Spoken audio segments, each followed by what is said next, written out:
Hello? Hi.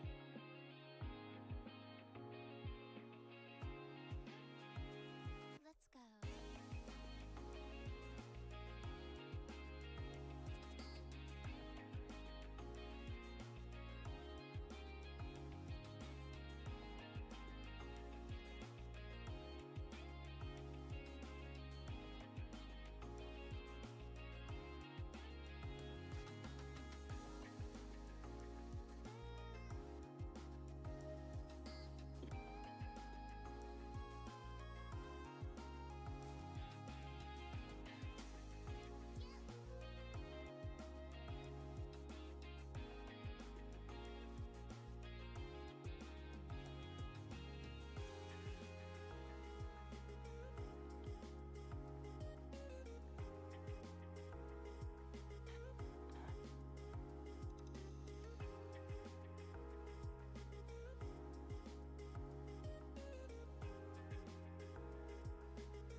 Hello? Hello? I'm back. Who can guess 5 points if you guess correctly what I got for breakfast?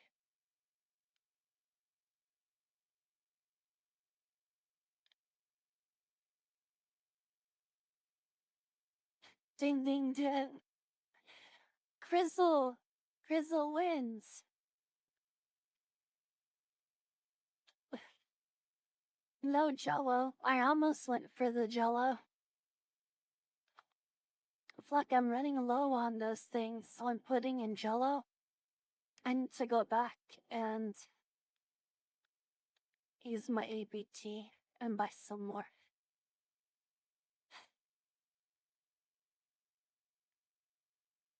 That's funny. I should honestly, I'm gonna do a Costco run for that stuff, yogurt and jello. Just get a whole shit ton.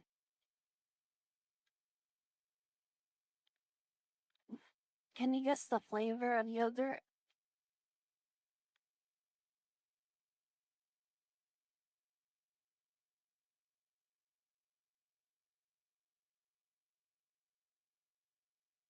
Oh my gosh, Crizzle. Are you in my walls? The hell? You're right. Yeah. You guys know me so well. Bag. I wanted fruit, but I've been eating a lot of like fruit yogurt. So I looked at the stack of vanilla and I was like, alright, fine. I mixed in granola. I buy like I don't know, something called like Bare Naked or something. It's like oats and granola and stuff. And there's like nuts, walnuts, and almonds and banana chips in it. And it's like vanilla flavored. So I just toss that on top of the yogurt and mix it in. Just to have extra fiber, I guess. I don't know. But some extra calories. I grab a lactate. And I got my pillows here.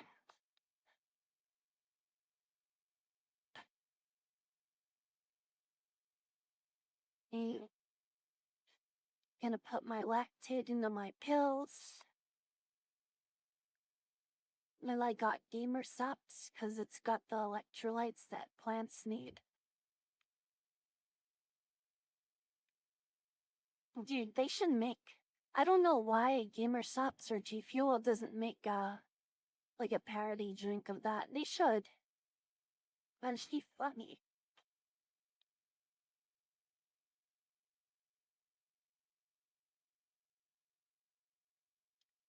And do it for the memes.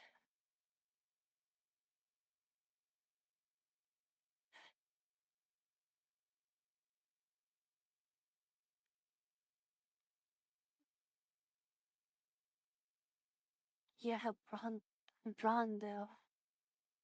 My favorite was the scene where he's trying to drink from the water fountain, and it's just a Bronda.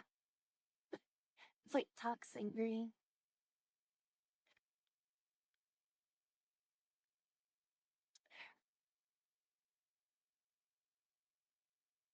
Ooh, yummy. Tastes like Kool-Aid. I'm an adult.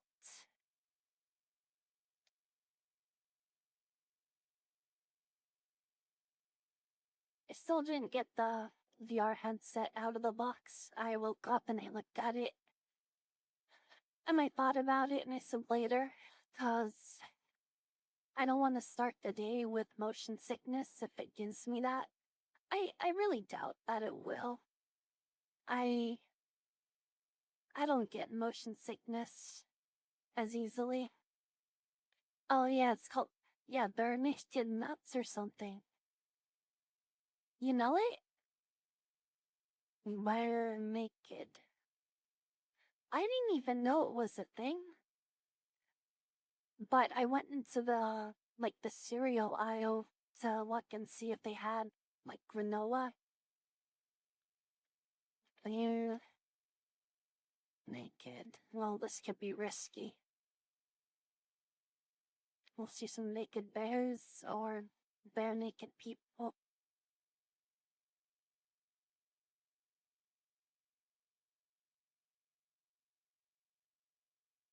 It's loading. It's taking its time to load again.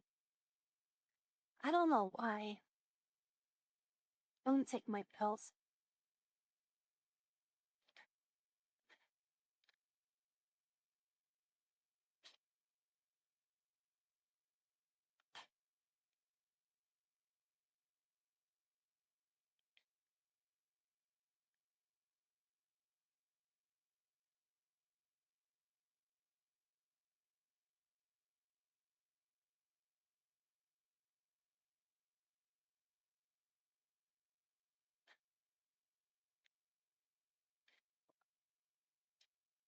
And do you see my avatar, like, chugging the gamer subs?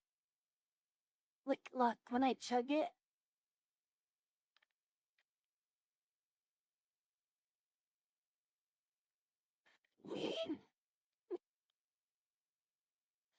Geez, I go at it like a rabbit.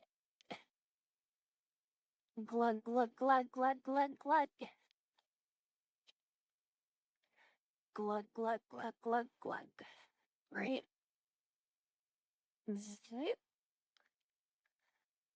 Okay. Oh, I read that as full of nut granola. Fruit and nut granola. Not full of nut granola. Can you imagine? Like, a, just like a pouch of granola that's been, like, nutted. Nutted granola. That's how I would brand it. Nutted granola. Bag of nut. Look! Oh, fuck me. I'm sorry, I know I said something about adjusting the volume and then I immediately forgot afterwards. So I didn't do any of that. Oh boy. Oh well. Oh boy. Jump scares if you guys wanna dono or sub or give sub. There's lots of jump scares, you know, for chat. It's a good time. Just freaking the fuck out. My favorite one is the if you sub to my channel, then the Scriddles say, "Do you want to get your teeth knocked the fuck out?" It's my favorite. The Squirtles don't even have teeth. I guess their teeth have been all knocked the fuck out. That's the gang initiation for Squirtle Squad.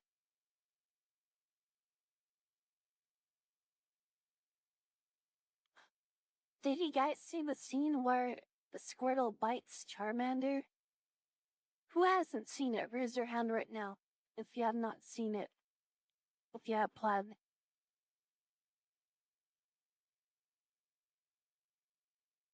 Wow.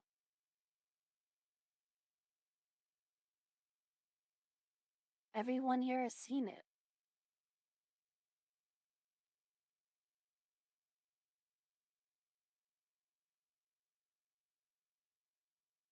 Oh, you guys never saw it?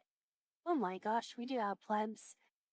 Can we turn off the Genshin thing? We're not doing that today. I have a week. I clicked on it last night. I said accept. Because the last time I was interested in it, I don't know, they ran out of spots or something.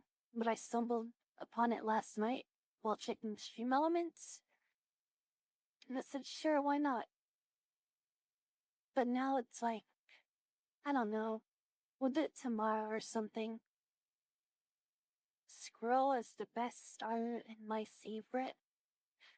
Oh, Squirtle. What the fuck, Squirtle? I guess, yeah, he's a squirrel and a turtle, huh? Scriticus. Yeah, let's look at this. This is like my favorite scene in all of Pokemon. Squirtle. Oh, look, it's all here. Okay. Oh, it's a meme?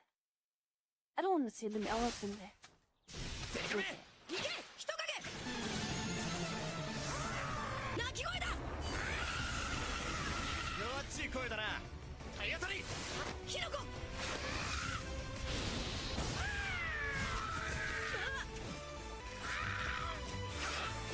体当たり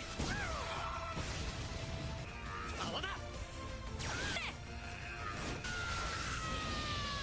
That looks like fucking what?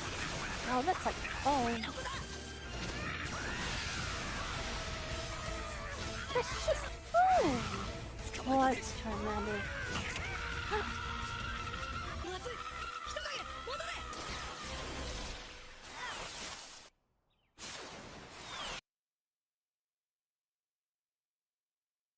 What do you think of that? He just like tried to take a chunk out of Charmander. No, painful.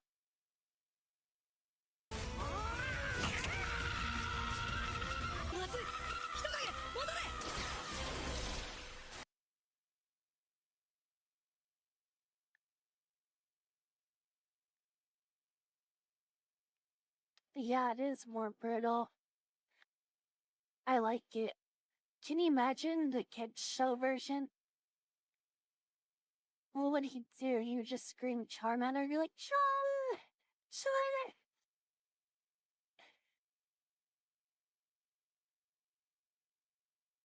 Yeah, Charmander has it rough. That's why he grew up to be such an asshole. It did become Palworld. Yeah, almost. I mean, at that point, Red would have pulled out a gun and probably put one between the eyes of Squirtle if this was Palworld. Right?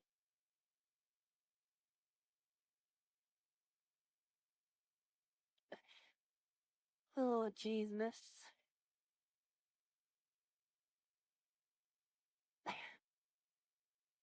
Look at that picture. I want to see the Don't meme. just run away come on use embers Here comes Thomas. got you fight When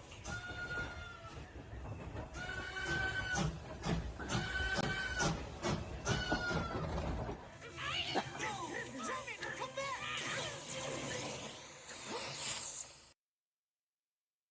okay.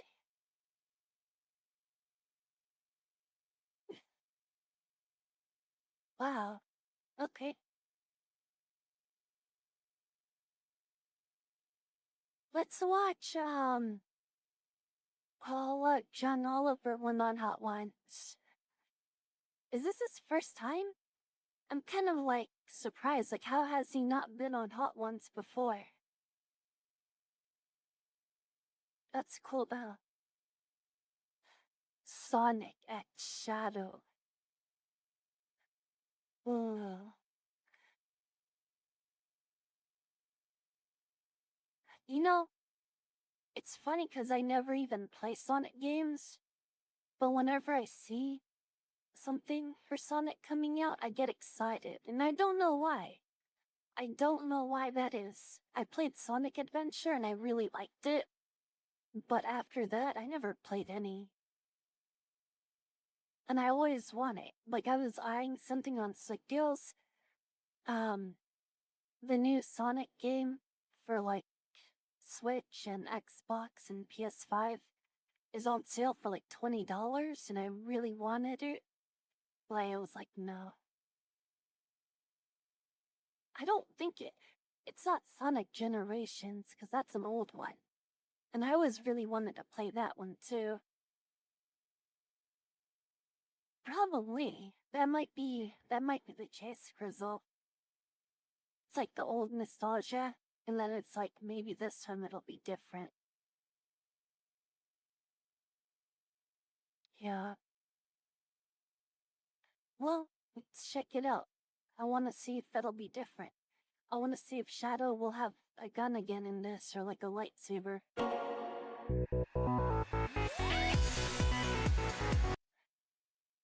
Wait, this is... that's... oh. I love it though. Wow.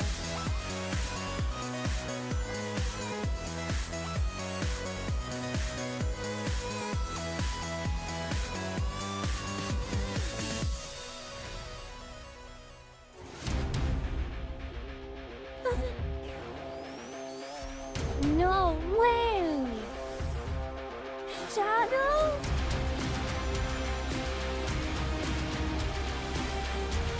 Oh.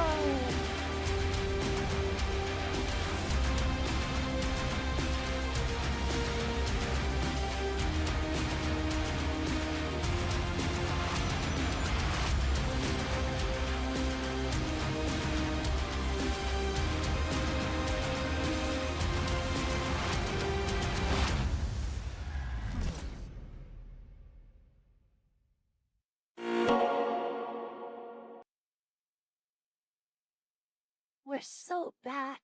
We're so back, you guys.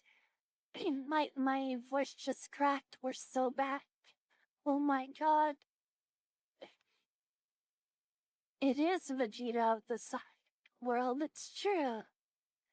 You know, it's Vegeta, it's Sasuke, it's,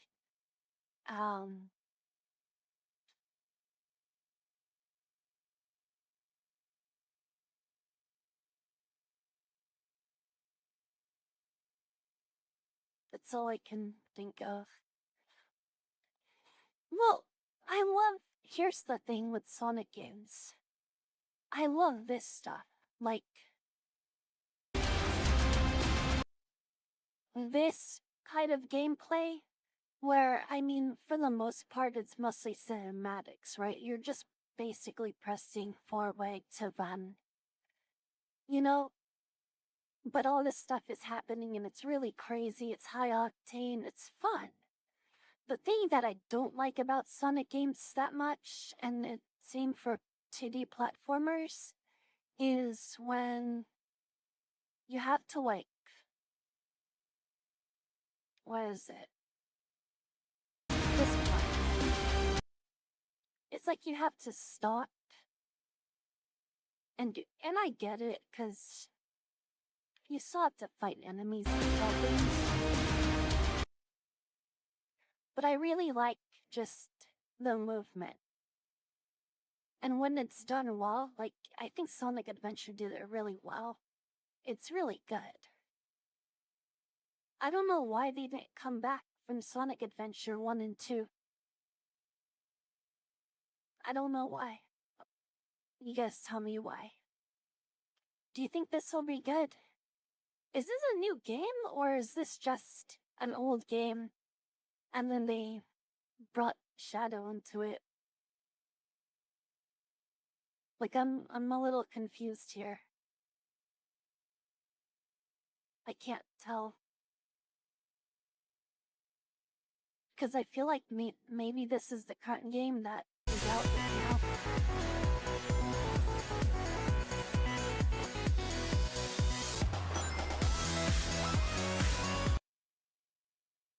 And then they just threw Shadow in there.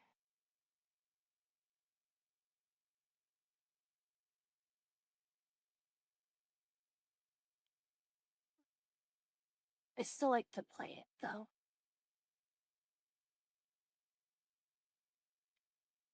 Trying to...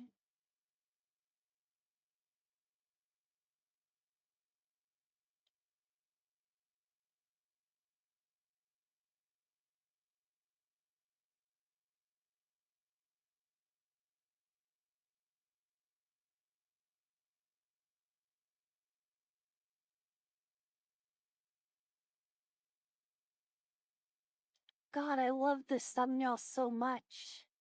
Garten did really well with it. I don't want to watch the video, but I just like fun.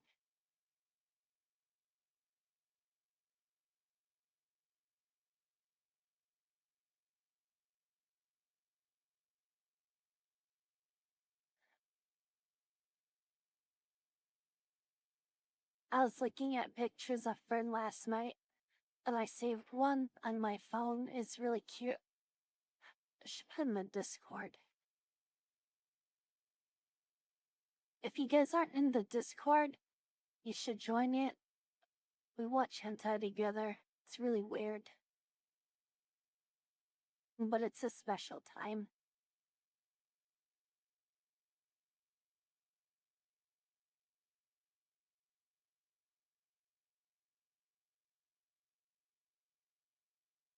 Look, it's Fern. She's angry.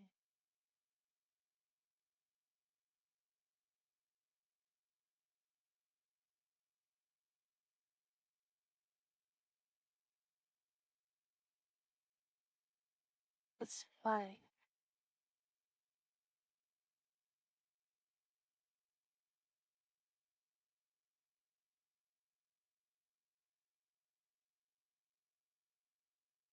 Liquor? Love?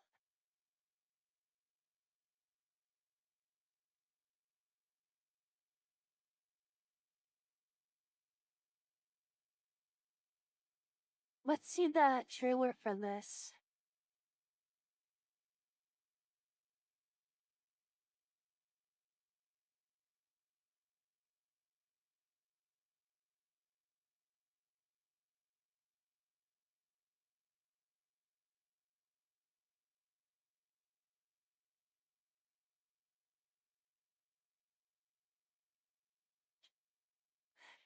Never mind. Let's see this thing. This is long. I might just skim through it. All right, so you've seen the unboxing. Now it's time for the breakdown. What is using the Apple Vision Pro actually like? This is easily one of Apple's craziest, most radical, possibly dystopian products of all time, and I Dystopian? That's the fucking first adjective he uses to describe this? Dystopian? Dude, I'm in. I am so in. How much is this thing? I want it. have a lot of I want these ski masks, goggles. I don't know. I feel like you can take this snowboarding with you. thoughts here. Like, I've been using it for about a week now. There are some parts of this thing that are absolutely incredible, and some other parts that feel weird Is that the or graphics borderline card in it? unfinished.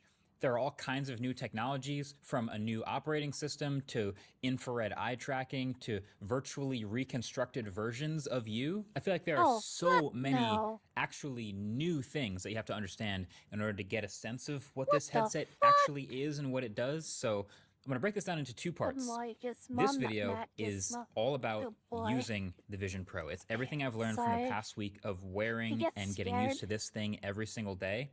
But I'm also working on a more wide-ranging, possibly more existential shots. review video. But let's just start with the more hardware fundamentals, right? Like, what is Dude. this thing?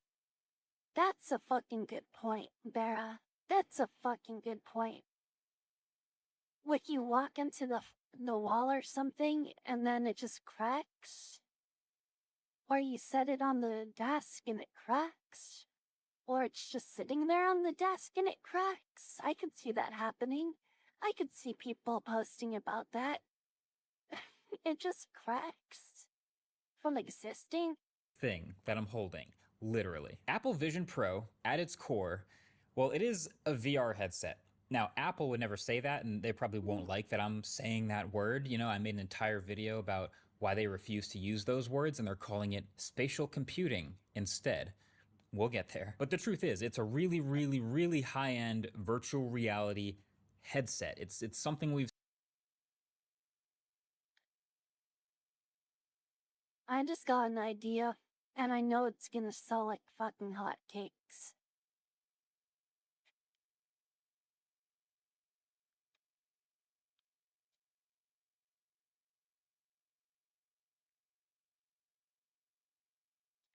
Just collab with Disney.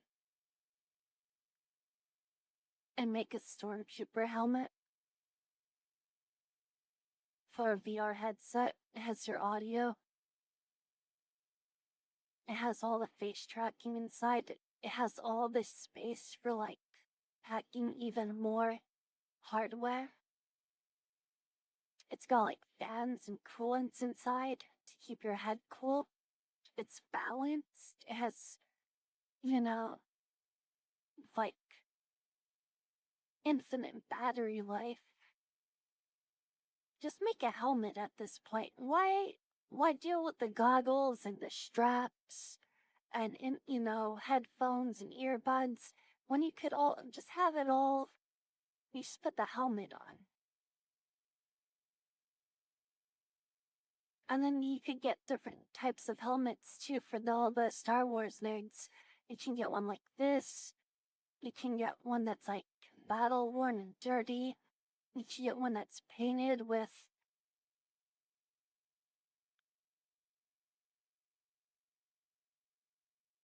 like someone's ash streak or something. I don't even know what that is about. You should get one like this. So, you like the new stuff? Or if you're old school, you can get one for, look, Father's Day, and then get one for your kid's birthday. And if you want to be really cool, you can get Blue the Shadow Trooper. But if you want to be really cool, you have to get... Ooh, I like this one a lot. I don't even know what they are. What is this in the Crimson Stormtrooper?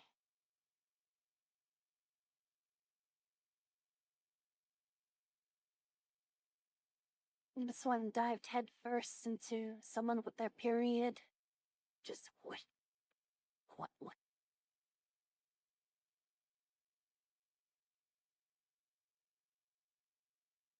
The clone troopers. And you can get Vader and Boba Fett.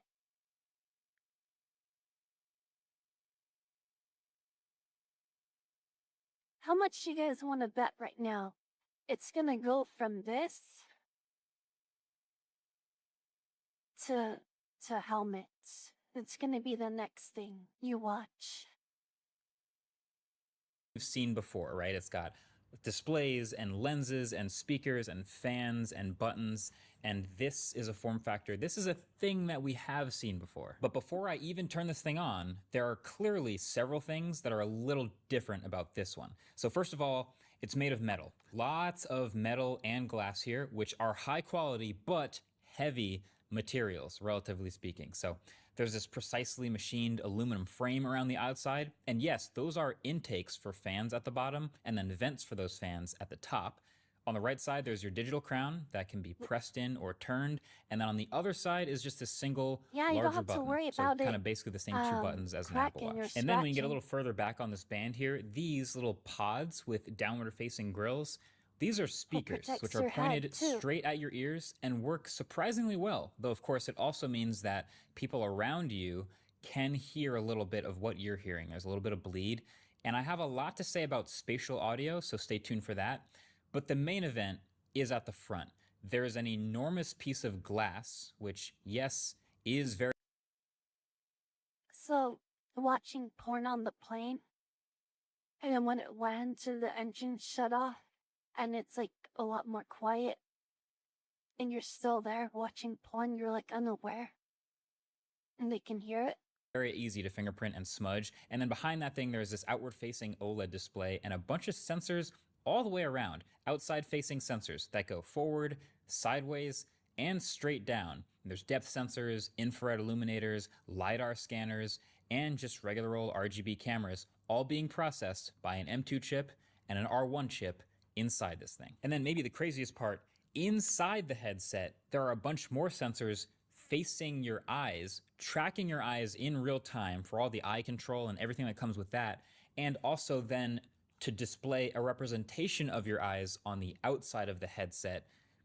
Kinda, we'll get there. But overall, when you put it all together, you get a very well-made, very high-end, but also pretty heavy computer to wear on your face.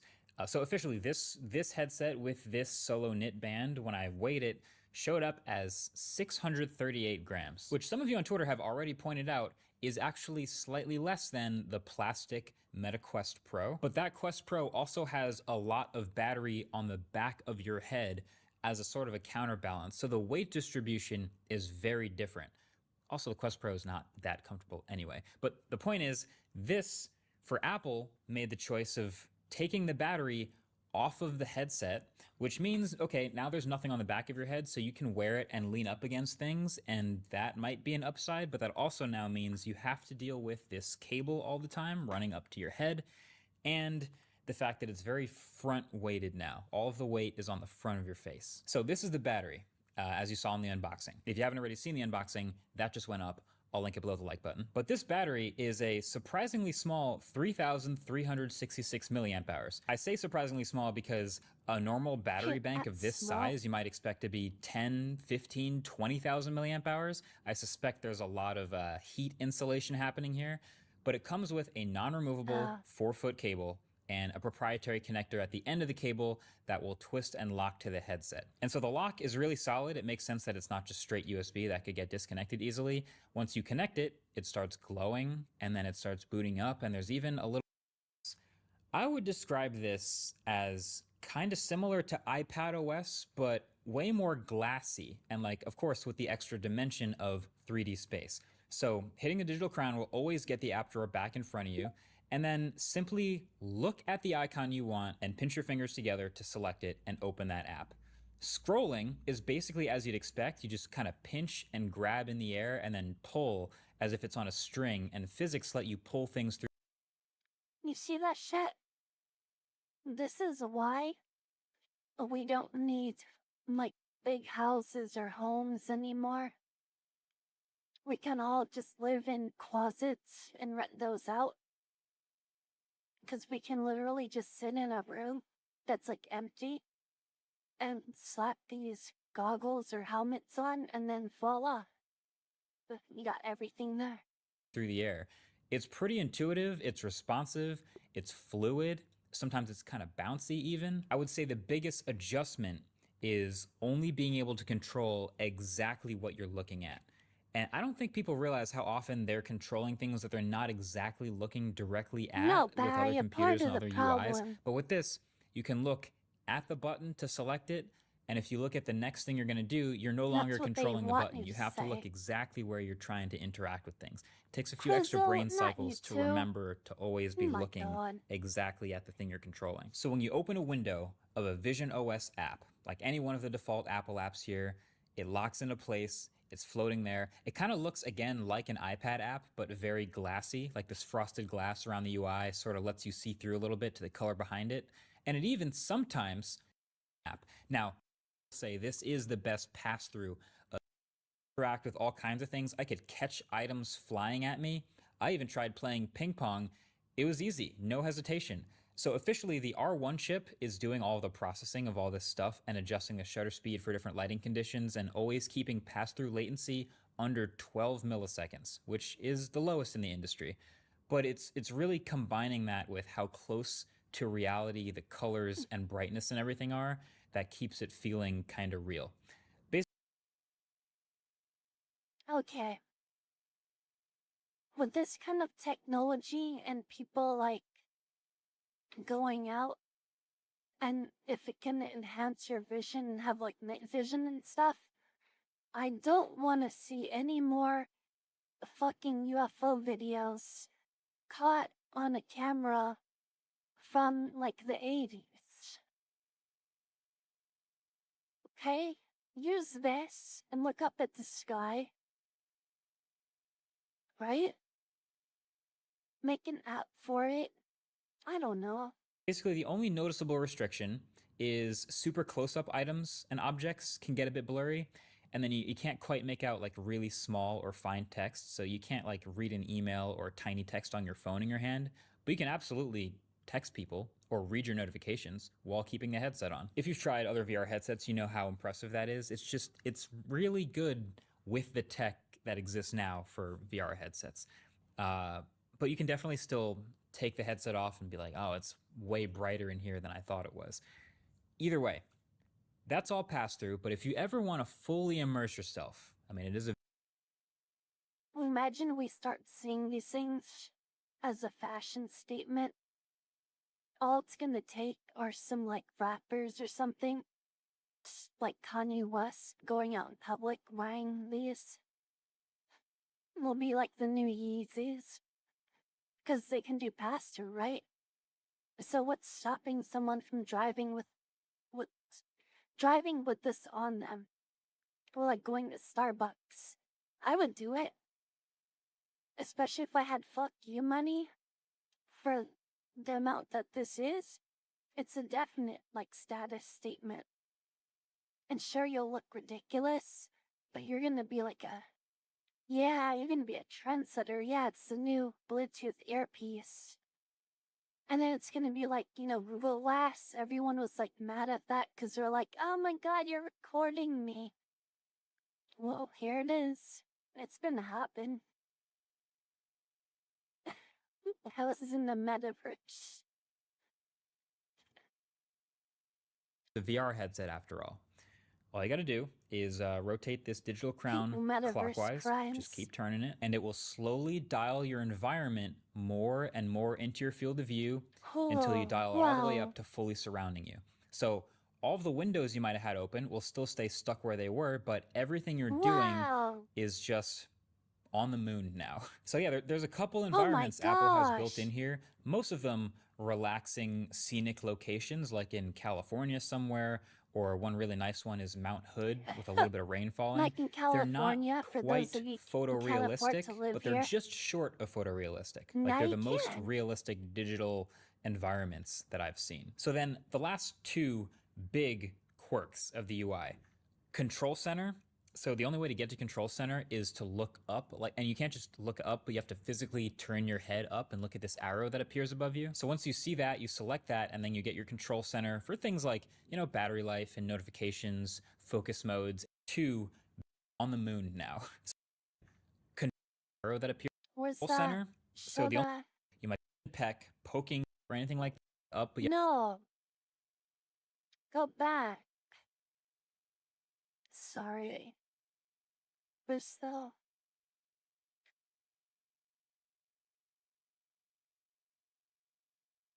turn your head up and look at this stick. Like they're the most realistic digital. There. I found it.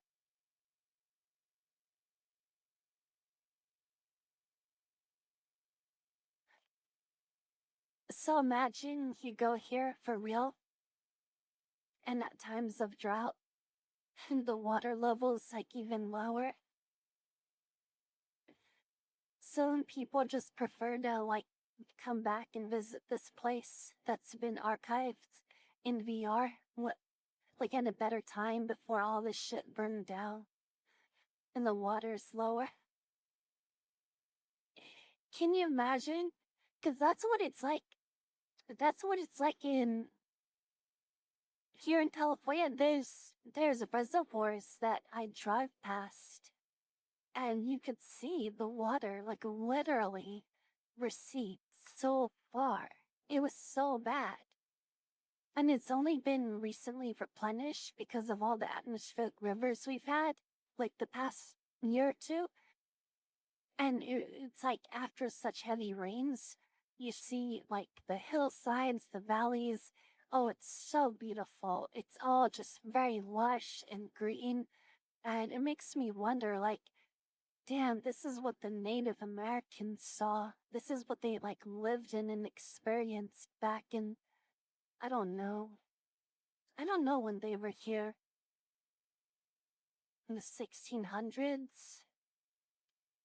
Before the white man came? And the Spanish? I don't even know. Actually, the Spanish came here first. And they established the missions and they tried to convert the natives. The Spanish came first because they were trying to find the island of California because they thought that there's like Aztec women and gold everywhere, gold temples and stuff, Indiana Jones. they landed in Baja California, which is the peninsula below California, like Mexico, and they thought literally they found the island. Yeah, El Dorado, right? And they traveled up the peninsula and they started charting it out and they started mapping it.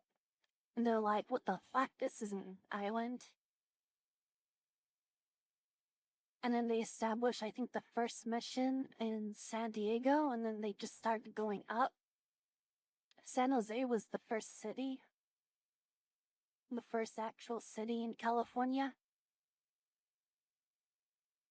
Yeah, it wasn't Chris's people. And, yeah, I did.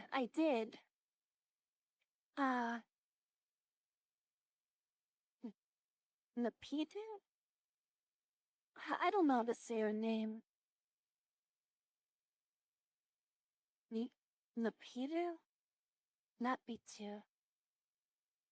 But I did.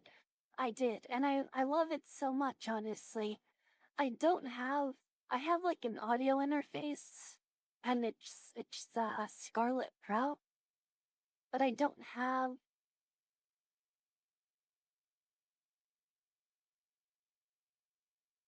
Oh. Oh yeah. Oh yeah, I remember now. And then I don't have the wave link, I think it is, but I have the mic, so I don't have like the onboarding hardware software that goes like with it officially.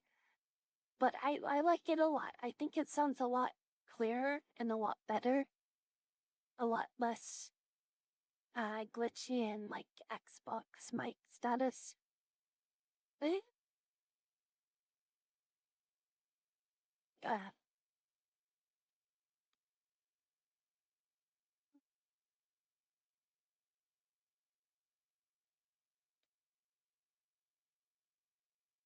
oh, this is so funny.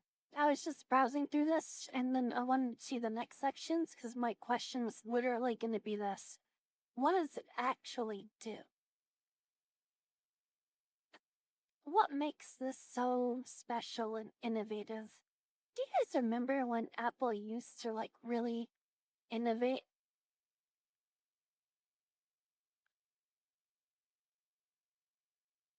I don't know if they do now.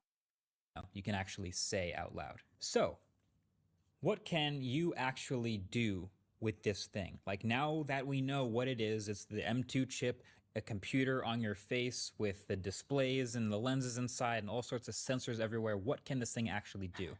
And I feel like the most common way to phrase that is, what is the killer app? Because we feel like we need some sort of justification to spend $3,000-$4,000 on this thing. Like, applications made the iPhone what it is as we know it. Like, apps made the iPad. So what is the app situation on the Vision Pro?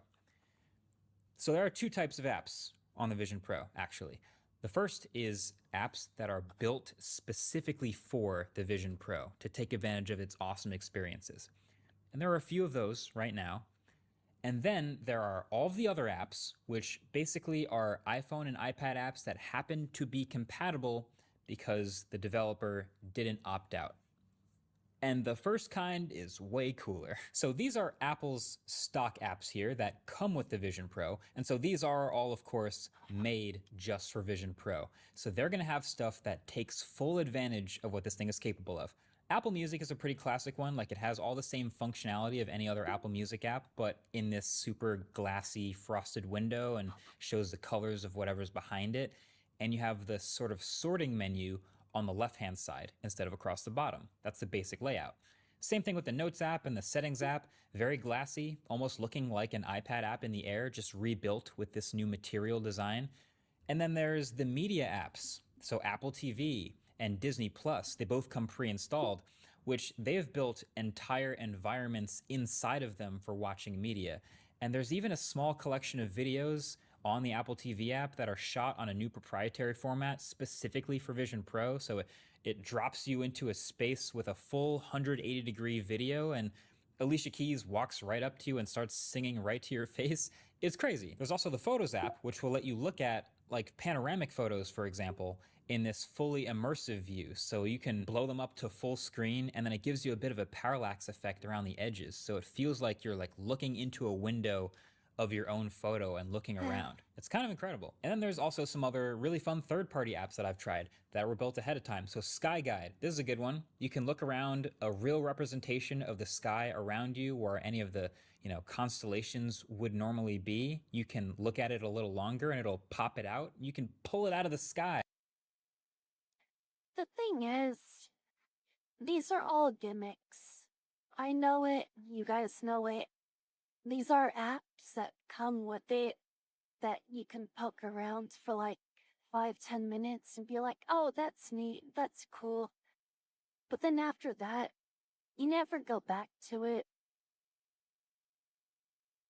It's just something for people to go to the Apple Store, try it on, and play around with. And be like, wow, I really want this, it's so cool. But is it going to be something that you use or do or engage with in the long term? Is it you know what I mean? It's like the 3D TVs. I don't know. Do you guys remember how they had like the first 3D movie clips on YouTube? Like I remember there's one with Star Wars where it's like they were riding through the desert on the speeder and it was like really cool. To But it's like we never like expanded on it. We never delved into it that deep. get more information about it. It's a pretty great idea. There's another one called Jig Space, which is a Yeah, sick just wait app. for the I don't know if I'd cheaper ever one. use it, but basically it lets you load 3D models into the space you're in Oh, Kick. There's Kick. Where's Twitch? and mess around with them, take them apart, view them in actual size. And this really takes advantage of how good the placement lock is on the Vision Pro. And You don't have to buy physical anime figures anymore. You just download them and just imagine it can be 1/4 scale, it can be 1/6 scale, it can be 1/1 scale, and you can just like move it and flip it around and poke and prod it.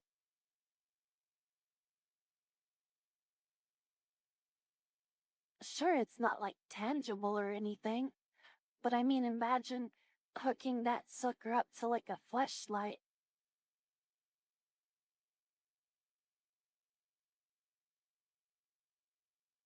you can walk around and really gets you a better Right? I mean, if you can have a 1/1 scale of a Formula car, why can't you have a...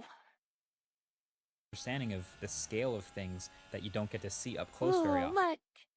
And see that? Now imagine you can do that, but with their clothing.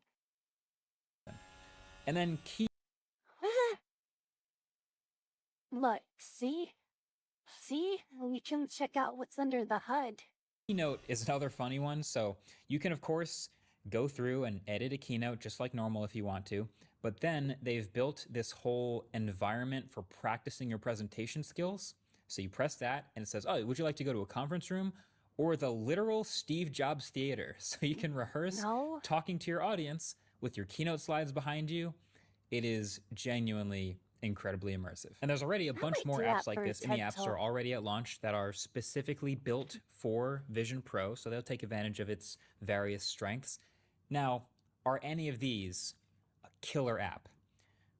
Not really. I mean, I don't. No. If you're looking for any one of these to be the reason why you spend like $4,000 on this headset, I don't think we have that yet. But then at least there's all the other non-native, but technically still compatible apps that are in the App Store. And these are going to look just like iPhone and iPad apps. Actually, there's a pre-installed folder on the home screen when you get this thing, literally called compatible apps. And there's a bunch of them from Apple here. They look exactly like iPad apps. I'm surprised actually that more of them. You really think they're gonna go cheaper? I mean, let's think about this. If they do, it'll be a very very cheap, crappy version. Basically, the versions that nobody wants. Like, look at the iPhone SE, or I don't even know, compared to everyone getting the iPhone 15 Pro. Right? I have a mini, like a mini 13. I love it, because I love this small phone for my small hands. You know, I have like chump hands and it fits me. I don't need a big ass phone. I used to have phablets and I thought they were neat at first because they were the new thing on the block, but it was really dumb. At least for me. And having to, use two hands every time to use it was annoying. Now get the Pro Max. It would be funny. Yeah. And cute, huh? So I don't think they're gonna make anything that much cheaper, especially if this is successful enough. I think either they will be successful and go a little bit and have like worse versions of it, or they're just gonna stop. They're gonna be like, no, it's not worth it. And it's turned on, hit that arrow, and then there's this little icon to become my Mac's virtual display. So I click that and then pick my Mac, and it pretty much instantly, it actually blacks out the display of my Mac and then turns that display into a 4K window inside of the headset. So now my keyboard and trackpad still work. Even if it is a desktop, the keyboard and the trackpad still control everything, and you can continue using it just like a normal computer, but with the ability to make your new 4K monitor as big or as small or close or far away as you want, which is super sick. And then the bonus is, Dude, that's pretty good. That's pretty cool. You can have as many monitors as you want. What do you guys think about this?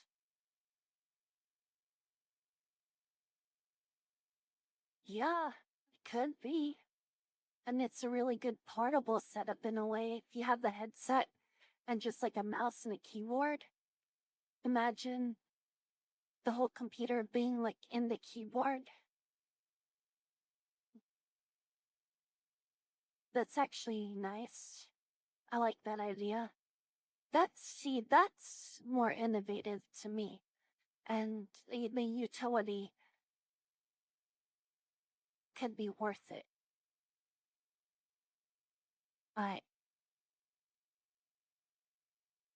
yeah, it still feels gimmicky. It doesn't really feel like something practical that you would use. you can still open up and place It's just,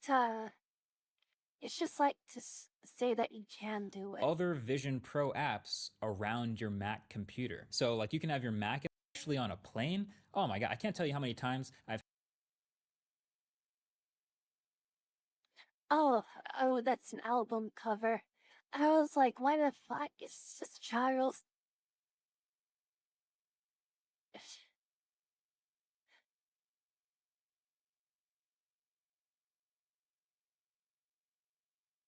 PC killed Steve Jobs, so this child's gonna kill the PC. had an awkward conversation because like I'm editing a video on the plane, the person next to me sees I'm editing a video of myself, and it's kind of weird and hard to explain, but I'm picturing putting the headset on, the display blacks out, but now I can do all the editing I want, and I can make the screen as big as I want. So I've really enjoyed using that feature. Again, the biggest challenge though is still remember Electric cars are a gimmick, and look at them now. What's going on with electric vehicles? And Toyota, have you guys heard about that stuff recently? remembering to look exactly at the thing you want to control. So aside from typing on the real keyboard on whatever window is open, if you want to control something, a Vision Pro, there's these eyes on the outside of the headset that looks like they're kind of in like a pass through, like in a dark astronaut helmet type of thing. Easily the most memed, most unique aspect of this headset, right? It's the only headset with an outward display. And I mean, it's very, very prominent in those videos. But in real life, as you've started to see from some of my footage, it is very different. And I think I figured out why. So, first of all, That's it's what I not think actually too. see through, right? There's a whole bunch of computer in between me and you right now. So, of this headset, it's, as you can see, it's all working, but also I think it looks nothing like the eyes from the ad. So, That looks stupid. bit of your eyes poking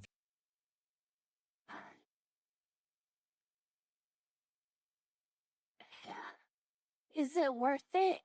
I would rather just not have eyes show. Or just have like LED robot eyes or something, you know? I don't know.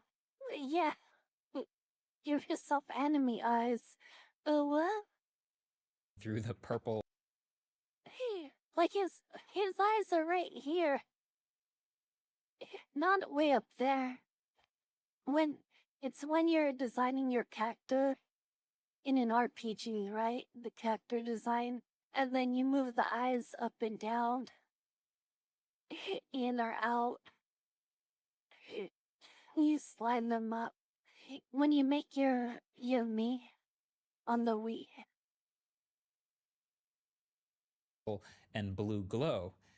It's, as you can see, it's all working, but also I think it looks nothing like the eyes from the ad. So, in an effort to make the eyes as presentable as possible, two things. First of all, this screen is actually behind a lenticular film, which I didn't even realize that from the initial media they've published. But if you've ever heard of that, it's sort of what gives it like this 3D depth. You might have seen this on other I like don't holographic think he displays and stuff. But the has. point of that is to make the eyes appear to be sunken into the display, like on your actual face, instead of like No? glued to the front of the headset, which is not quite human like. It's not like looking at a video feed literally appear as just that. They're just like,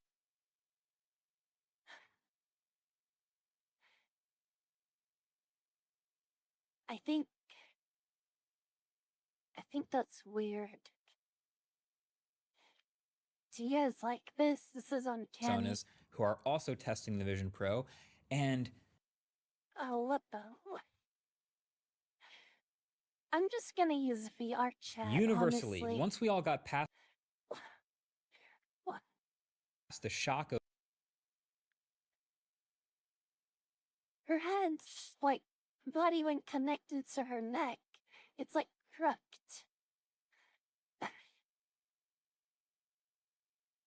Go, like, oh my god, it's you.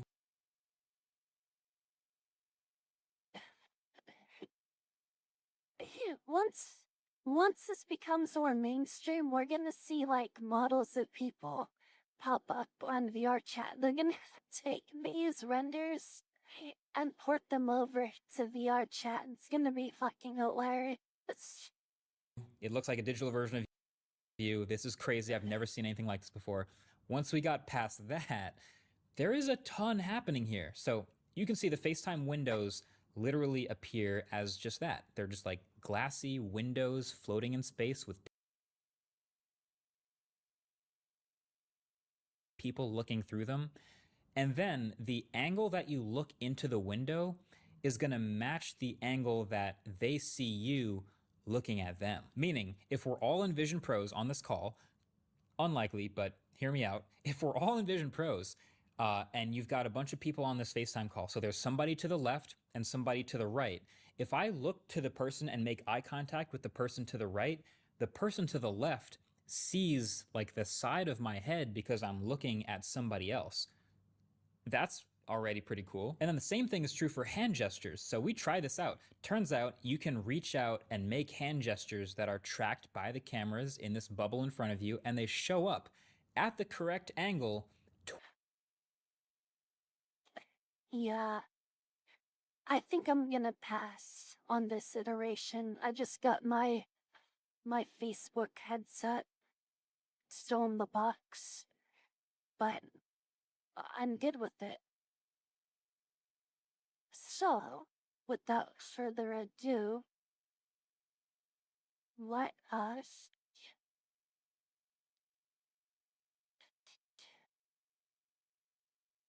game capture.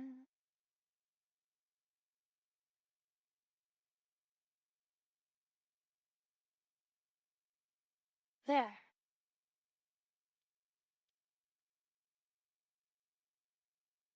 Audio capture.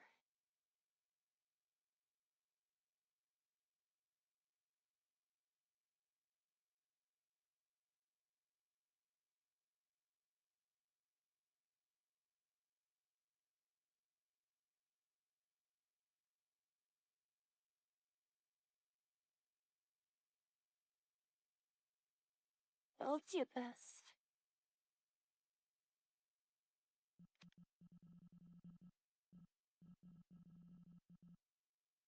Okay. You hear it? Everyone prepare for gamer waves.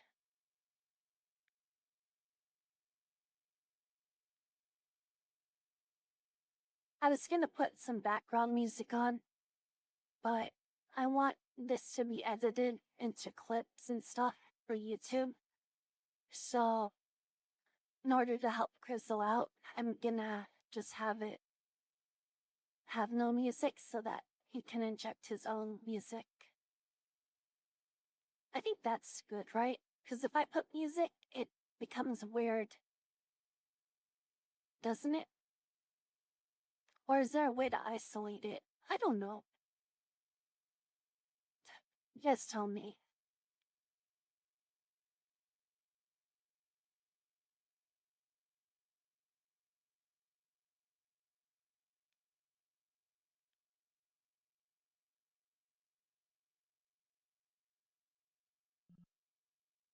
Let's do some speed dating.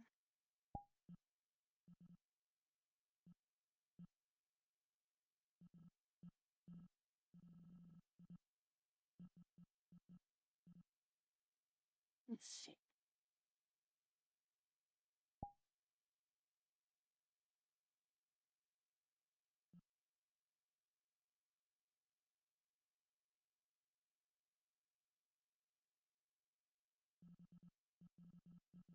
Yeah, you hear the VR chat noises, I think.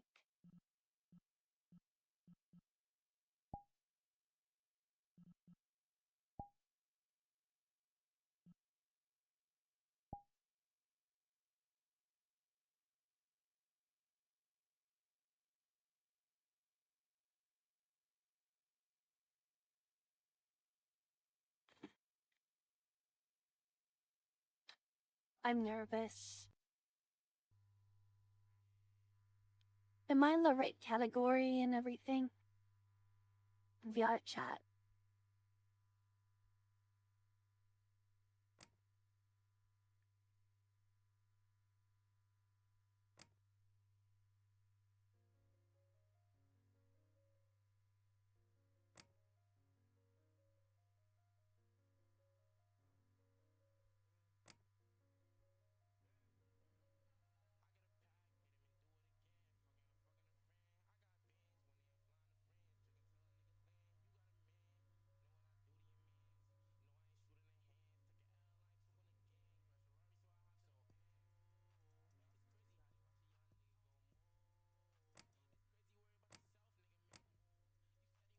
You guys have to help me come up with weird things to ask them.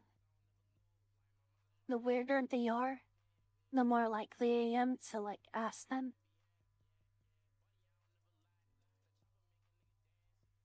What should I put? Should I put bookworm? Fashion? Hobby? Fitness? Nature? Silent rich? Spiritual?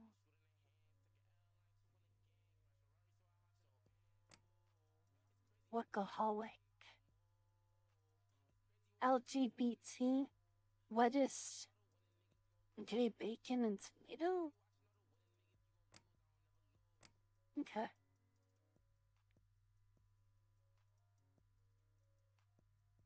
Well, this'll be fun, cause, you know, if there's girls and they're like that too, they'll see this and then they'll be like, okay, we're trying to get everyone. We're trying to get pussy. We're trying to get dicks. We're trying to get everyone. Let's see. Technology is okay. Travel. Well,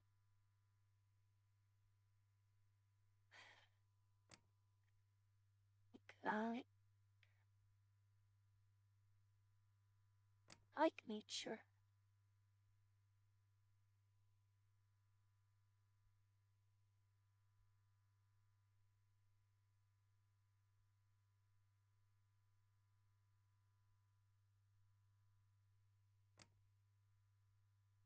I think that's the only thing I like here.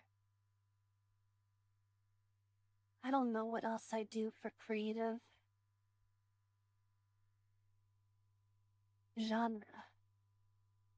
I like adventure, anime,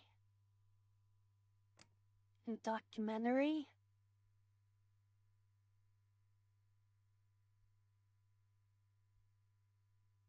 I don't know if I don't watch cartoons because they're cartoons, you know what I mean? Like Invincible and stuff, I like it. Avatar, but it's not because it's a cartoon. History, I like sci-fi because aliens.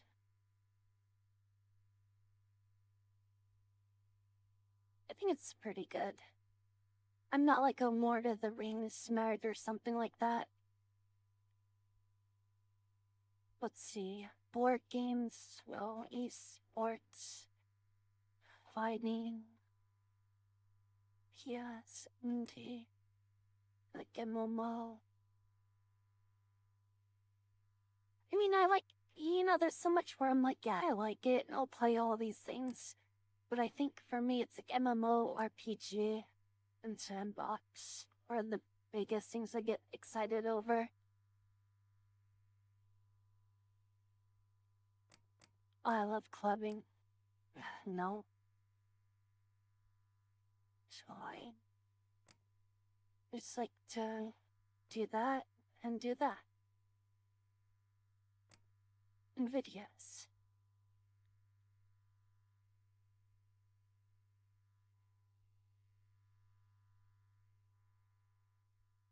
If you guys are curious about my avatar, it's this. Hello.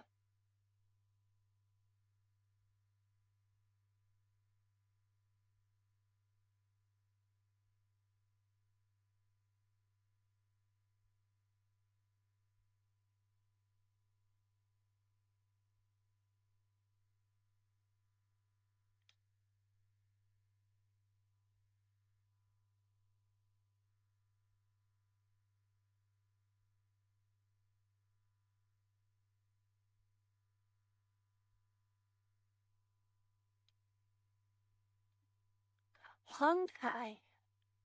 Honkai. Sometimes I get curious, but I don't know. I want to play it.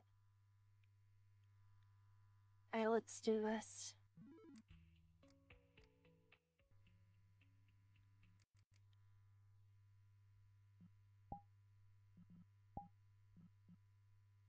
Why are half the fucking people just standing on the damn table?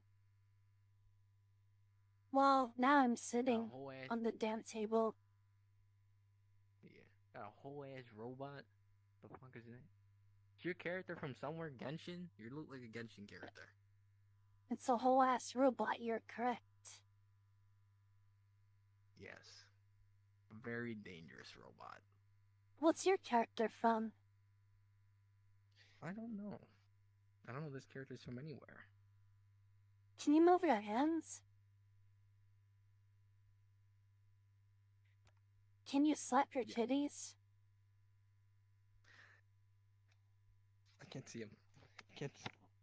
Yes, I can do that with this. It just won't work right now. What about the other hand? Do you have like a stroke? Oh, there you go. Nice. Yep, there you go. Yep. Very nice.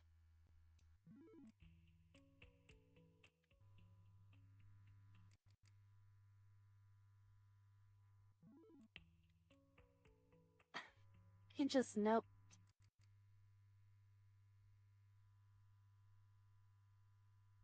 Hello. Hello. Oh, Hello. How are you doing? I'm good. How are you? Good. Have you met any? God, I glitched out. Have you met any weird people on chat? Yeah, I did. Like, tell me about them. But yeah. Yeah, so I met, their name was, Kimber 12, and Yeah. they were wearing a beanie that said, Segoy on it. Yeah. Mhm. They were very weird to me. Oh. Okay. Can you take your okay. shoes off?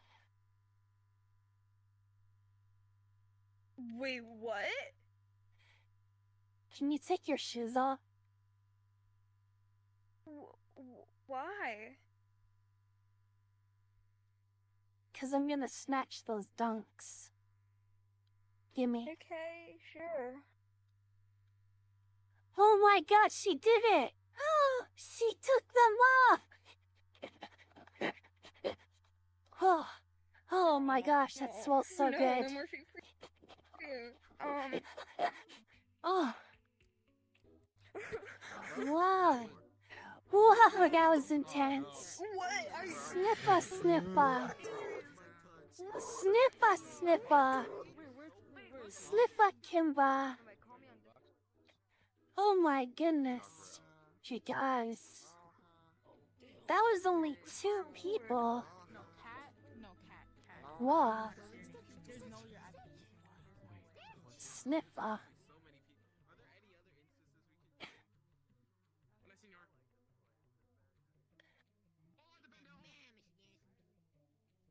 I like that banana over there.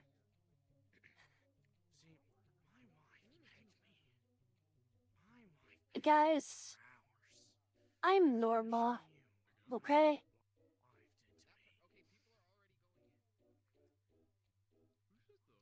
Why? They're fun. I love public worlds.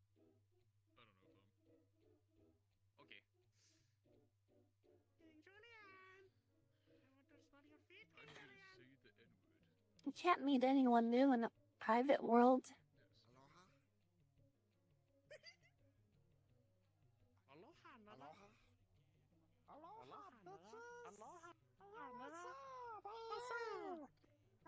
Oop.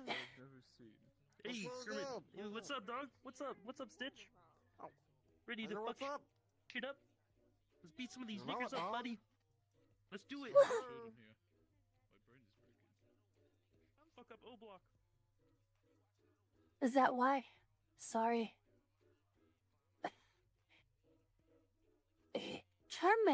Kermit's bad.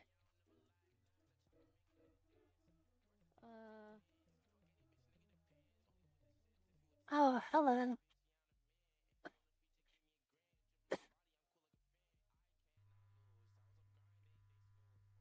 Oh, what the heck? You're. Oh, whoa. Okay, hello. Oh, whoa. Oh, well. Huh? Hi. Hi. How was your day? Pretty good. I'm just... Oh, you're from Texas? It's not I'm Texas. What is Puerto that? Rican. This Puerto is- Rico? That's Puerto Rico. I know. I was gonna Yes. say Puerto Rico next. I'm sorry. I saw the Lone Star, and then but You're I saw just the such a triangle. person. You Puerto Rican? Mhm. Do you remember that time Donald Trump came to your country and like threw, like toilet paper at you guys or something? What do you throw? Like paper towels? Why are you doing this to me? I don't want to remember any of this. Did you catch Why? one? First you insult my country by calling me Texan, and now you're talking about Donald Trump throwing toilet paper. I'm sorry. It's fine. It's all I know. It's all I know.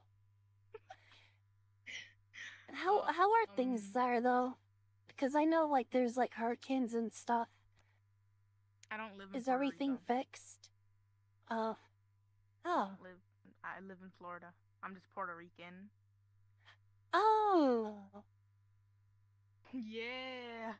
I don't know This what's is the third worse, living in accusation. Florida or living in Puerto Rico though, you know? Do you hate me or something? No, I don't. It's just Florida. No, It's you're Florida. dissing It's me. not you. You said No. Get on a boat and make your way to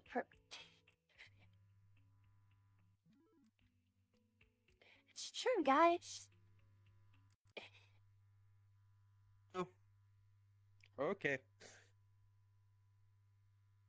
Hello? Hi. Oh shit, they're behind you. Where? What? Please don't rock my shit. Huh? No, it's just a What part are of you your skin. talking It's about? really massive.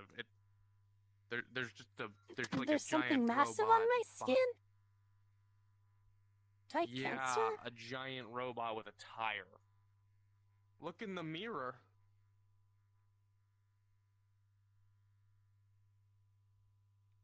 Oh. You're right. You see this? What's that doing there? Probably a lot of felonies. Probably a lot of felonies. That thing looks like Probably. it's rock my shit. Yeah. You look like a rapper. Yeah. Can you rap? Oh I wanna yeah, this hear is supposed to be something. Juice World. Okay. Here's a little something I heard. La la la Okay. la la la la. I'm Oswald. How's that? Yeah, thank you for checking up on us, by the way, Elmo. I really needed that yesterday. Welcome. Elmo's gonna take You know about that, right?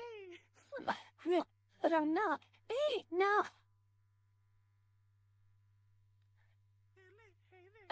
I'm too young for that, Elmo.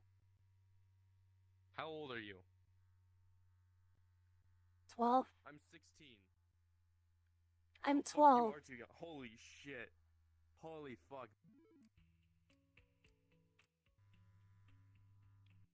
I'm not 12, guys. Is that a lemon?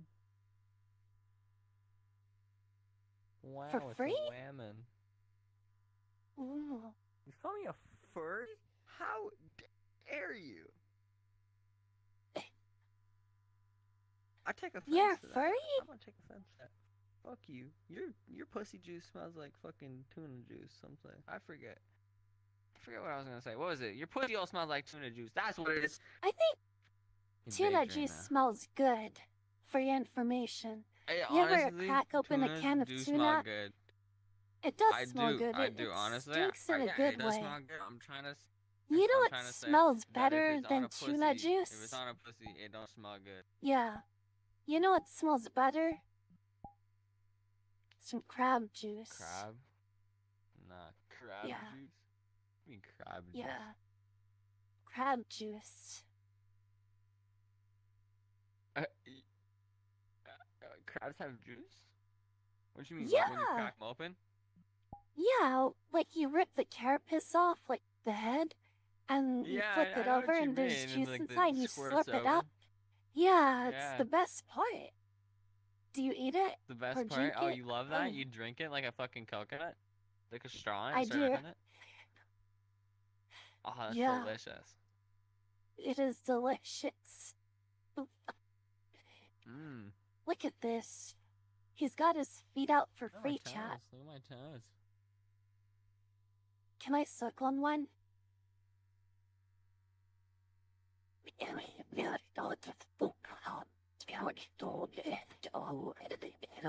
just cast the smell of my foot. I did.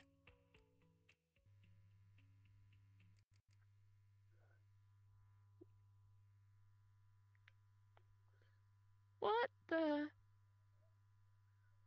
Dude, just move backwards, cause your avatar is a lot. Can you shut the hell up? Shut up! Shut up! Not you. My. The voices, right? I get it. Not in my room! Oh, Are you okay? Sorry. Siblings. Oh, I see. I thought it was like your stepdad or something. No. And the siblings started screaming, so I told them to shut up, and then my brother came in and vaped and like smoked in my room, and I told him not to do that in my room. You shouldn't vape, it's bad for you. Oh, I don't vape. He does, and my sister. I tried it. I don't like doing it, but I can't do anything about it. You cannot do it. I can't do anything about it. They're already addicted to it, so. That's so sad. No, it's fine. What do you mean everyone's quiet, Grizzly? You can't hear them? Huh? There. I was just too late before.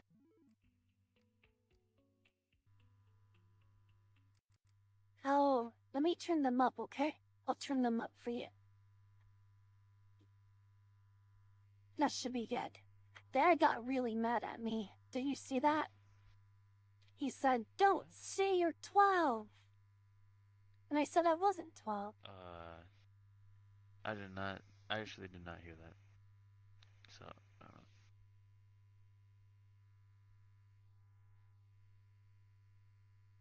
I did not hear your dad yell at you. Honestly, Hear what? I honestly like. Hear what? What do you mean? What do you mean I'm what? What did you not hear? Didn't you say that your dad yelled at you or something? No? Hey, what's your favorite anime?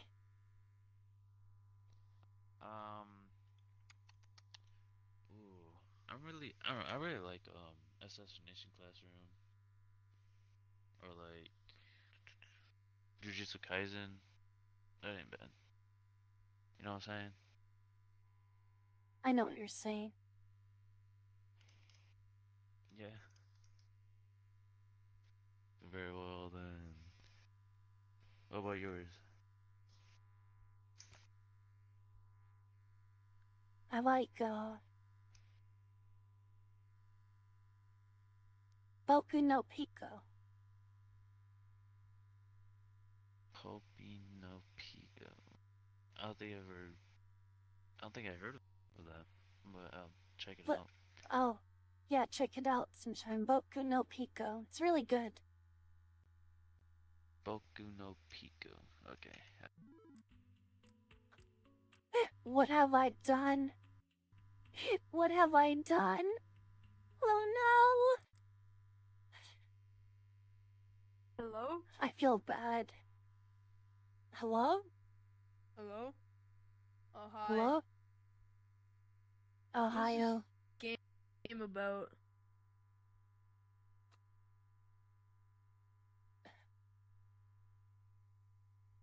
Well, Why? What is this game about?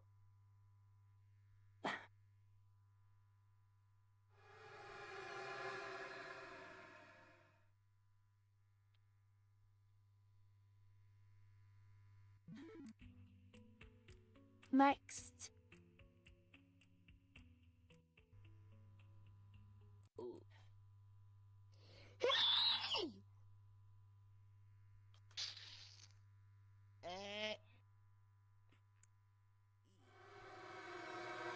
Next.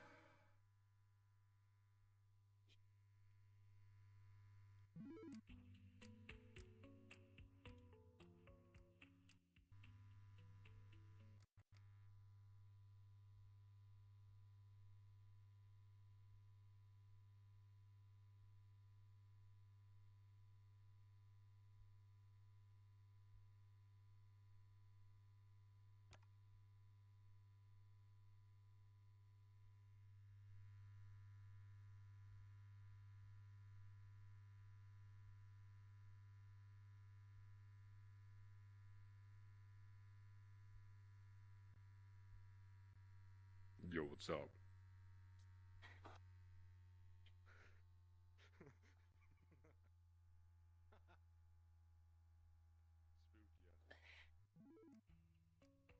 Jesus Christ, that scared me.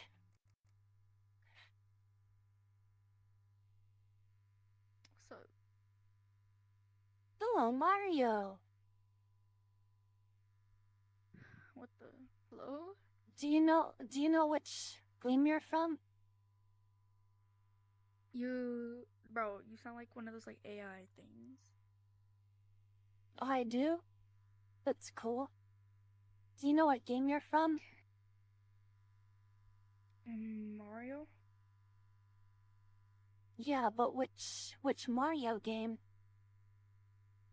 I don't know. Yo, I feel like you're. It's Sunshine, you fucking idiot.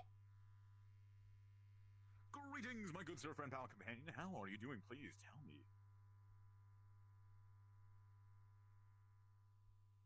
Quick. We're running out of time. Time. A very valuable resource, but we are running out of it. Who's wasting it? Me and you, Oh. both combined. Because time is always moving, but we are wasting it. We're not doing anything productive, just talking. Anyways, how are you? Whoa. You're... Whoa, I am practicing my voice acting, and if I do it fast, then if I slow it down later, then I can learn stuff way 10 times faster and better. Anyways, our time is almost up, so au revoir, auf Wiedersehen, das wird done. Stay safe, stay positive, and stay What's happy. your I think our group round is advice? next. What's I hate your group rounds. advice? On what? On life. Be yourself and don't let anybody change you, my friend. You are the greatest version of you if you stay you. Goodbye. Stay safe, stay positive, and stay happy. Au revoir. Thank you.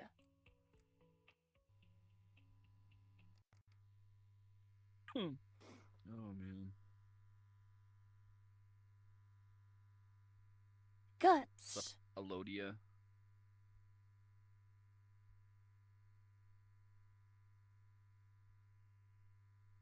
Okay. So why VR chat, bro? Okay, well, really fucking boring conversation.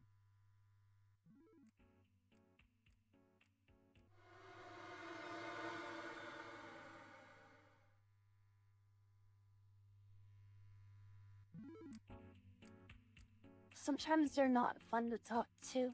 I don't know why.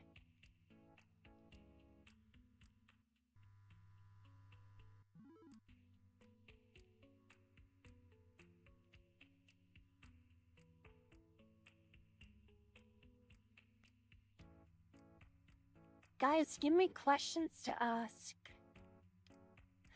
You aren't asking any questions. Hi. Bro, like, why is everybody saying I'm a boy? No. Like,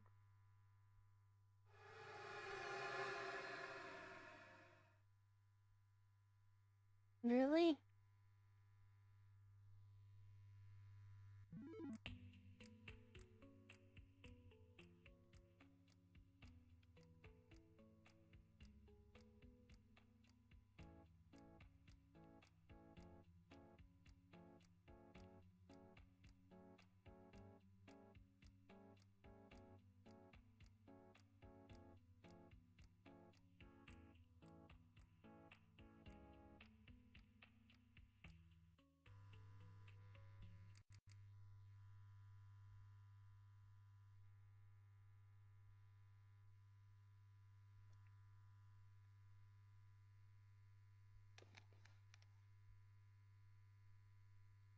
can't even see your face.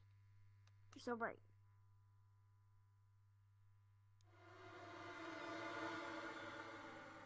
They're little kids.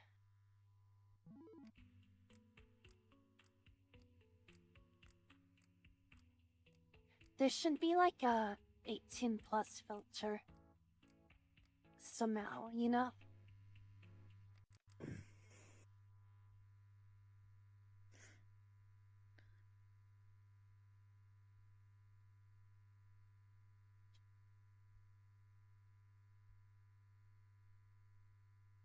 Boo.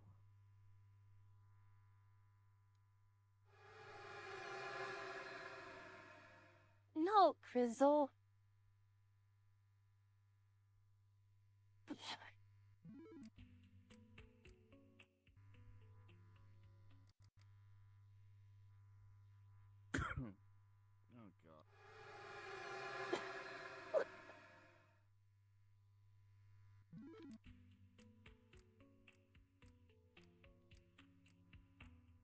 No, Crizzle, that's weird.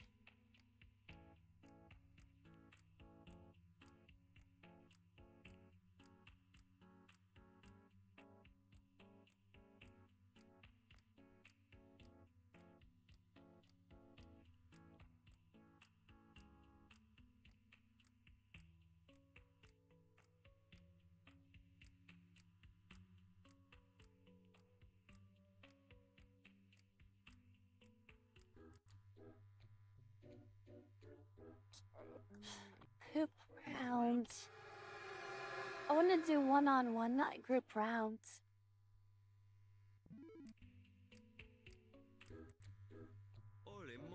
I had to go after this. If you don't stop fighting. Nah, I'm out.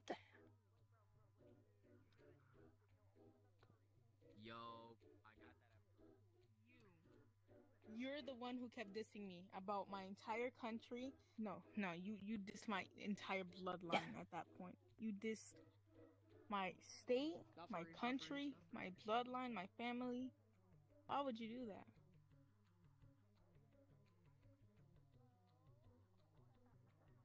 Hello? Hello? I'm sorry, dang. No, I was trying to give You're you scaring me. advice. Like, you're better off getting on a boat and sailing back to Pavelica. Get out of Florida. You're dissing me again.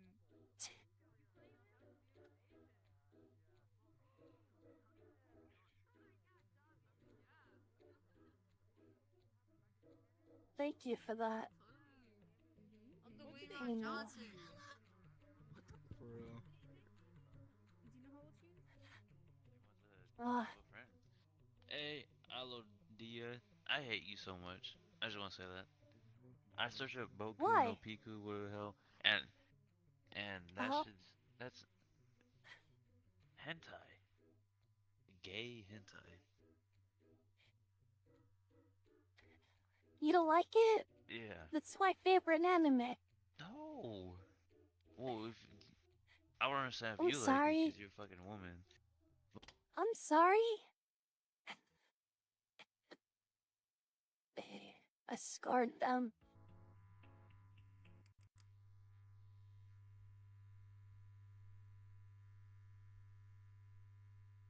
Dobby? Oh my god, you scared the shit out of me. Yes, Dobby. Dobby, tell me your life story. Well, basically, I was enslaved by the Malfoys for like their entire family existence, and then Harry Potter tricked Lucius into giving me a sock, and then I got free for like 2 weeks, and then I saved Harry Potter, and then I died, and got buried on the beach because I helped the dumbass Harry Potter. Fucking Harry Potter. That sucks. That I sounds fucking rough. hate I'm that sorry. motherfucker. Yeah. She's so sad. Yeah. Anyways, Check those out though, chat. what you do for fun? Ah, Are you touching my toes? Are I you touching sleep. my little piggies right now? Are you touching my little piggies right now? Get away from me. Yes. You pedophile. You pedophile. This little Wait, why did piggy I like went to the antagonize you bank. to like keep chasing me? This No. little piggy went to No. the pool. This little piggy. Went to the farmer's Crystal, market. do you like these? Yeah, I like the farmer's What? market. It's fun. Me too.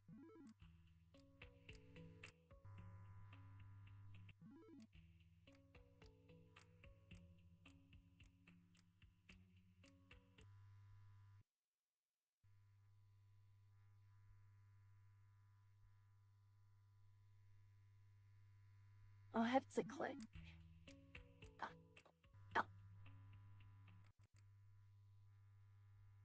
Hello.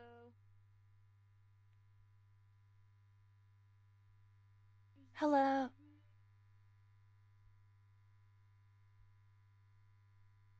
How are you? I'm good. How are you? I'm good. What are you? I'm an alien baby from not from Earth. That Wow. English made sense. Mm-hmm. What's it like being an alien baby? No, it's kind of weird. I mean, I don't know. I mean, it's normal to me, because, you know, I was born this way.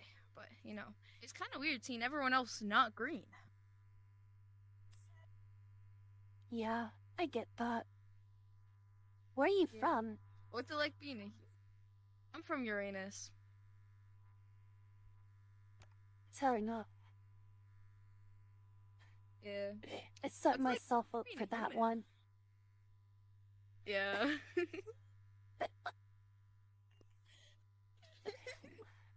I'm not a human. I'm a robot.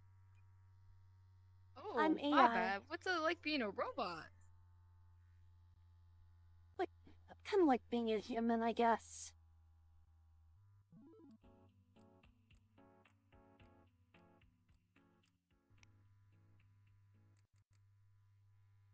Bloody hell. Hello. How you doing? Hi, are you British? You'll just have to wait and find out.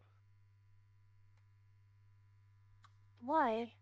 Your avatar's not loading in for me. Give me 1 second. There we go. I think I got that. Nice. You have an Is interesting, it a Genshin Impact accent. avatar? Yes, you have an interesting accent. I know, it's kind of a blend of other accents because I like to trick people and I find it funny. Oh, you got me. I thought you were British. I had the best reaction earlier. Oh my god, this one girl has been calling me a scammer ever since I since I pulled up I'm American, of course. But no, I put on the accent, talk to somebody. It's pretty funny because I guess some good reactions, but some other people are just kind of blank reactions. That's why I wanted to wait because normally I wait till the T drops down. That way they really have it in their mind that I'm British. But you asked me immediately, which kind of screwed up my whole plan. Oh, foiled again. Yes, you foiled me. What are you done? No.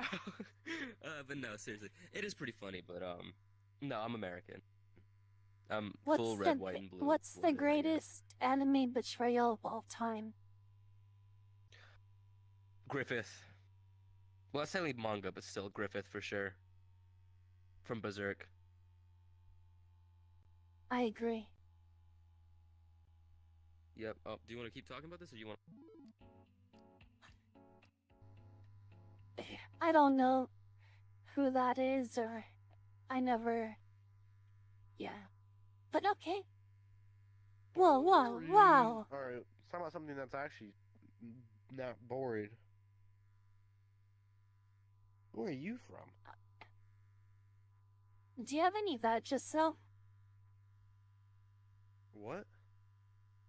Do you have any Vagisil? What the fuck are you saying? Vagisil? Vagisil. How about you fucking speak normal, alright? I don't know. We cut the bullshit and speak normal here so I can understand you. Alright, what are you saying? Shit.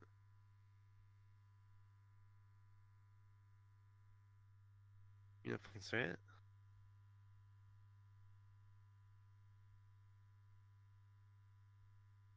English. English. A, B, C, D, E, F, G. English. Motherfucker. You got your shit now? Come on, you fucking get a speaker. He's gonna look at me like I'm fucking retarded.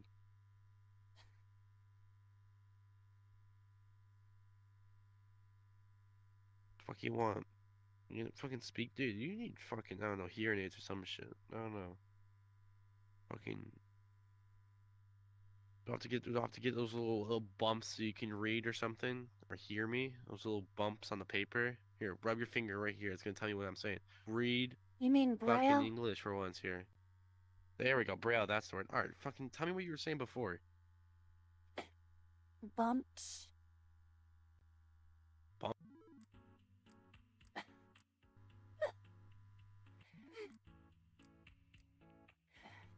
All he knew was bumps.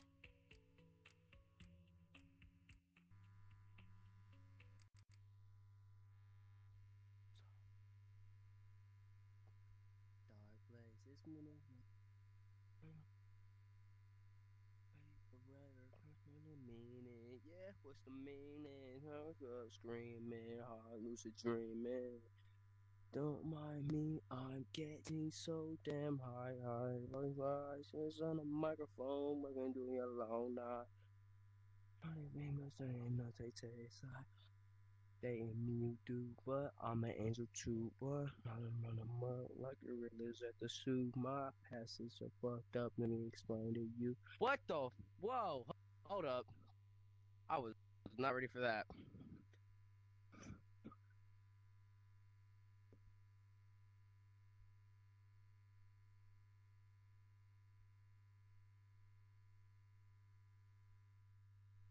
Why you fucking look at the other side of your damn avatar, bro? What the fuck? What'd you shoot? Got a tail? Hold up. The fuck? Why you got a tail on that shit? God damn. About long as hell. I gotta turn that shit down so I don't get fucking yelled at. You good? You got a Can you do microphone? the Fortnite dance? Which one? Like the basic one. Alright. You don't know what you're talking about, and that's chill. But like, there's a lot of them. But let me find. Here, I can do the gritty with this avatar. Fucking this.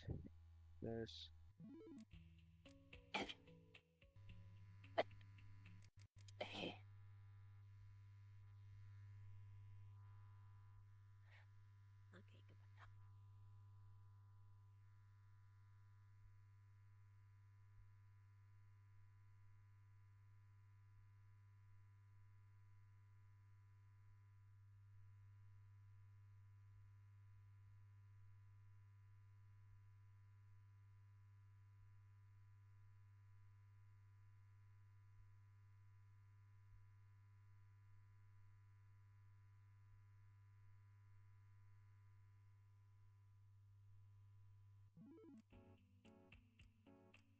Okay.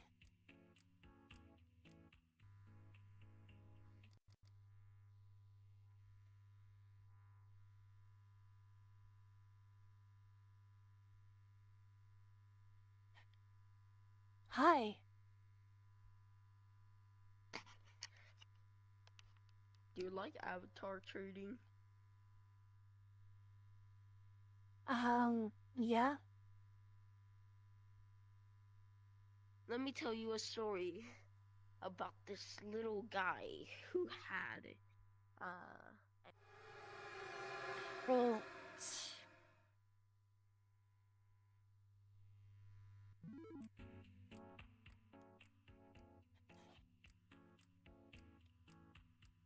nighttime is way better, you guys. Way better.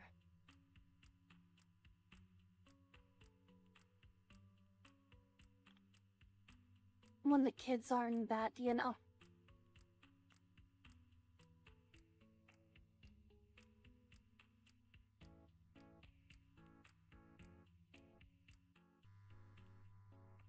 You know what's good for this time of day?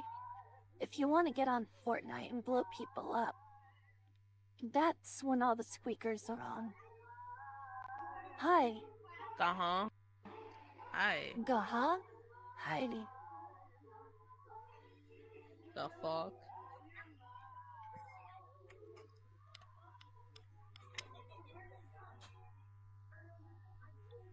What was you trying to look at, buddy?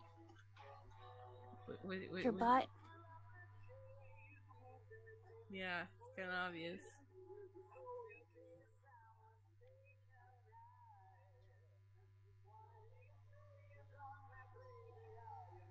Why are you trying to look at it?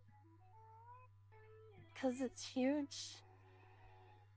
Thank you. Thank you? Yeah. There's your look. Wow. Okay, I'm gonna go join my friend now. I'll see you, buddy.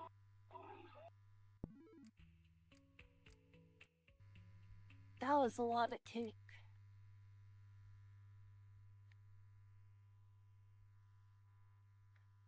Oh, there. Maybe talk about art. Okay. Hey, do you like art?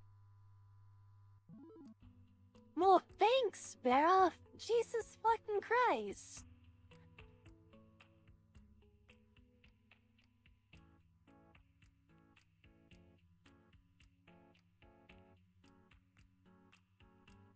I guess that was a bad... Like, I can keep someone around longer just trying to, like, look at their butt close up. But there over here is like, maybe talk about art.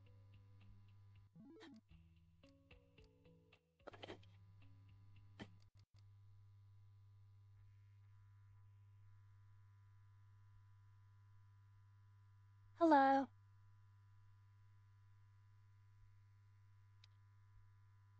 Do you like art?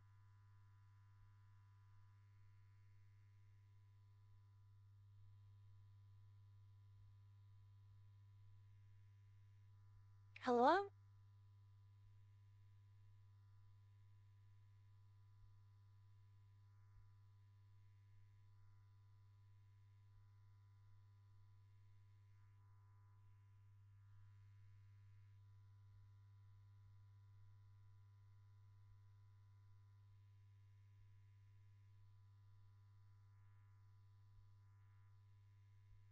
What kind of art do you like?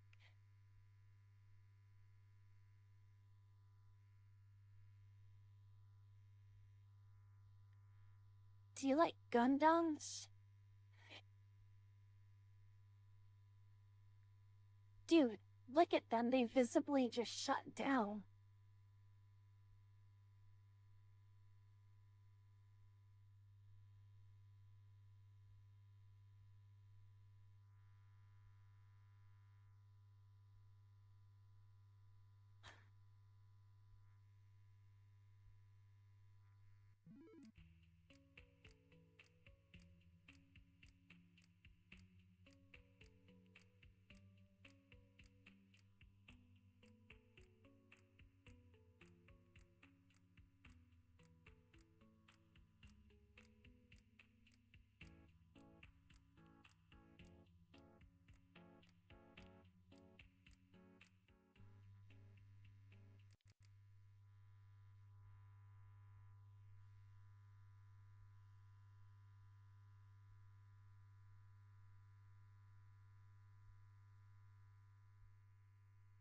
Hello.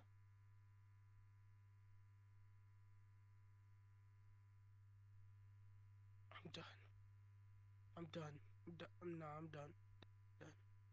I'm done. Okay. I'm tired. They're done.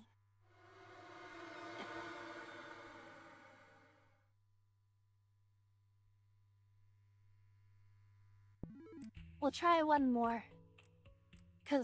But they've really been, like, duds.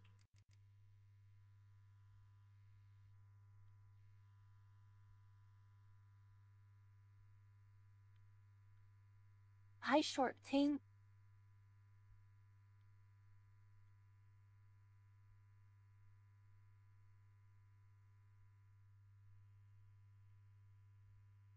Do you talk? Yeah, sorry. My memory was low and I had to reset the thing. Kill me. Kill me.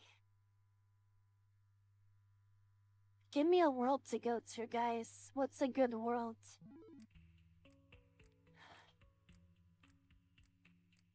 Inspired.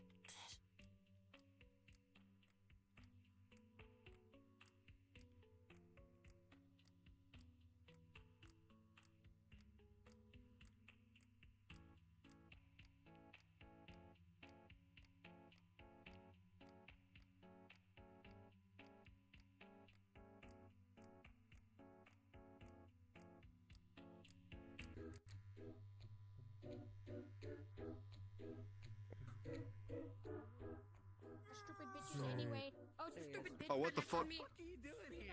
Fucking bitch. Hi, pretty. Zoom, motherfucker.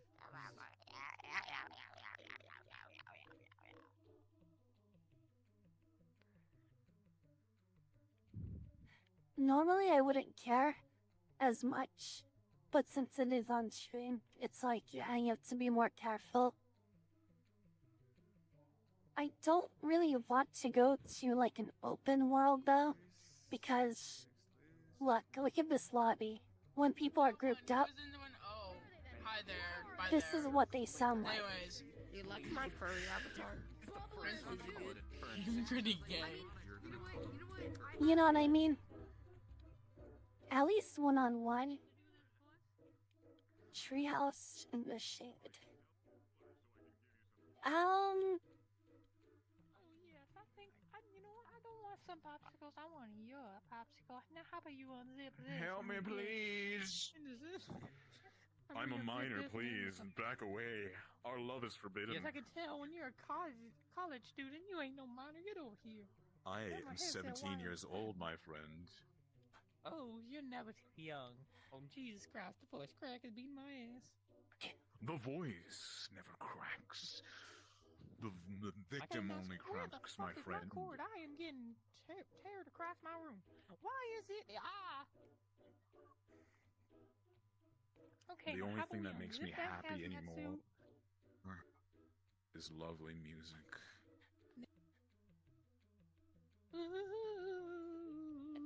I can't fucking That's the sing in only this way I get my voice. dopamine.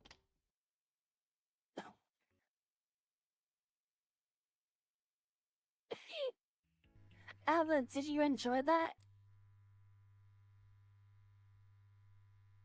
Oh, hello. Hold on, what character are you? Okay, Hello. Hi. Do you like art? Hi.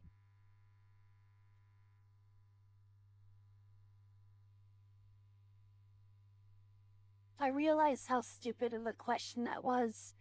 When literally there's a paintbrush on your back. Huh? Hold on, do I have the broom on? No. Okay, I still have the broom off. And the voice actor guy is cool. That's why I walked up to him. But he was getting assaulted by Pepperidge Farms, you know? Okay. I'm sorry, Jared. Sometimes I talk to myself. There's lots of different voices It's in my okay. head. I do that all the time. Sorry if I interrupt. Oh, you have schizophrenia too? Huh? What? What? What? I was saying,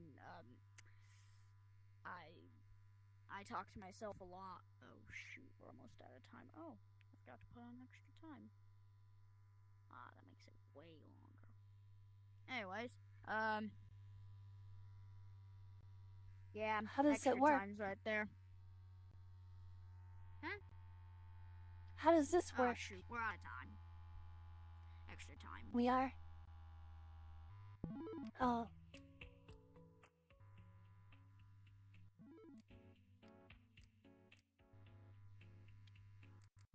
Hello.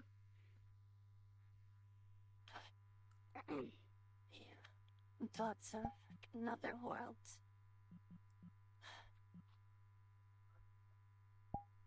What's this? Has-been hotel? This is new. This is what you guys were watching earlier, right? You like this stuff.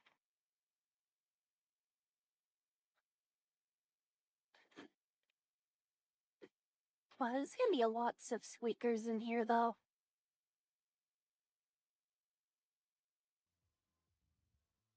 No, there it is.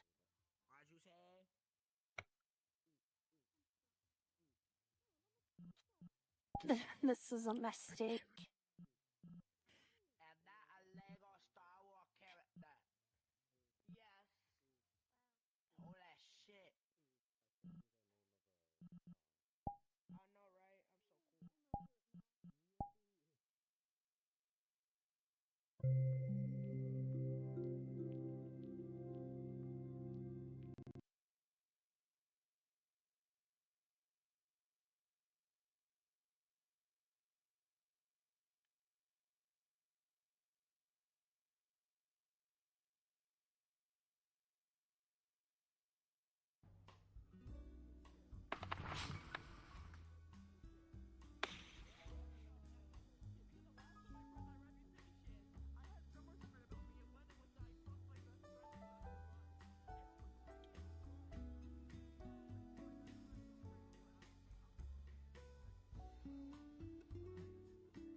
Welcome back.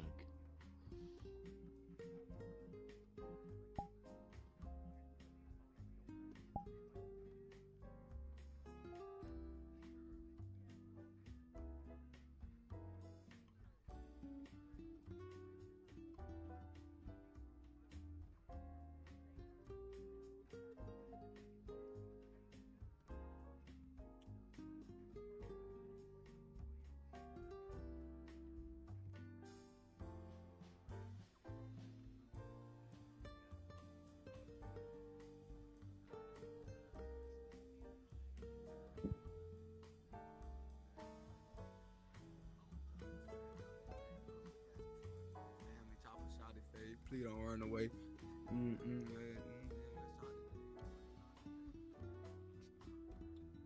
Lemurs Teats Hole. Hello? Hello? Hello? Hello? What do you want? Hello? What?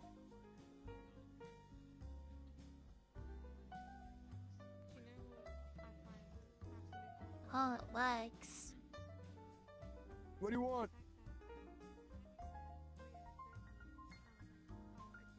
Are you my mummy?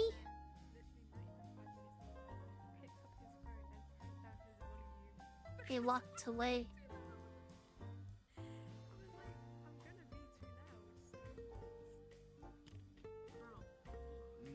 I'm gonna wrap him up. Fuck, but I always mad if all they mention that. Smoking some that profit. Yo, bro, stream, where you at, bro? Tibbo's playing Valorant. Fucking Valorant. That game is ass annoying. Tibbo's playing Valorant. And I was watching my show. So I was muted. I was like, I'ma move to a different call, and I'ma unmute. So whenever you wanna finish fucking playing that shitty ass game, you can join and we can talk. And he was Yeah. like, no, it's okay. You can stay in the call. And I stayed in the call unmuted.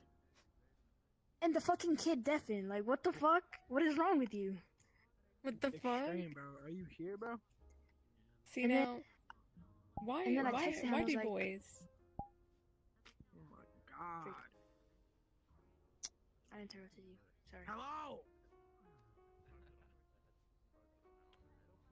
The vocabulary. It's like has been hotel, right?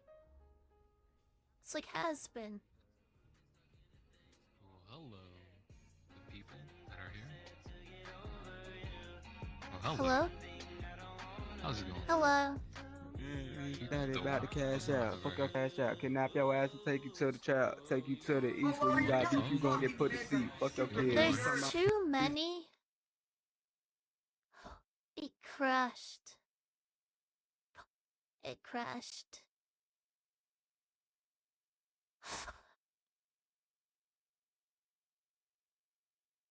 It's okay. Why is there so many of those kind of people in VR chat? Do you guys know what I mean by that?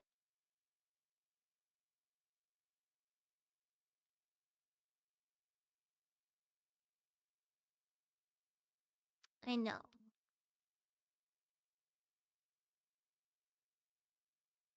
Yeah, see, Crizzle knows what I mean. But Abba doesn't know.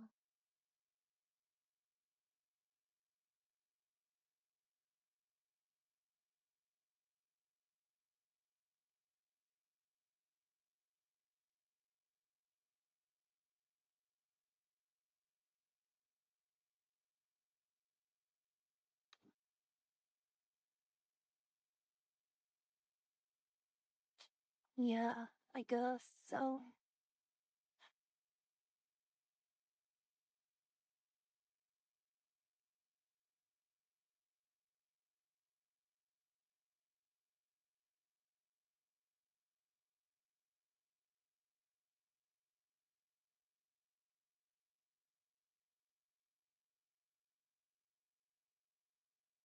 Yeah, it's not as fun. It's like 1 out of 10. Like, not even. It's like 1 out of 20. You'll find a good conversation and you'll add each other, but then you probably won't really talk again. Maybe once in a blue moon or something. Honestly, Bear, I don't know how you do it. Unless you probably know all your friends outside of the VR and then you just go in VR and hang out. Like you said, Overwatch and stuff, you play with them. Ooh, sigh.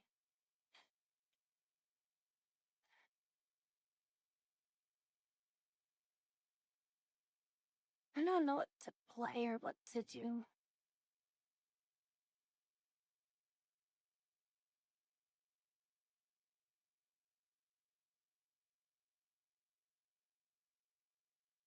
Vera has pre-established friends. Might come kind of, some kind of.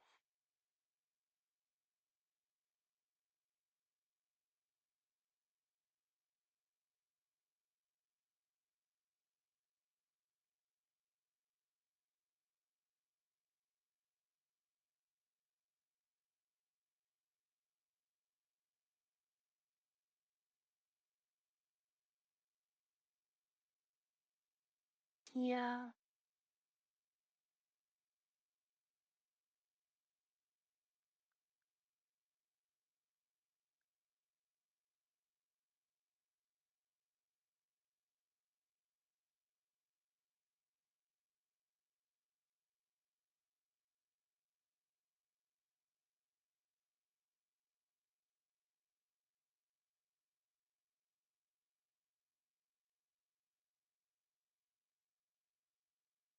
Right.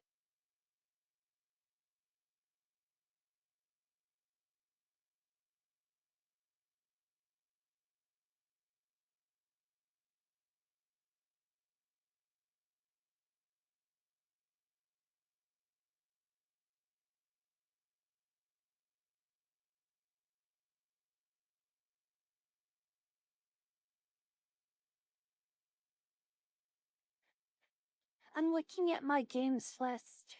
I don't really know what I want to play.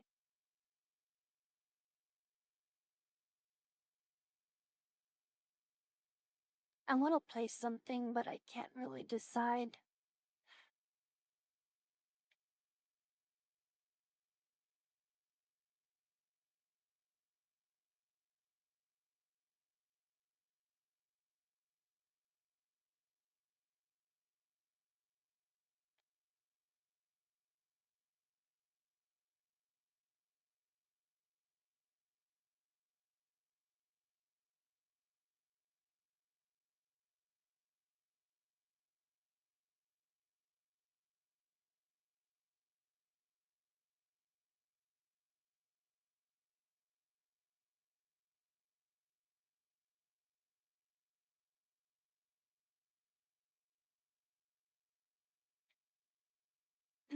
I was at first, but I'm so behind everyone else.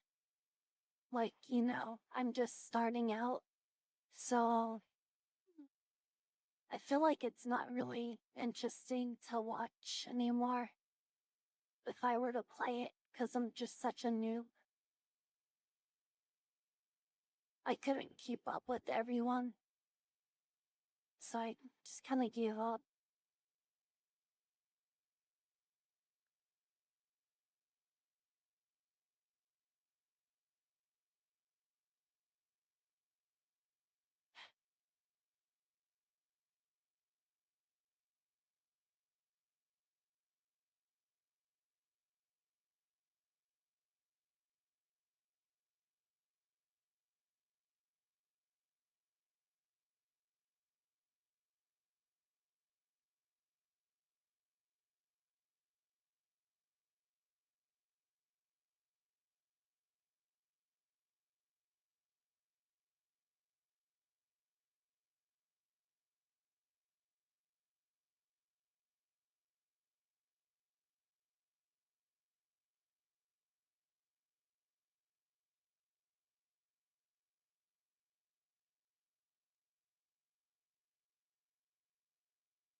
Mm.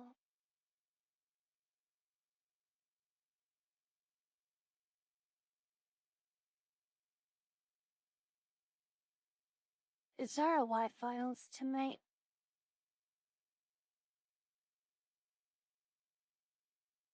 Let me check. Because it shouldn't be on in like an hour.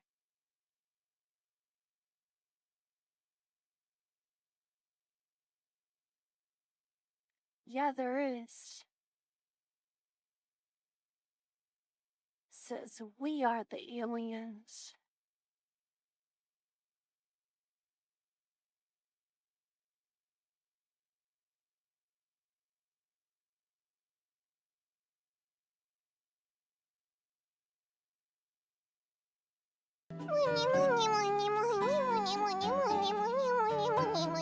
Oh my gosh, Steve. Thank you. I bet it's loud. Getting jump scared.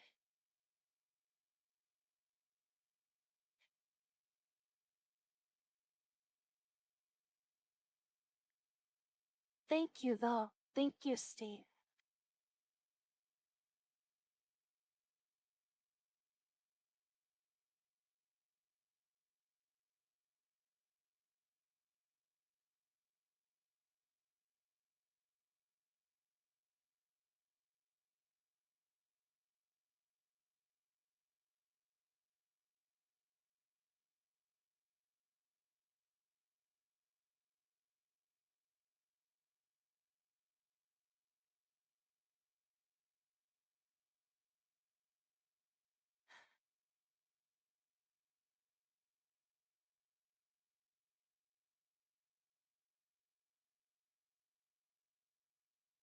I don't know what to play.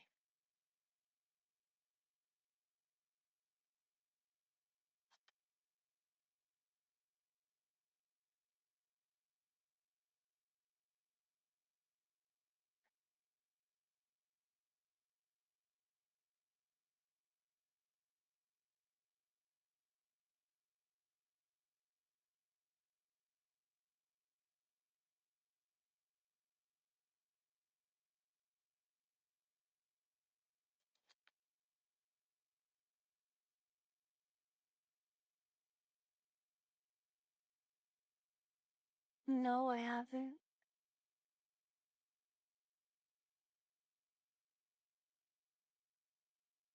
Maybe. Let's see.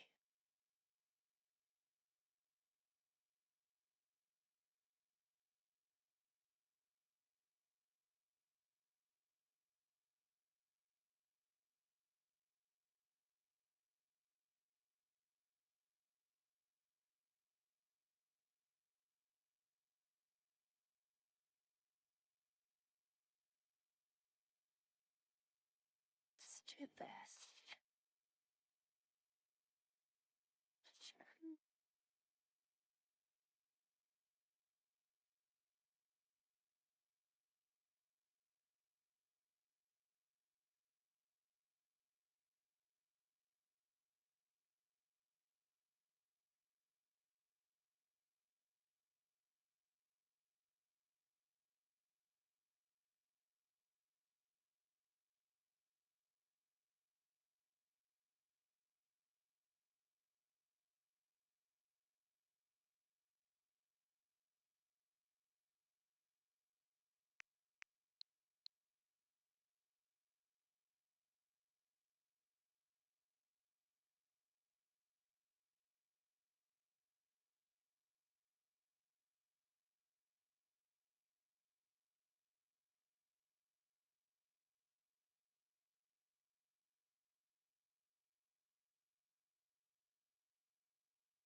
I'm not sure why it's not capturing.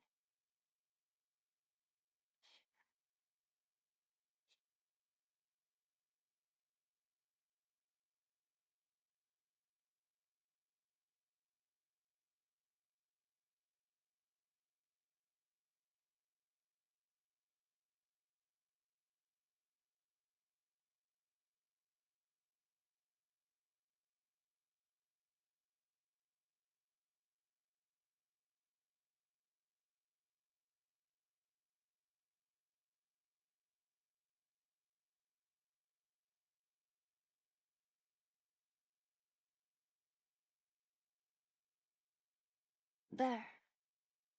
Alright, good night.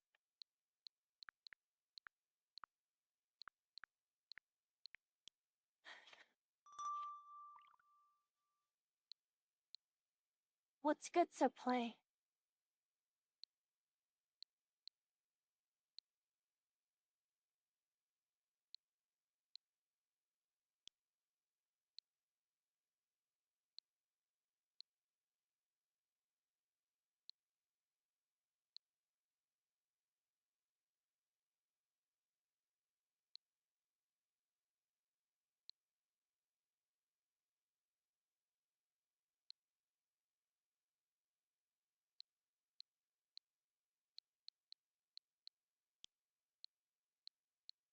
Have you guys seen Mario Wonder?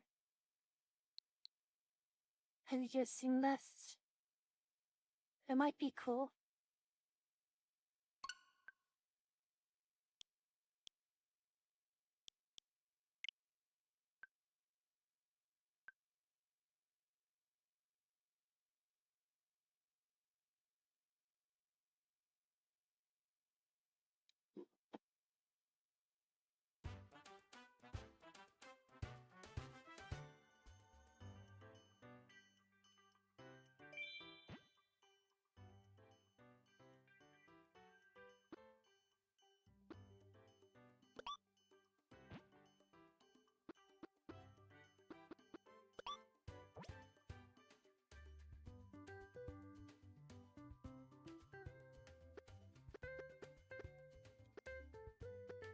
Who should I be?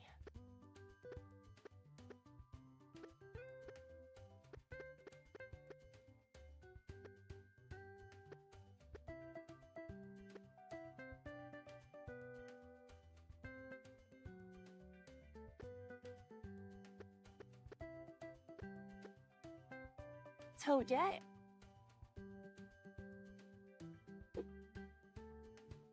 I'm ready. Toadette.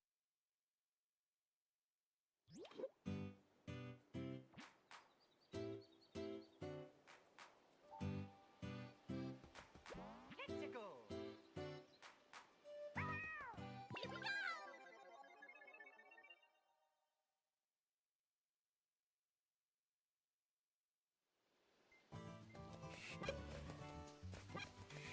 I was like, why am I red?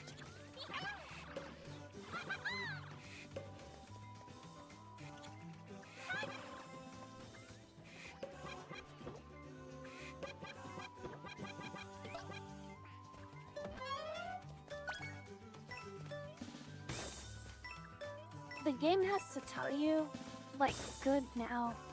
Why is that? So, like, good job. Is this something they did? Like, they studied child psychology?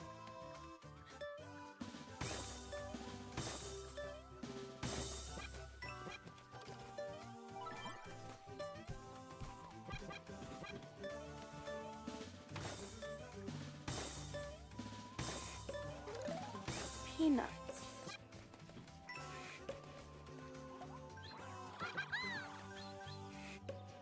Herbs. Oh, whoa. Let me turn down the audio a little. Just a touch.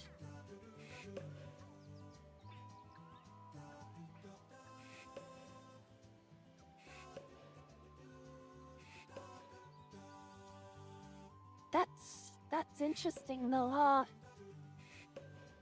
It's like the game needs to baby you on. Good job, you did it! Yay!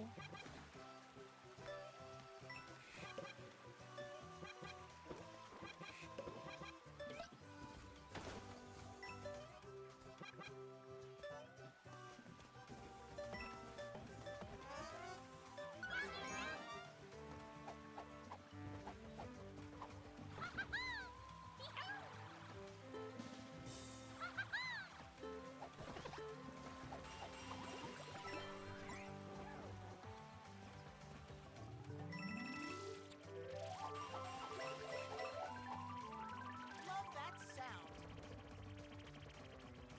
Back here.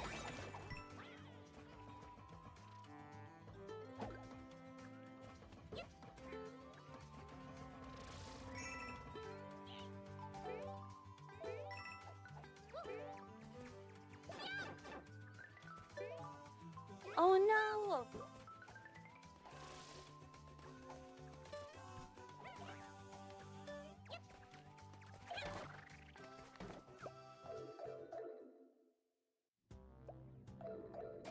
Yeah, this is Mario Wonder.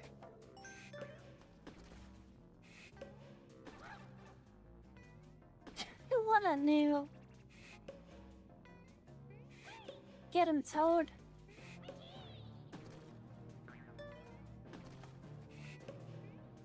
Oh. I guess. Oh god. I almost got killed.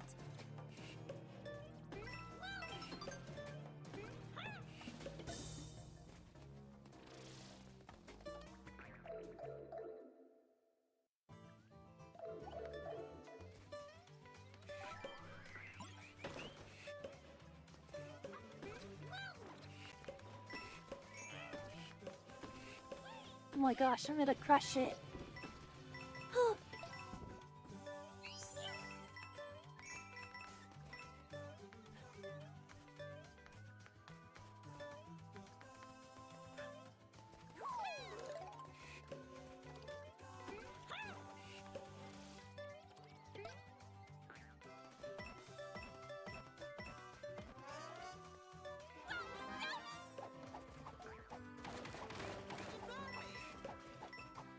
I found you. No? Oh yeah, little.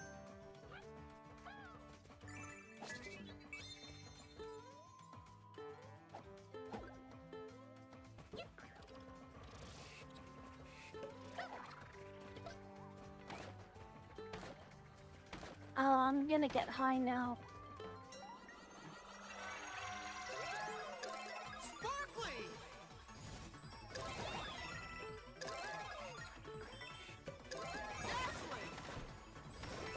Drugs.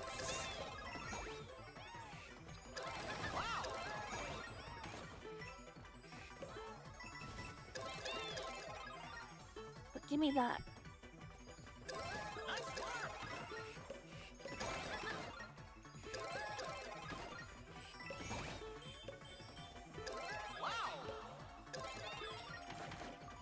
Wow.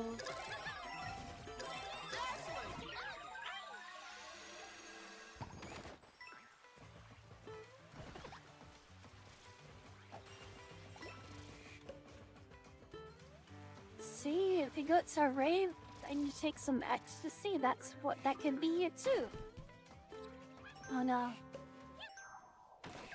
Oh, I should have jumped on his head.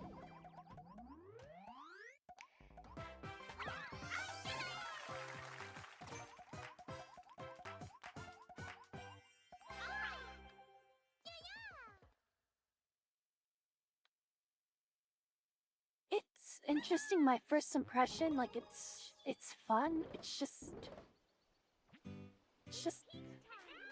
weird.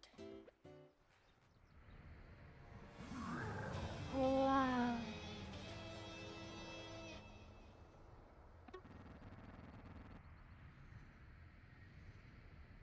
Bowser is the castle.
Ah, yeah.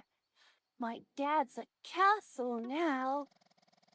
Nobody's gonna be able to stop him now that he's all powerful. Like, what were they smoking? He's a castle now?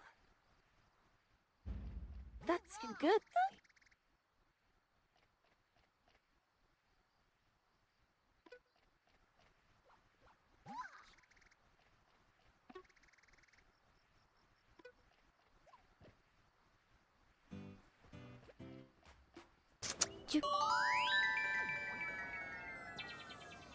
何それ。投げキッスだよ。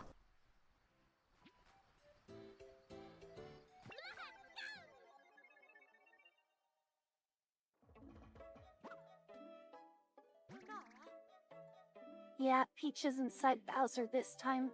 For once. For once, right? That's the plot twist here.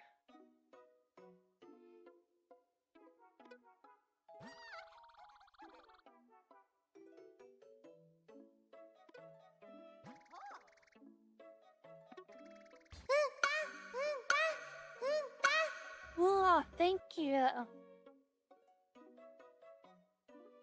Look, he's passing them around. Look at Crizzle go.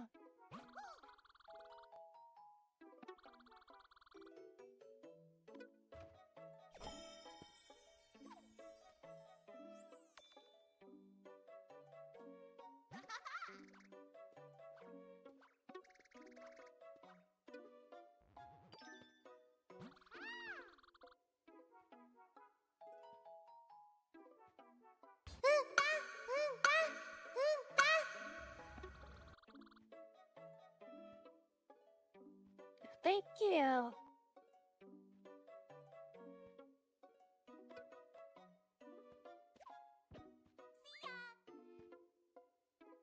This way.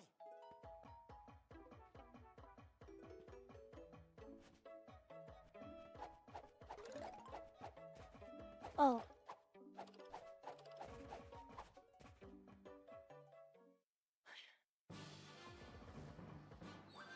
Alright, here we go. Oh, training grounds. While midair, press or shake the controller to open your hat and float slowly downward. Shake the controller? Oh, that's weird.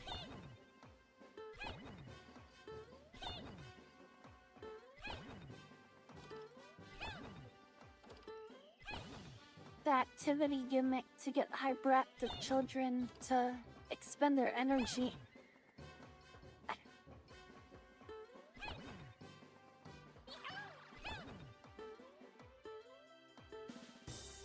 Press R in midair. What is R anyway? I'm gonna shake my controller. See you later.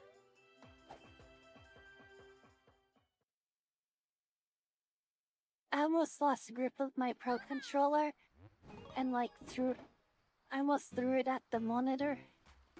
So I probably shouldn't do that.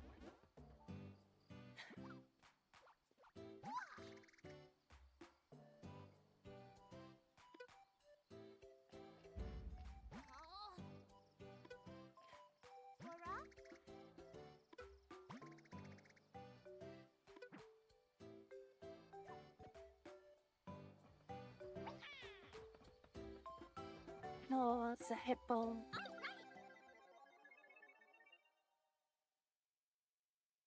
I don't know if I can put a strap on the Pro controller though.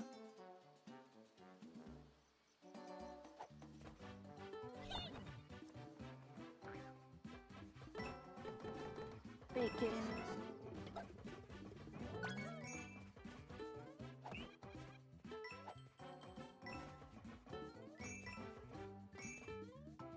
What's this doing? That person's showing off like they got up there or something? I can do it. Watch. See? Boy? Oh, look, he's like a persimmon. The Goomba, see? He's a persimmon.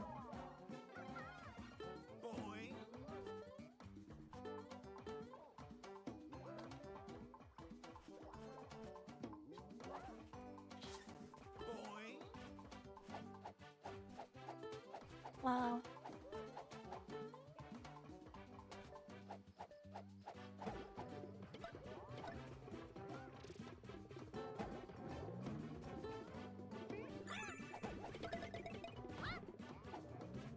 Going off. Oh, I did it. Look.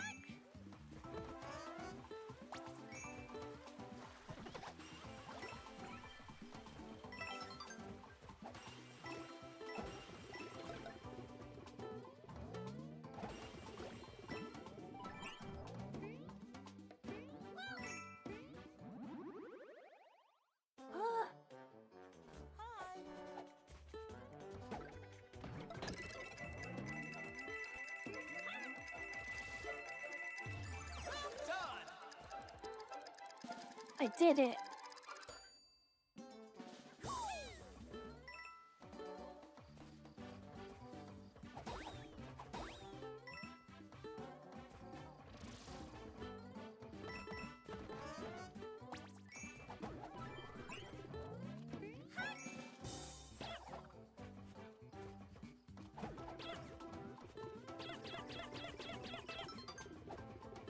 Oh, that's satisfying.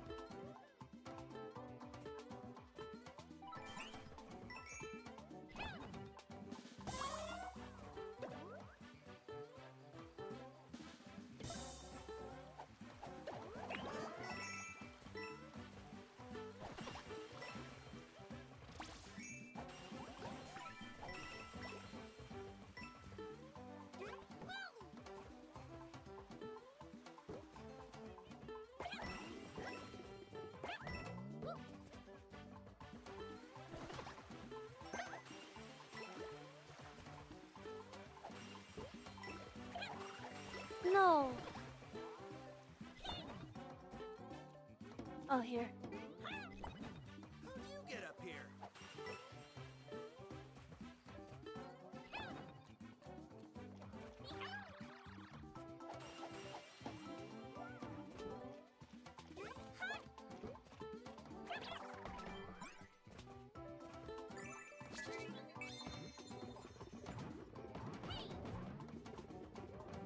Rude.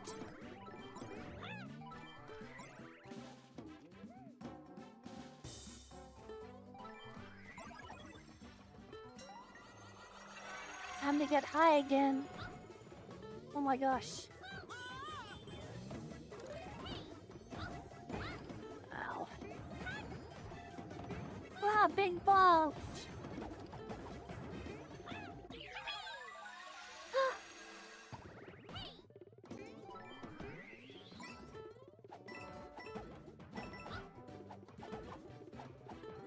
I tickle your balls with my trunk.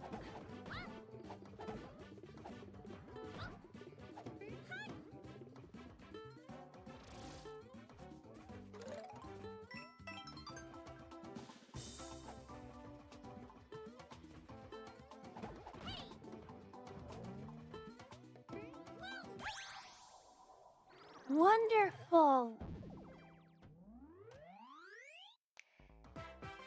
Give me that drug.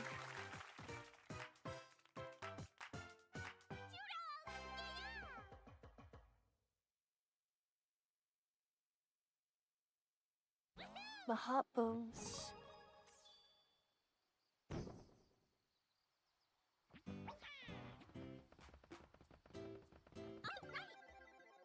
Wonder token tunes. What's this? Hey, can someone remind me, like, keep an eye on the clock? So when it's, like, getting close to 6, we can watch the premiere.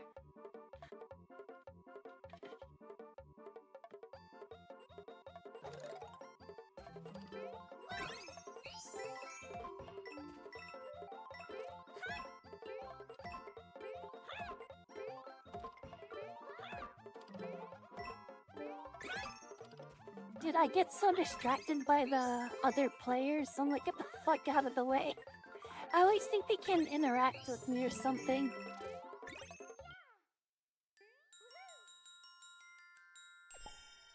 Love that sound. Oh, it's music.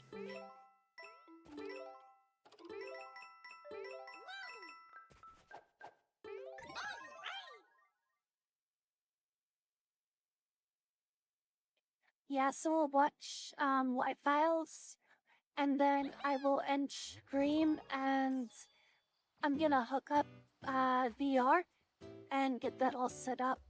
And I'll probably just hang out on VR chat, honestly. It's all I want to do. It's just, you know, go on VR and hang out, troll, and watch stuff.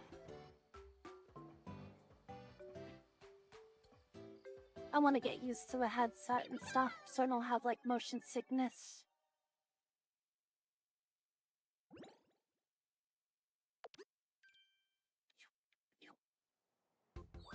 Of course, Grizzle. On Twitch, you can click the link to my Patreon.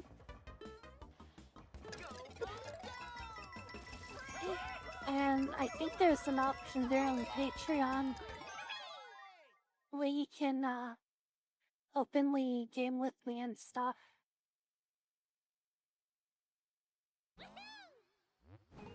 Like, it doesn't have to be an event that's set up or anything, it's just like open access.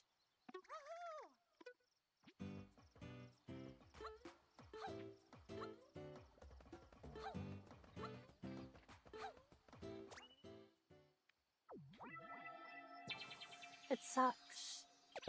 It only takes a few to ruin it for everyone, you know?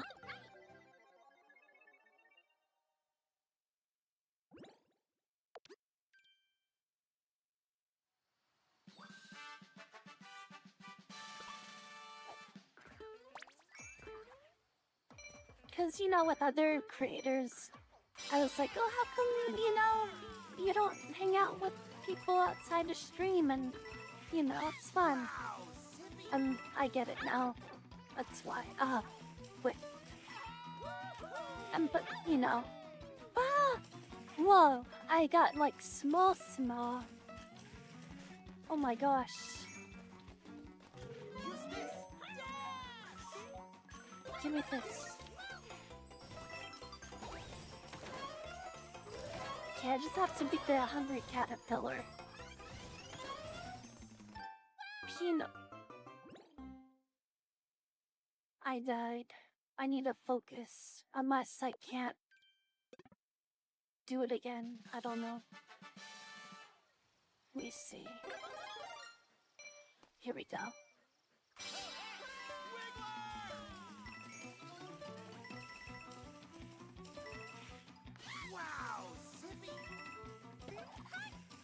Yeah. I can take... Oh wait, I can adjust the price. Don't worry. Yeah, it's a lot. Let me see here. But I'm pretty much doing VR, like, almost every day anyways. It's really fun.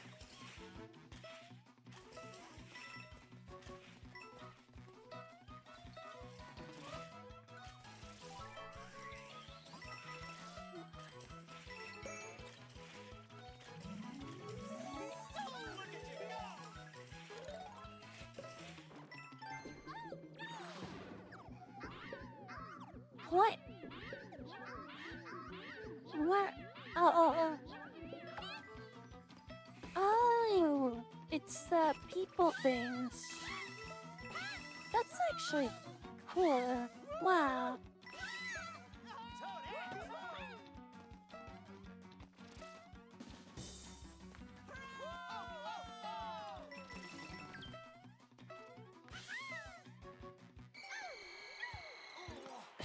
You win.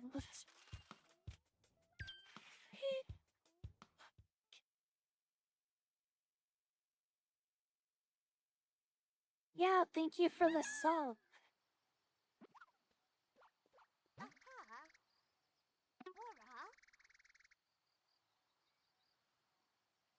I was holding that to dash.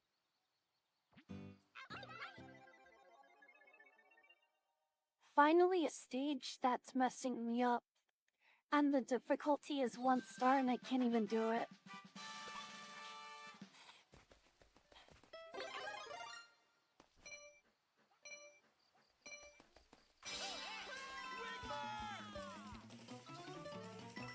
Screw you, Wiggler. The Wiggler.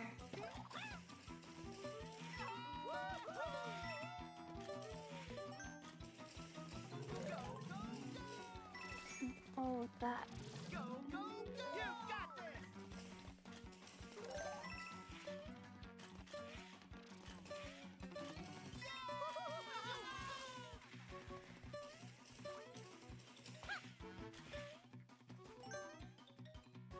Hey, what?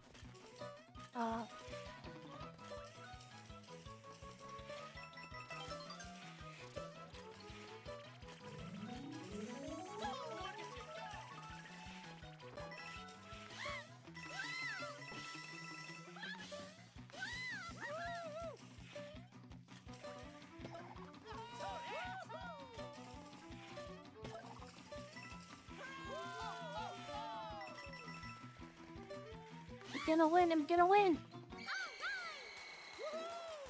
First try. First try. Heck yeah! Heck yeah!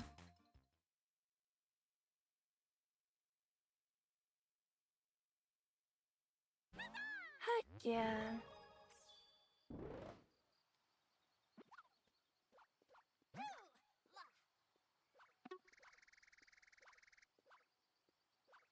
Auto Super Mushroom Badge.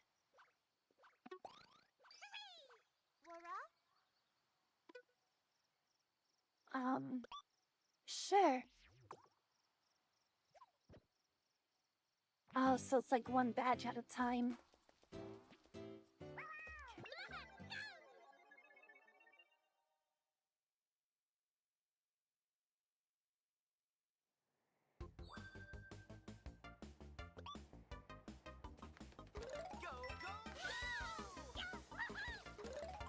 Ah.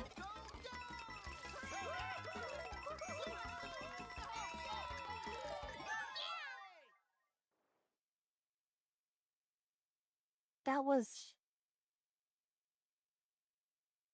was it?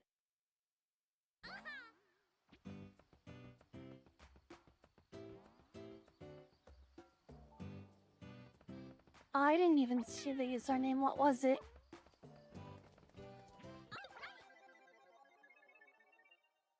I was so focused on just running in the straight line.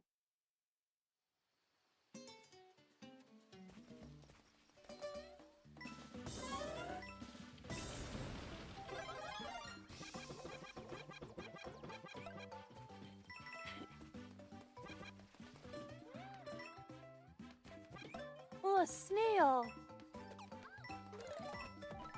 It's just good that I kill everything, you know? It's good.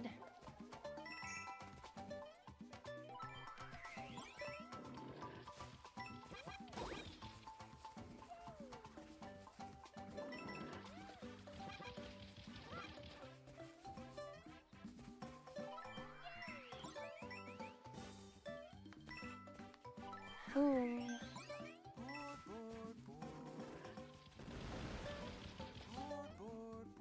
Oh, what?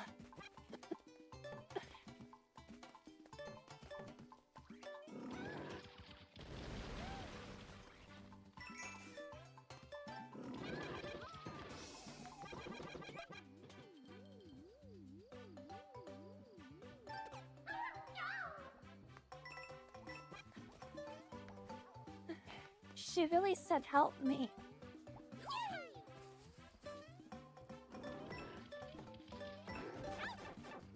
Oh my gosh.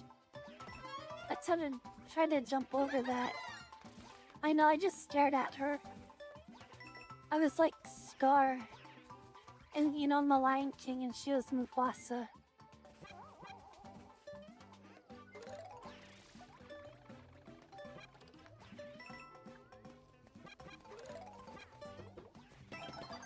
Something feels off.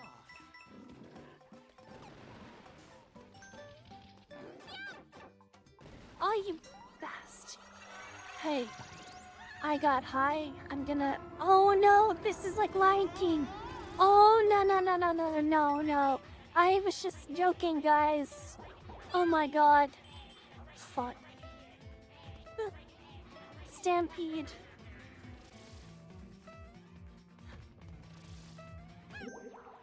I ain't messing with that.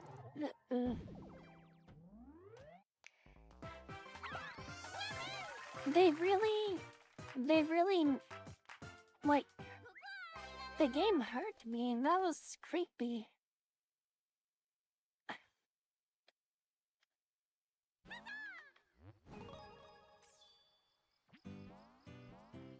Black? That's really creepy. What's this? Journey together?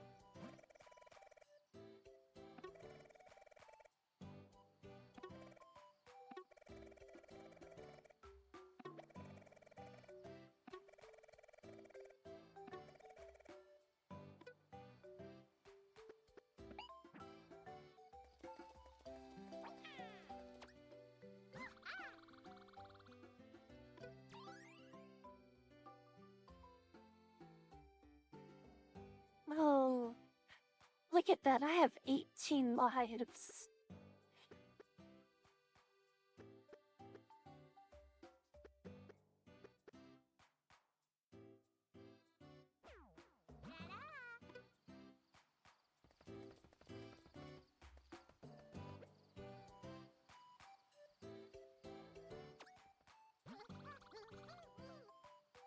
It's terrible. This rock fell here because of that awful Bowser. I'd smash it if I could, but it's just so huge.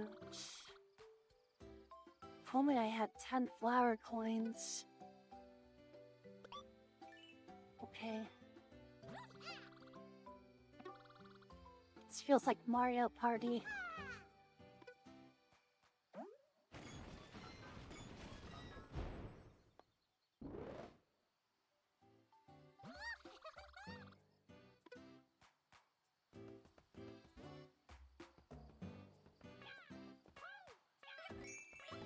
A Squidward!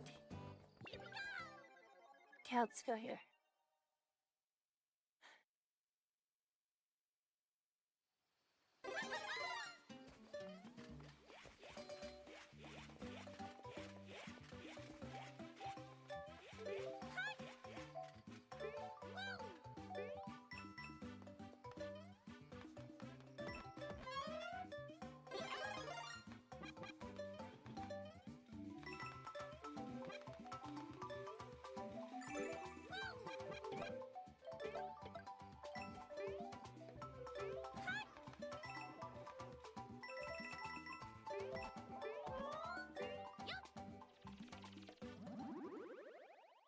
Whoa!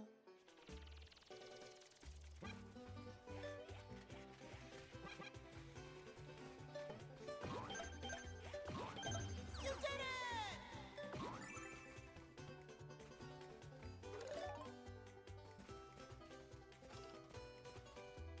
Is that it? Okay. I did it!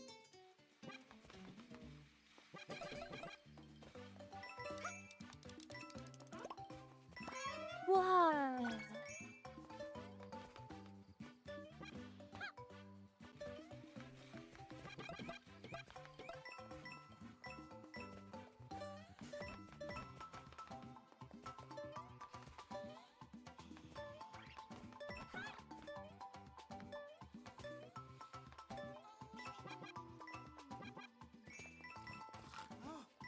What is it? Can a guy get some shut-eye around here?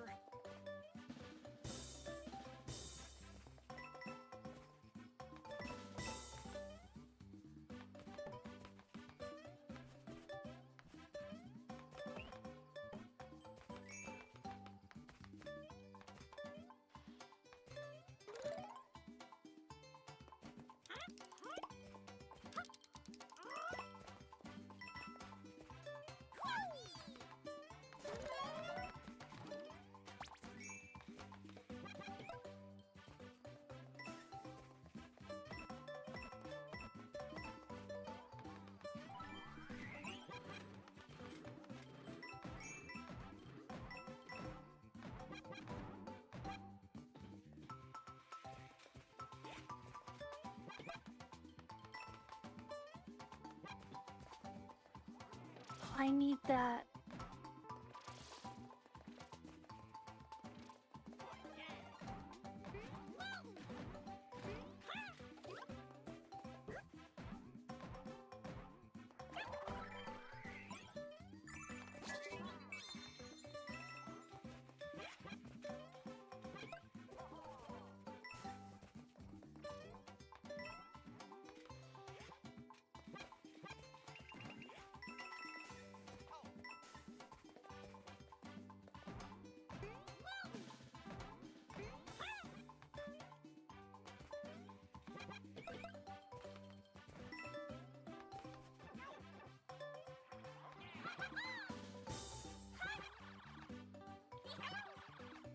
Is there a super jump? No. I just go here.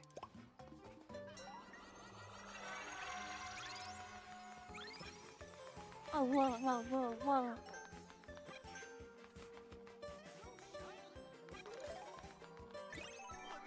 Walking on air. You should keep going? This is wonderful.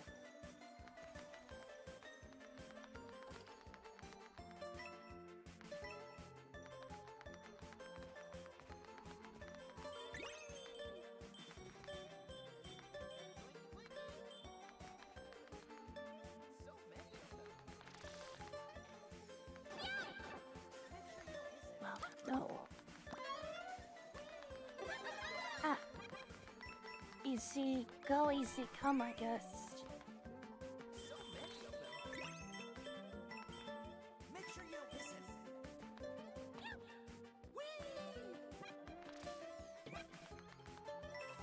Close, close.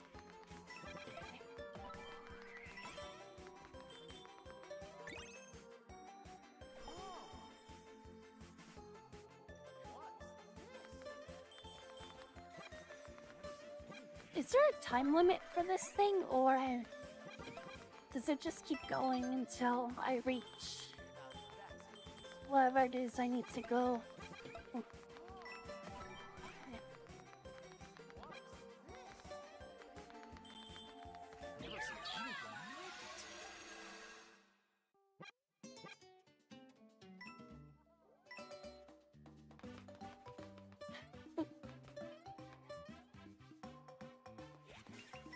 Dude, sometimes I can't handle the Wonder Seeds. They're really trippy.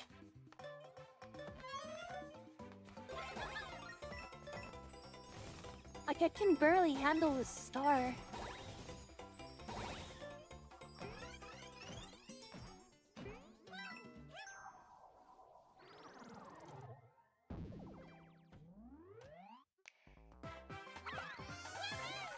What is this game like for someone with autism? Do you think it's like sensory overload?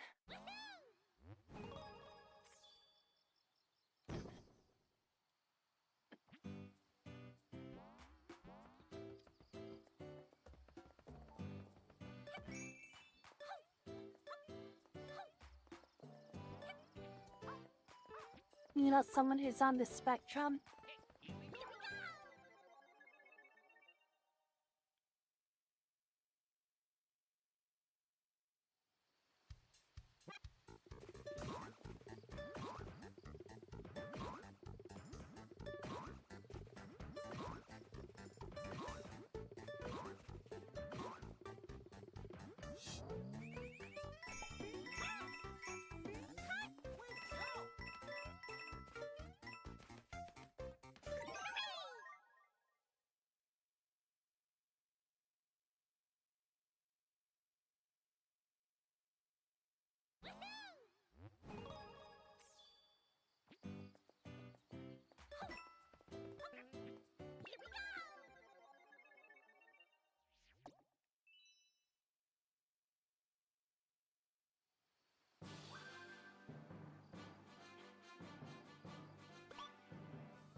Go for it! Float while in midair.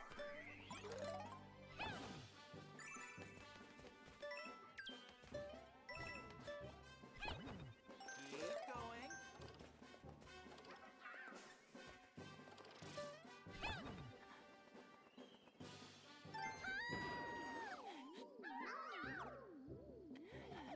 I meant to help them. I was like, I was a butthead once. And I tried to turn. But I should have just let them die. Float while in Lesson learned.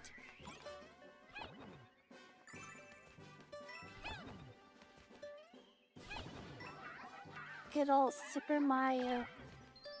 Oh, there. I helped them.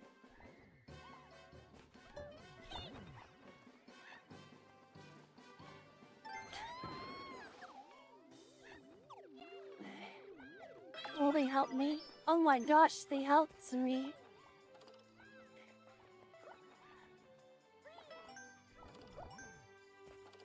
They helped me.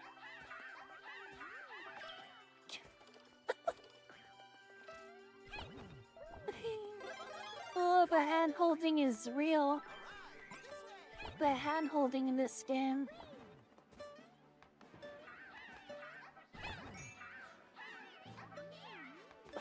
What? There, I tried.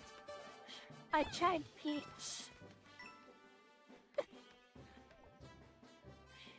I feel responsible for them now, like... I don't want to, like, leave them behind, you know? She should die him again.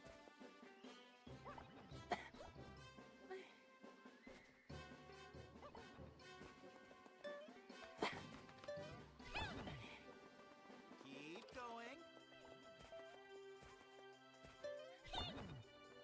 Come on, Peach, you can do it.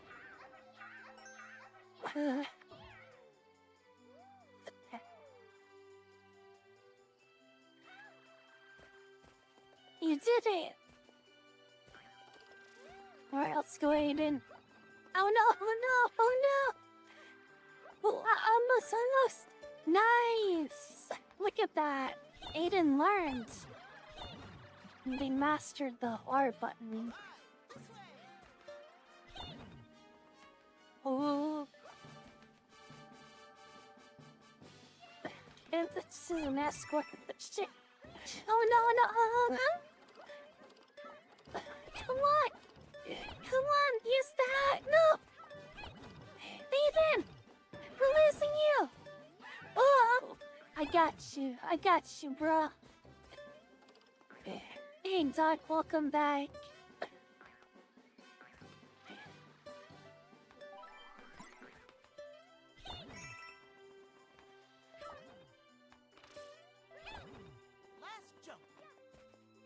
Come on! No, not Aiden! Come on! We're almost there! I'm gonna go for the big points. Oh no, oh my god, already. Aiden!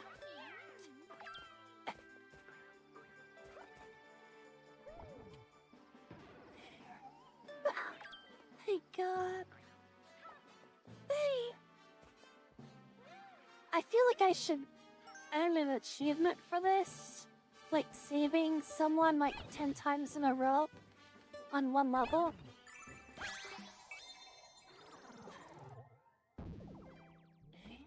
That was cute as fuck though. Whenever they died, they're like, over here, over here, over here!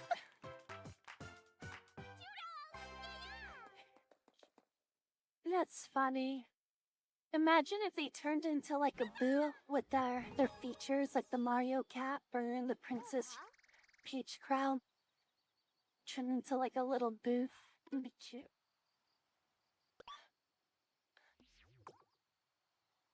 The carry awards, right?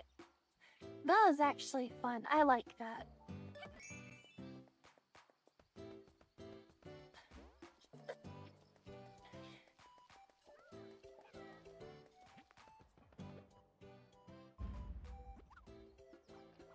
Okay.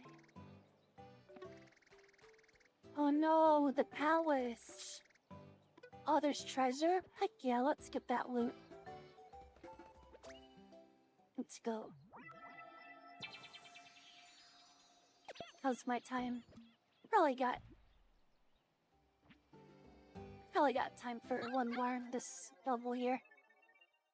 Then I'll do NEDS.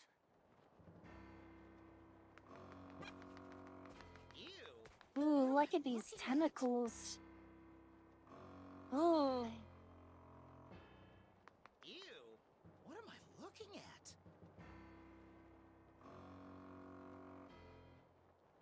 Toadette's about to... Oh no.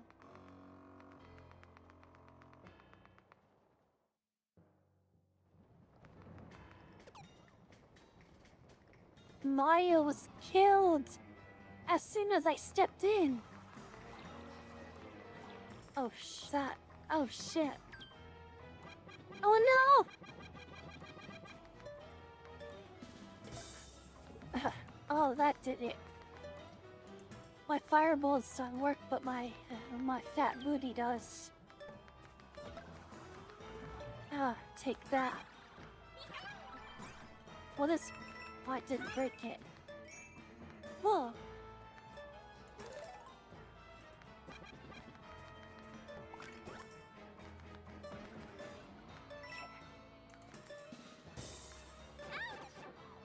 Oh no!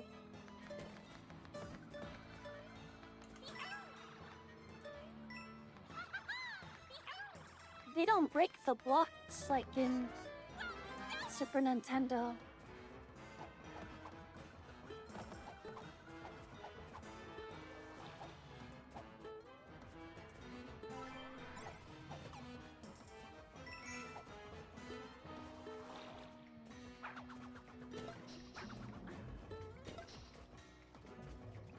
Easy.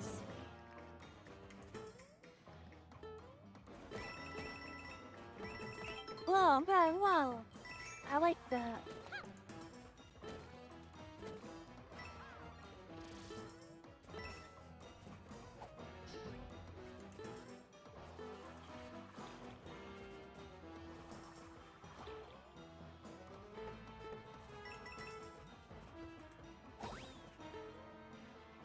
Get out of here.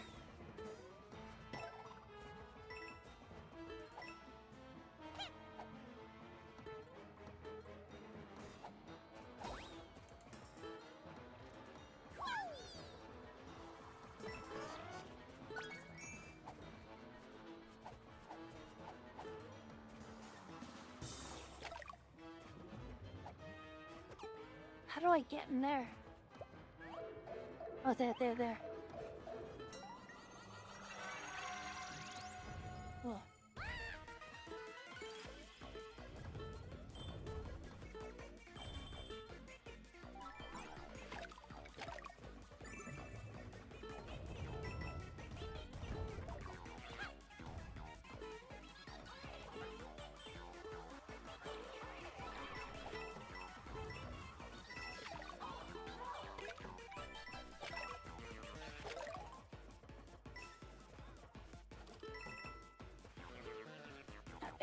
Yoshi's ready.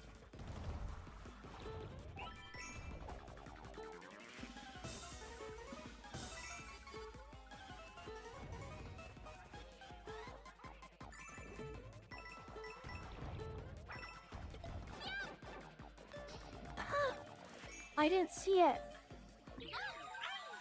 But I got the Wonder Seed, so it's okay.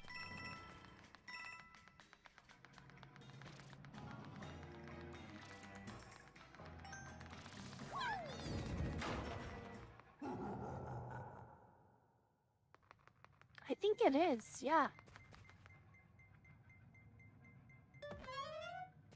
No! I wanted the elephant.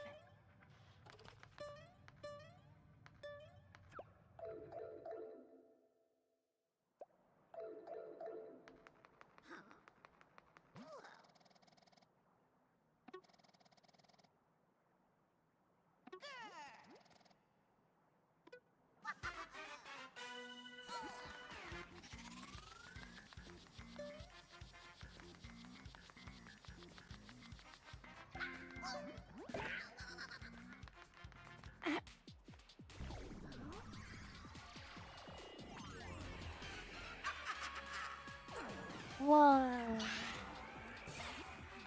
Whoa, I'm big. That's funny. What? No. What was that? What was that? I didn't know he could butt stomp me. And I was big too. There, now I'm an elephant. I can do this. Just slap them up in the air.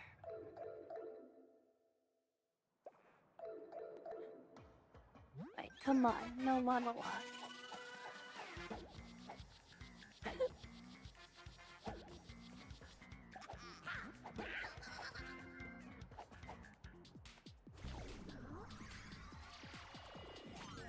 I'm just gonna slap him here in the corner.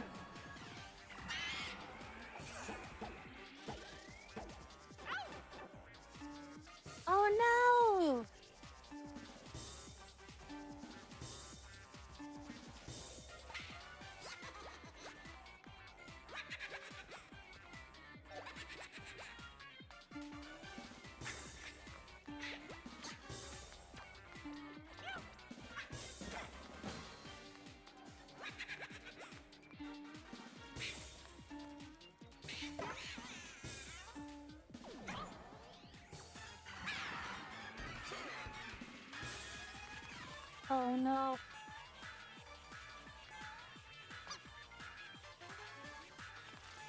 Oh, that was close.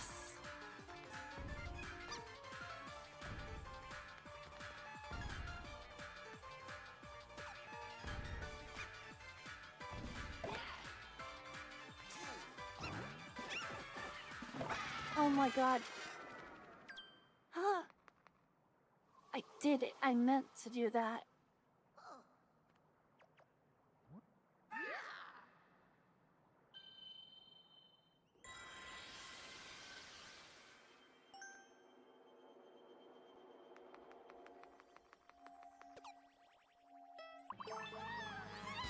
Meanwhile, Peach was also killed. But it's okay, cause Toadette wins.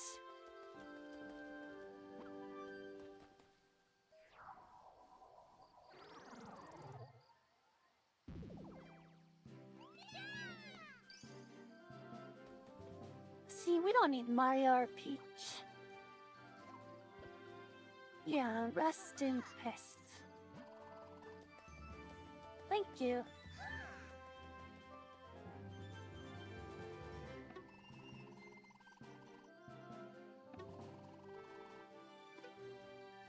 See you later.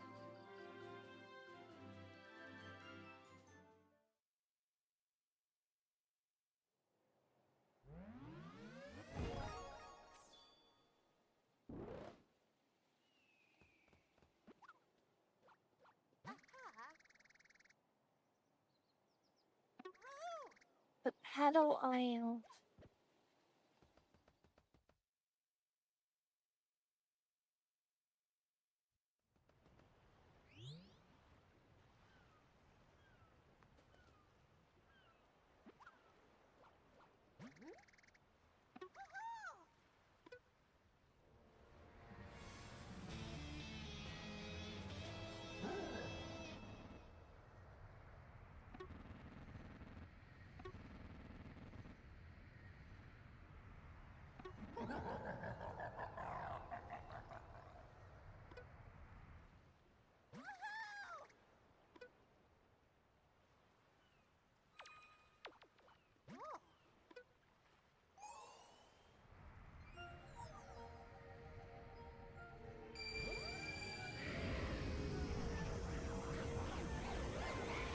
Heart Richard, we're gonna switch gears here as well after this dialogue finishes.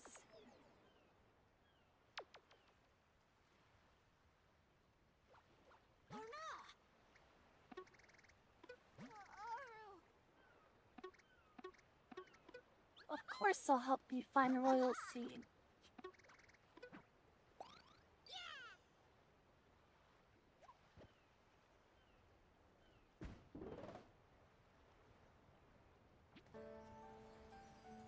That's cool. It's fun. I like this game a lot. I love platformers. Bye. Oh.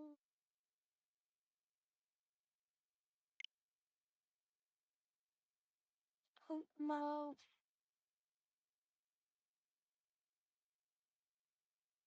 What's up?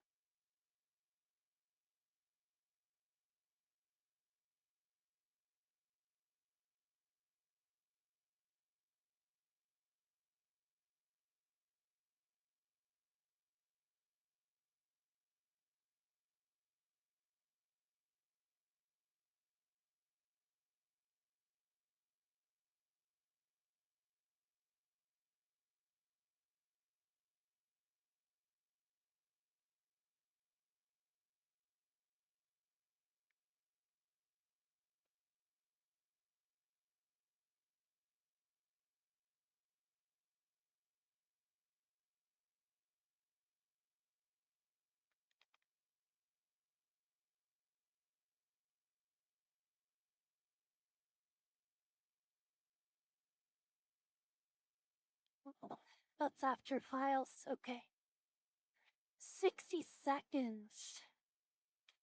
I'm just gonna go ahead and be right back, guys. So I can let them out, okay? Then I'll keep it on here. And then let me change the audio. I want to know.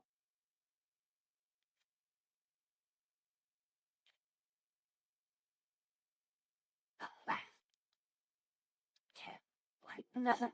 Oh, what is? I mean, I love it.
This episode of The Y-Files is brought to you by The Y-Files Operation Podcast. Deep dives and longer stories every week.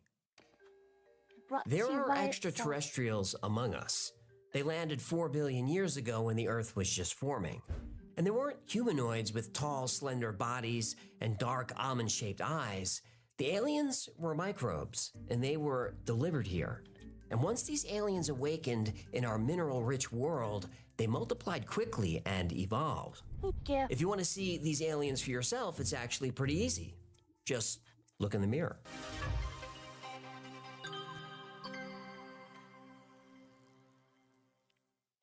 Until next time, be safe, be kind, and know that you are appreciated. Sir, I'm gonna need you to come with us. Okay.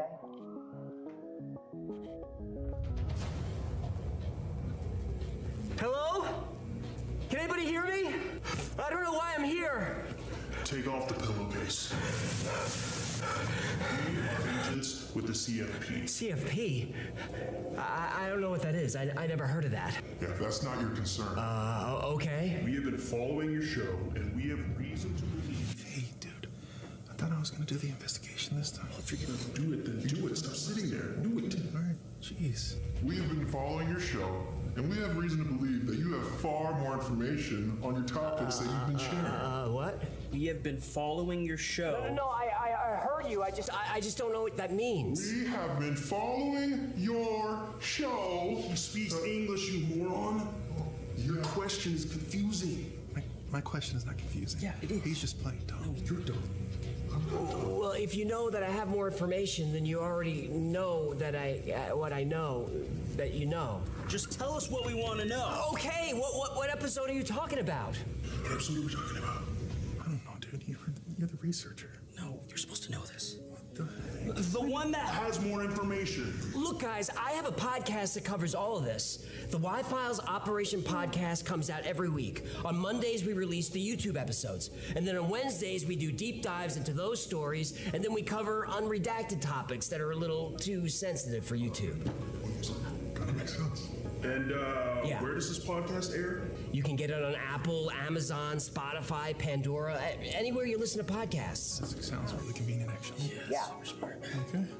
Go unlock his cuffs. So, can I go? Me unlock the cuffs. You have the keys. No, I gave you the keys. You did not. I specifically put them under the. You have the keys. Maybe when you give me the keys.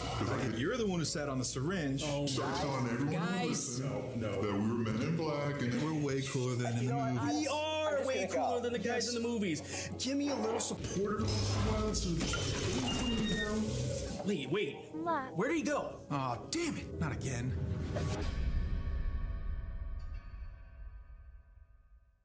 I put my tinfoil witch hat on. 4 billion years ago, the I'm Earth's bad at surface it, was though. very different than it is today. No continents existed. The entire planet was covered in ocean, but the waters were shallow, no more than 100 feet deep in most areas. Countless volcanoes covered the globe, spewing molten rock that would soon form tiny islands. The atmosphere was a heavy shroud of volcanic ash, superheated dust, and toxic gas. This was perfect for the large craft that had just entered Earth's orbit. This craft was on a mission. On the vessel was a cargo chamber filled with row after row of large capsules, each about the size of a car. The capsules contain trillions of prokaryotes. Prokaryotes are single-celled organisms. They don't even have a nucleus. But these organisms carry something very important in each and every one of them: DNA. There was a loud hiss, a door opened, and a capsule was ejected toward the planet below.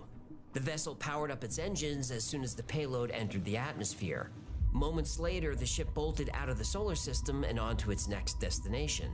The alien capsule glowed red hot as it pushed through the Earth's atmosphere. This wasn't a problem, it was designed for this. When the object hit the water, the impact was violent. This was also expected. The capsule opened. Out poured what looked like thousands of glass beads.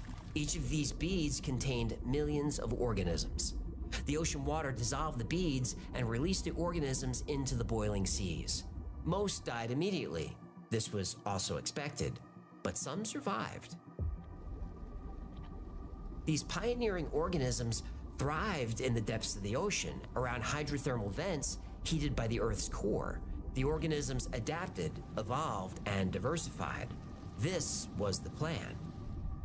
And so the tiny planet Earth began its journey from a barren piece of lifeless rock to a vibrant oasis of life.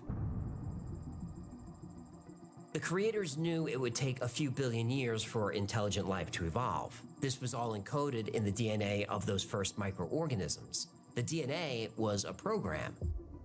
The programmers knew that when their creations were finally ready, they'd decode the program and find a way to call home.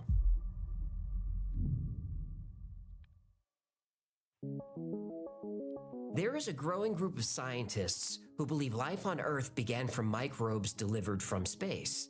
This theory is called panspermia. Yeah, spermia. Please don't be immature. In Greek, pan means all and sperma means seed.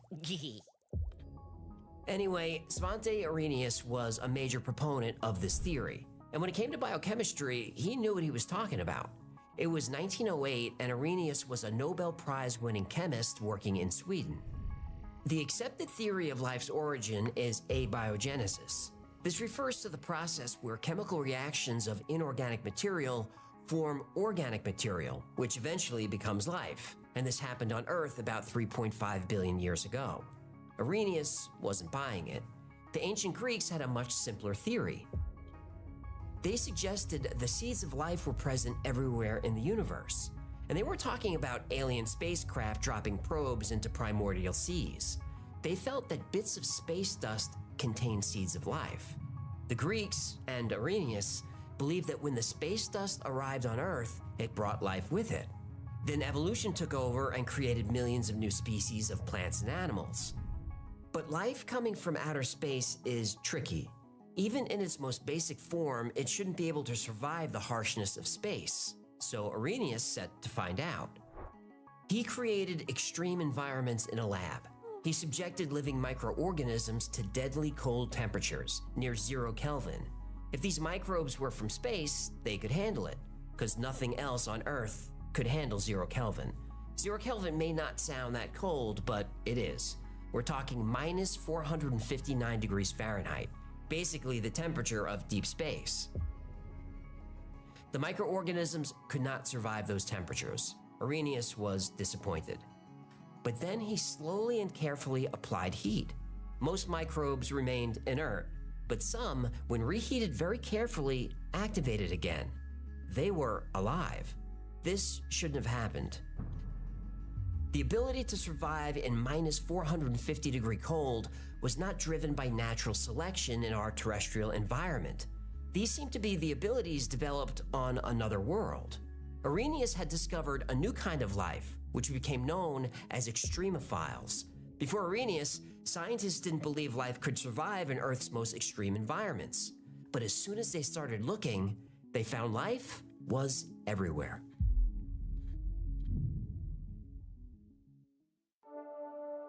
Arrhenius had proved that life could survive the extreme cold of space. But what about extreme heat? In 1977, explorers discovered hydrothermal vents. They were on the ocean floor beneath the Galapagos Islands. These were cracks in the Earth's crust, where water, superheated by the planet's core, is released. Since that first discovery, scientists have found these hydrothermal vents all over the world. They're usually in underwater mountain ranges where tectonic plates collide. Now, humans can't survive very long in temperatures over about 122 degrees Fahrenheit. At that temperature, proteins in our bodies start to melt. Our cells lose their shape. At over 158 degrees, our DNA begins to unravel. Yeah, but nothing loosens up the muscles like a nice fin rub and a nice hot soak. Well, maybe, but the water released at these hydrothermal vents is over 800 degrees. That would kill you, me, anything almost instantly. Yet here's the thing, that water is teeming with life. There are bacteria thriving in water at 220 degrees. Some can even survive in temperatures higher than that. These are called hypothermophiles. No one knows how their DNA keeps its shape at these extremes, but it does. And as you go deeper into the ocean, life faces another deadly problem, pressure. We don't really notice it, but our atmosphere is heavy enough to exert pressure on us. When you go underwater, the weight of the water does the same thing. Without protection, the human body can't survive for more than 5 or 6 atmospheres of pressure. But scientists have found organisms that thrive in 300 atmospheres. Pressure doesn't seem to affect them much at all. Now, how about this? There are organisms that can survive in acid too. pH stands for potential of hydrogen or power of hydrogen. pH ranges from 0 to 14. 7 is neutral, below 7 is acid, and above 7 is basic or alkaline. The human body likes a pH of 7, neutral, or maybe slightly above. We go below that, we're in trouble. We don't like acid. Speak for yourself. The pH scale is logarithmic, so a pH level of 6 is 10 times more acidic than neutral. A pH level of 5 is 100 times more acidic, and so on and so on.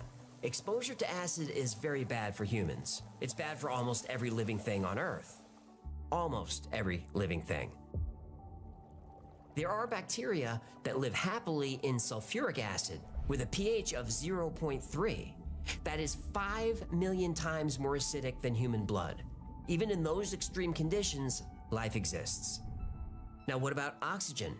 Before beaming down, it's the first thing you check, right? Can we breathe out there? If there's no oxygen, the planet's not inhabitable. Life needs oxygen, but not all life. Some microbes called anaerobes convert carbonate, sulfate, or iron into energy. They don't need oxygen at all. So once scientists started looking, they realized extremophile microorganisms do more than exist. They're the most numerous life forms on Earth. But if panspermia is real, these extremophiles would have to withstand a trip through the harshest environment we know, space. And as soon as we had the technology to get these things into orbit, we did.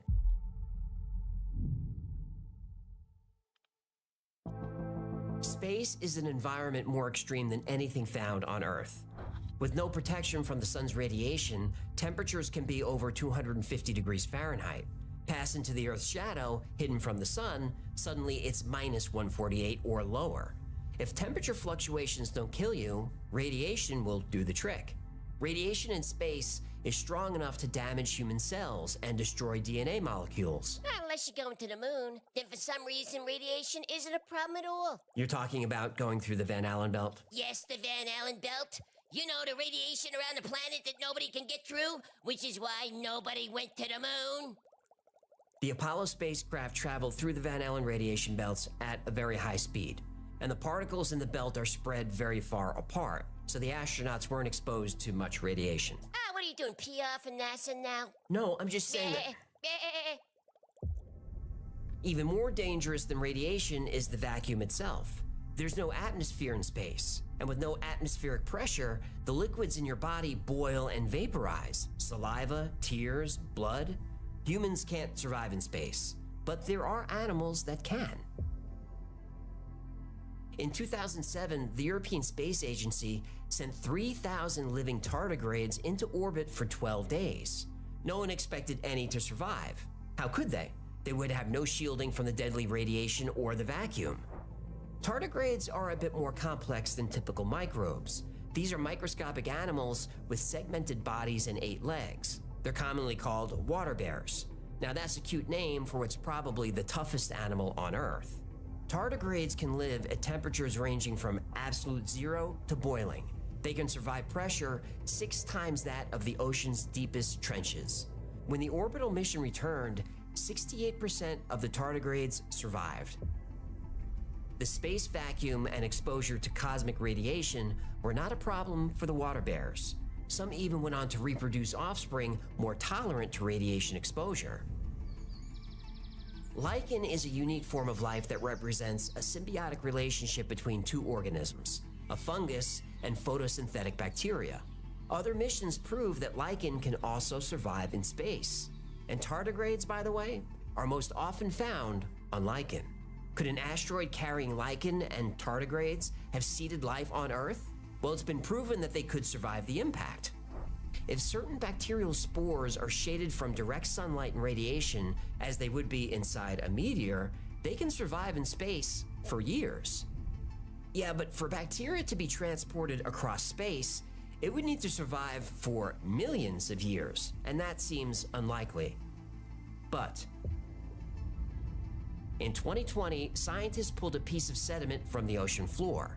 The rock was 20,000 feet down and over 100 million years old. They put it under a microscope. The rock was full of microbial fossils. They looked more closely. Those aren't the fossils of microbes, they're actual microbes. 100 million year old microbes, various types of bacteria. They appeared to be in a type of suspended animation.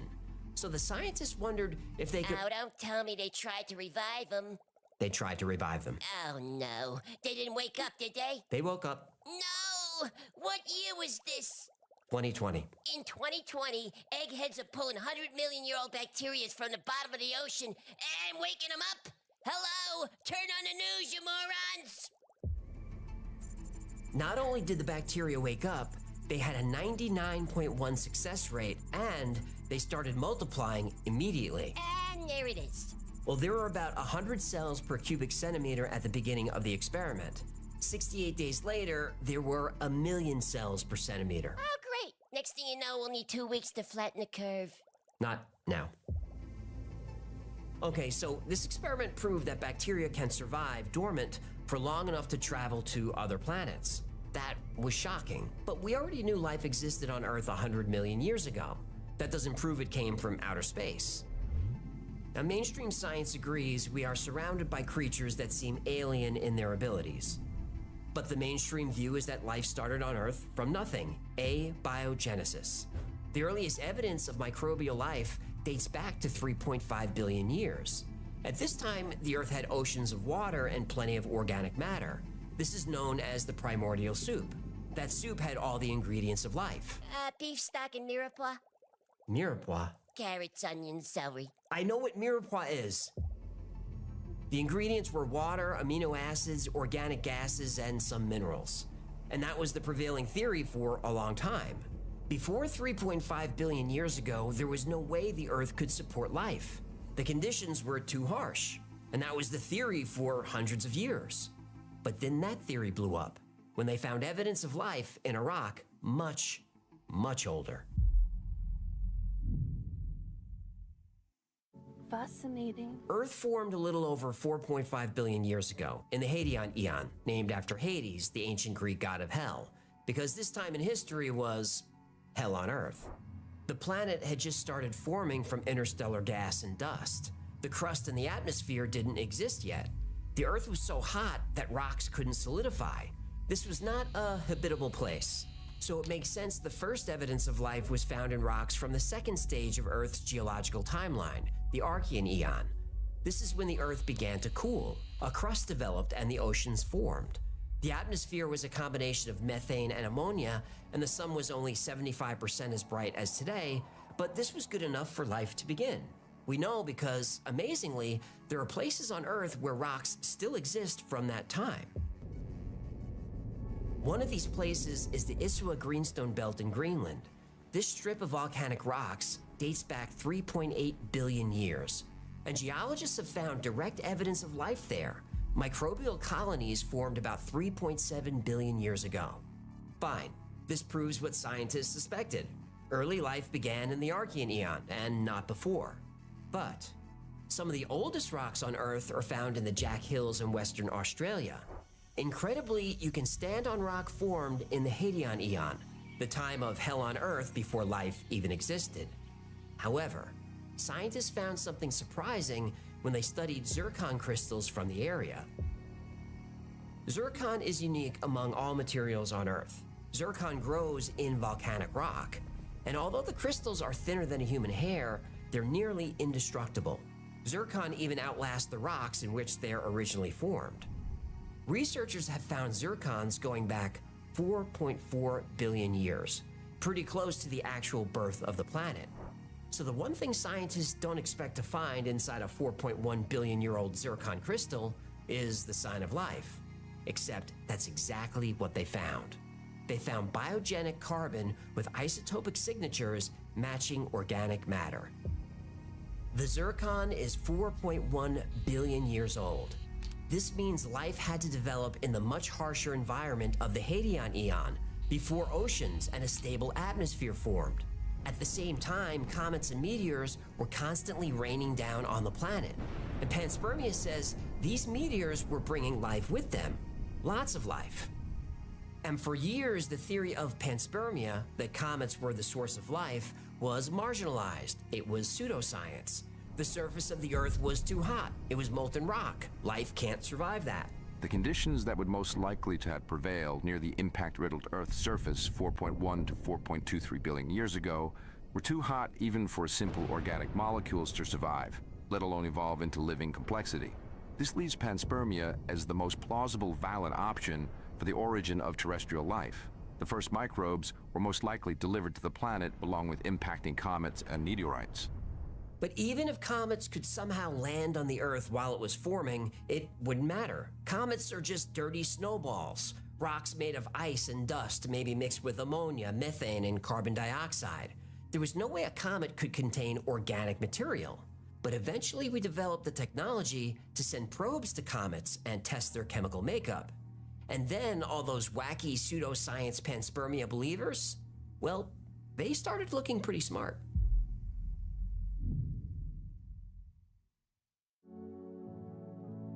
Sir Fred Hoyle was an English astronomer who developed the theory of stellar nucleosynthesis. This theory says that all the elements from which our world is made have been cooked inside stars. Everything from carbon to uranium atoms were generated eons ago from a star's power source, helium. These heavy elements were then blasted into space in great stellar explosions called supernova, where they later solidified into planets, mountains, humans, and everything. Hoyle is the man who discovered we're all made of stardust. Hoyle was also a believer in the panspermia theory. He was convinced comets had been delivering microorganisms to Earth since its formation. In 1978, he published the book Life Cloud, arguing that comets were the incubators of life and the stork that first carried life to Earth. Now, this was considered a fringe idea, not accepted by mainstream science. Hoyle's stubborn refusal to accept that the origin of life happened on Earth and instead was delivered by comets made him an intellectual outlaw in his field. But then, top. Ignition. Ariane first stage ignition and takeoff. Takeoff and décollage. In 1986, the European Space Agency's Giotto mission got a probe within 370 miles of Halley's Comet. That probe was able to analyze the chemistry of the comet. It was made up of mostly water, some carbon monoxide, a little bit of ammonia and methane, and this was expected. But what was unexpected was that the comet also contained hydrogen cyanide, a precursor to amino acids, which are necessary to form life. The Giotto mission also detected the presence of so-called CHON particles, C-H-O-N, named because they're rich in carbon, hydrogen, oxygen, and nitrogen. This was more evidence that comets really were transporting life's ingredients across the stars. Space agencies worldwide combined for 12 more missions to examine comets up close. They discovered even more complex organic molecules, such as ethanol, formaldehyde, glycolaldehyde, and acetaldehyde. Hoyle passed away in 2001, but he lived long enough to review the data from those space probes. He knew he was on the right track. Comets delivered the elements necessary for life. If he had lived just 3 more years, he would have been amazed. In 2004, for the first time in history, we didn't just pass by a comet, we landed on one. And then the theory of panspermia, which sounds a lot like science fiction, started to sound a lot like science fact.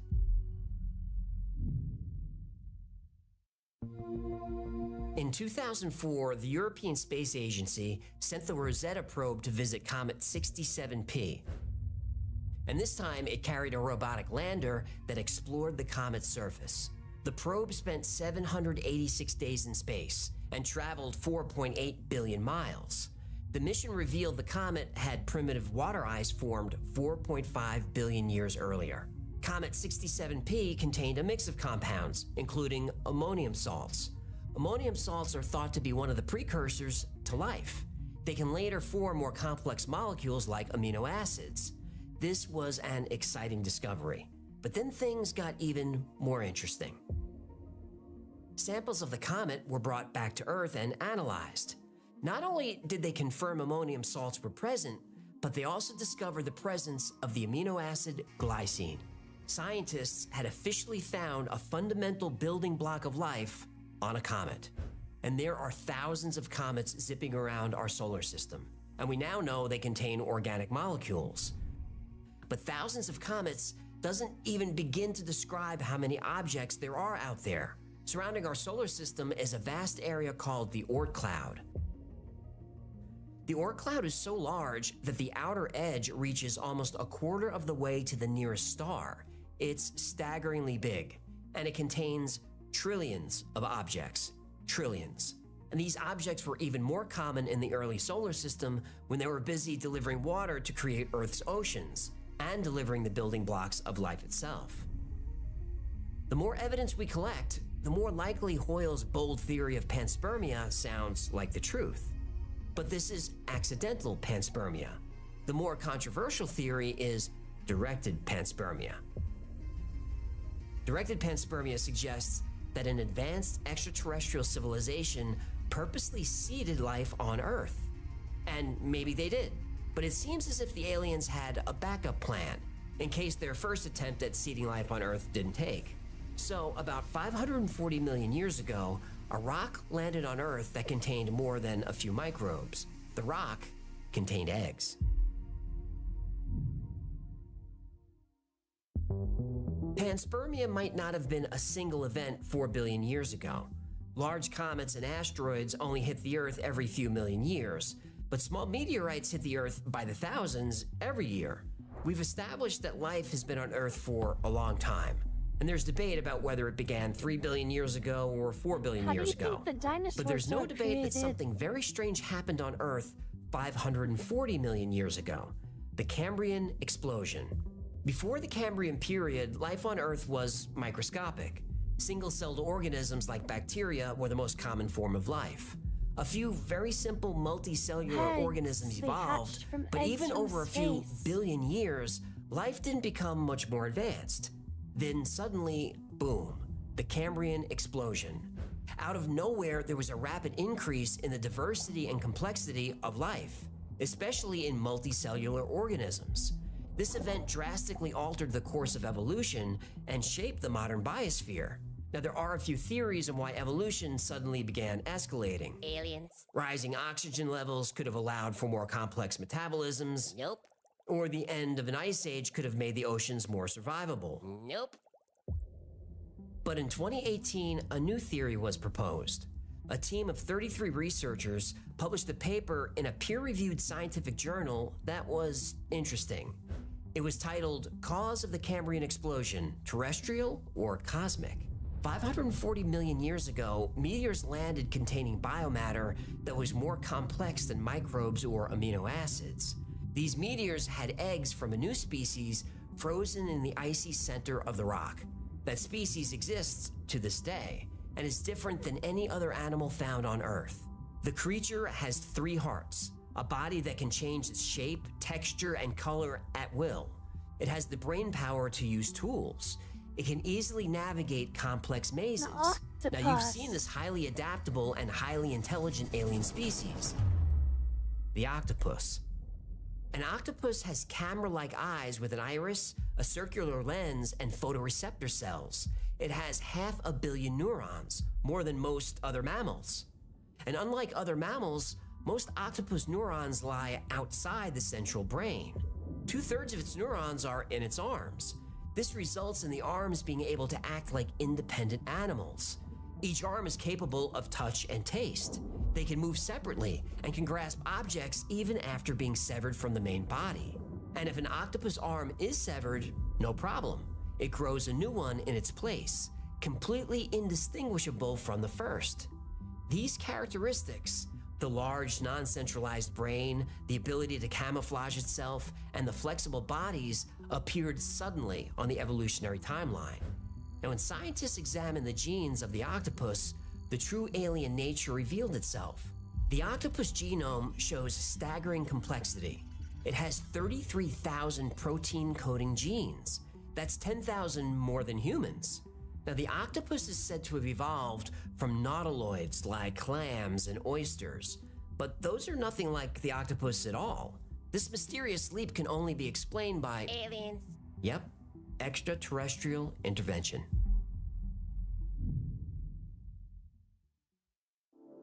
Exchanges of rock between planets in our own solar system like Earth and Mars is a fact, and quite common. We've found Mars rocks here, and it's safe to assume there are Earth rocks on Mars. If biomatter hitched a ride on those rocks, and the conditions were right, life would evolve. Mars was once very Earth-like, with a stable climate and lots of surface water. If microbes evolved there, they very well could have ended up here. In 1996, a meteorite from Mars was examined under a microscope. It appeared to contain fossilized microbes. It's a controversial claim, but with what we now know about comets, life on Mars seems very plausible. Today, Rock 84001 speaks to us across all those billions of years and millions of miles. It speaks of the possibility of life. If this discovery is confirmed, it will surely be one of the most stunning insights into our universe that science has ever uncovered. Its implications are as far-reaching and awe-inspiring as can be imagined. What? No Clinton joke? Oh, no. I would never joke about the Clintons. Yeah, but when we're off camera, you joke about the Clintons all the time. I never joke about the Clintons ever. You've made quite a few... Can we move on, please? Fine. If life evolved in our solar system, then chances are it's going to be found everywhere where the conditions exist to support it. Mars has water ice, and once had a vast ocean just like Earth. Europa, one of Jupiter's moons, has liquid ocean under its icy shell. Jupiter's gravity causes tidal forces on Europa that create heat. Enceladus, a moon of Saturn, also has a subsurface ocean. Plumes of water vapor and ice particles, including organic compounds, have been detected erupting from cracks in the moon's surface. Titan, another of Saturn's moons, has a dense atmosphere and stable liquid on the surface. Now, it's liquid methane, not water, but life could evolve there. Recent studies show Venus could support microbial life in the upper layers of its atmosphere. And Ceres, a dwarf planet in the asteroid belt, has water ice, and there's evidence of liquid salt water below the surface. And these are places right here in our solar system. But if we look further out, the chances of life increase tremendously. The number of potential Earth-like planets in our galaxy is about 100 billion. And there are about 100 billion other galaxies out there. So the total number of planets that could support life is incomprehensible. And with all the comets and asteroids flying around our galaxy carrying the seeds of life, panspermia doesn't sound like pseudoscience. In fact, life being delivered here via panspermia is the only theory, to me, that makes sense.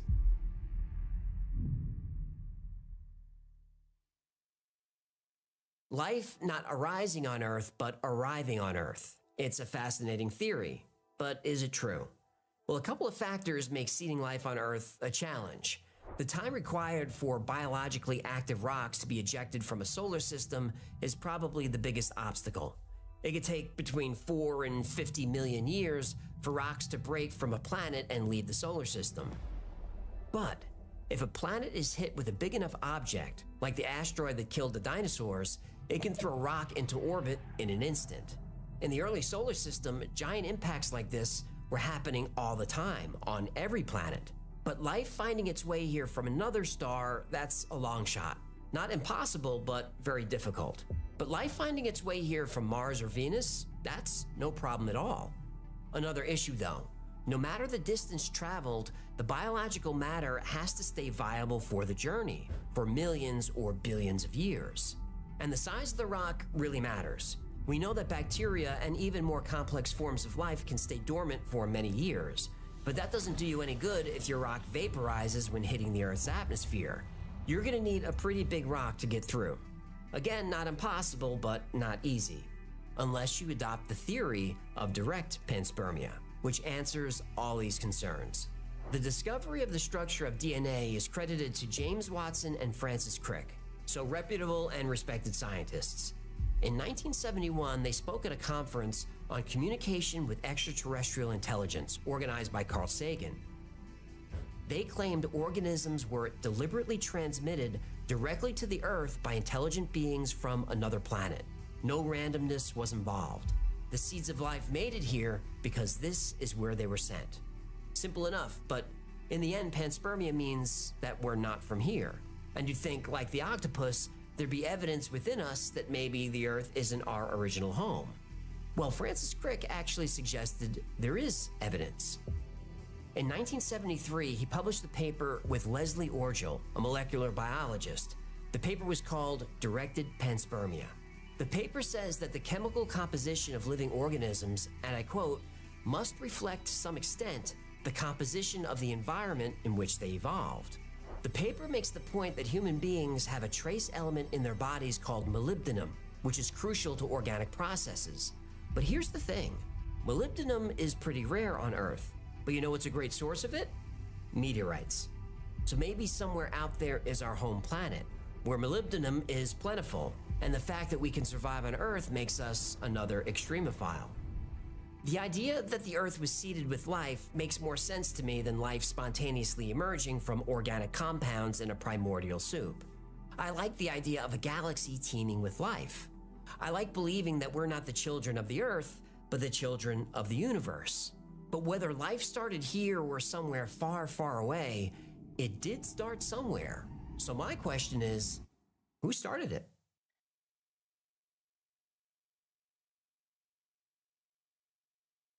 Thank you so much for hanging out with me today. My name is AJ, that's Hecklefish. I have no jokes about the Clintons. This has been the Y-Files. If you had fun or learned anything, do him a favor, subscribe, comment, like, share. All those buttons really help him out. And like most topics we cover on the channel, today's was recommended by you. So if there's a story you'd like to see or learn more about, go to theyfiles.com/tips. And remember, the Y-Files is also a podcast. Twice a week, I post deep dives into the stories we cover here on the channel. I also post episodes that wouldn't be allowed on the channel. Those are called unredacted. The podcast is called The Y-Files Operation Podcast, and it's available everywhere you get your podcasts. Now, if you need more Y-Files in your life, and not everybody does, really, not everybody does, but if you do, check out our Discord. There are thousands of people on there. I think there's 40,000 people on there right now. They're there 24/7, and they're into the same weird stuff we are. It's a great community, it's a lot of fun, and it's free to join. Now, if you want to know what's going on with the Y-Files, you can check out our production calendar. It's at theyfiles.com/cal. That's where we post our episode schedule, upcoming podcasts, live streams, pretty much everything that we're doing is posted there. And special thanks to our patrons who make the Y-Files possible. Where does complexity come from? To you, and I could not do this without you. So, from my heart, thank you. And if you'd like to support the channel, consider becoming a member on Patreon. For as little as $3 a month, you get access to perks like videos early with no commercials, you get access to merch only available to members, plus you get 2 private live streams every week just for you. My camera's on, you get to meet the whole team. You put your camera on, we get to see what you look like. You don't mind showing us that. Anyway, it's a lot of fun, and it's available to members. Another great way to support the channel is grab something from the Y-Files store. Grab a Hecklefish t-shirt, or a fistable coffee mug filled with some coffee, or a beverage of your choice, or play Go Hecklefish cards while you're squeezing on one of these squeezy stuffed animal Hecklefish squeezing tugging fish toys.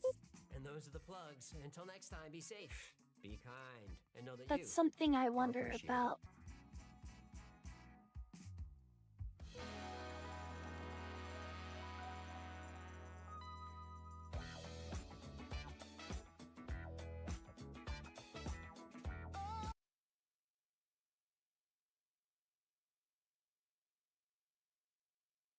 Yeah, and just like complexity, inventions, ingenuity.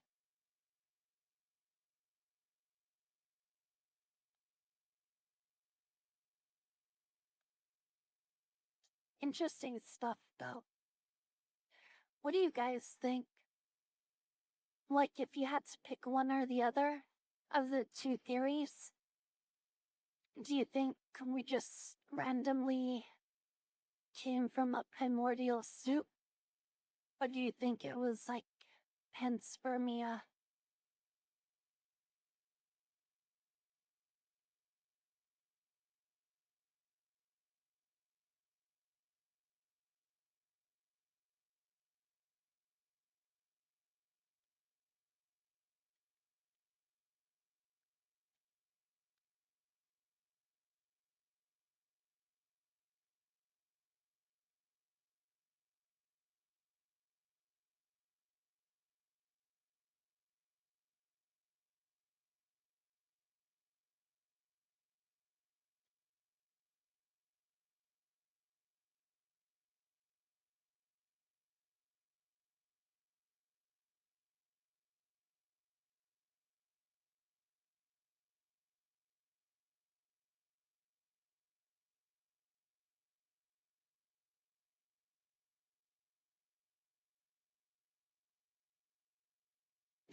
'Cause that's funny.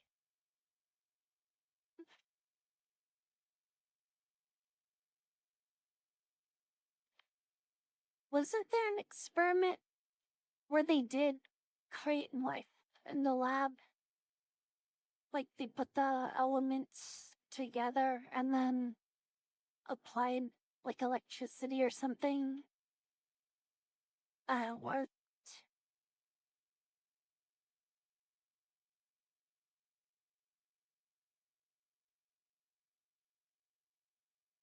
Hello friends, मैं हूं गौरव। Population ने तो DNA repair की ability को भी हासिल कर लिया था। साथ ही कंट्रोल कंडीशंस में रहने से 20,000 जनरेशंस बाद के बैक्टीरिया ने अपने अनयूज्ड मेटाबॉलिक फंक्शंस को सर्विसिए को लिया और साथ आने इतने रैपिडली ग्रो हो पाए। टू आंसर दिस, साइंटिस्ट तीसरा सवाल खड़ा हो गया कि फिर ये बैक्टीरिया इनऑर्गेनिक मॉलिक्यूल से कैसे इवॉल्व हुआ, क्योंकि अब तक हमने बात की कि यूनिसेलुलर से मल्टीसेलुलर बने, लेकिन यूनिसेलुलर ही आखिर कैसे बना ऑन द फर्स्ट प्लेस, मतलब पहला सेल कैसे बना? वेल, इसके जवाब में साइंटिस्टों ने जो एक्सपेरिमेंट कंडक्ट किया था उसमें आप अगेन बिलीव नहीं करोगे, लेकिन इनऑर्गेनिक मॉलिक्यूल से एक प्रिमिटिव सेल उन्होंने बना के दिखाया। दरअसल पृथ्वी पर लाइफ इनऑर्गेनिक मटेरियल से कैसे इवॉल्व हुई, ये जानने के लिए ग्लासगो यूनिवर्सिटी के साइंटिस्ट लेरॉय क्रॉनिन और उनकी टीम ने इनऑर्गेनिक एलिमेंट से फुल्ली फंक्शनल सेल्स बनाए। इनको बनाने के लिए उन्होंने 2 वाटर बेस्ड सॉल्यूशन लिए। Yeah, see, they were able to do it. के positively charged aromatic ring compound से बना हुआ था, और दूसरा जो सोडियम आयंस और पॉलीऑक्सो मेटलेट क्रिस्टल्स यानी कि हेवी मेटल्स जैसे कि टंगस्टन, मोलिब्डेनम के नेगेटिवली चार्ज्ड ऑक्साइड्स के मिक्सचर से बना हुआ था। फिर इन दोनों solutions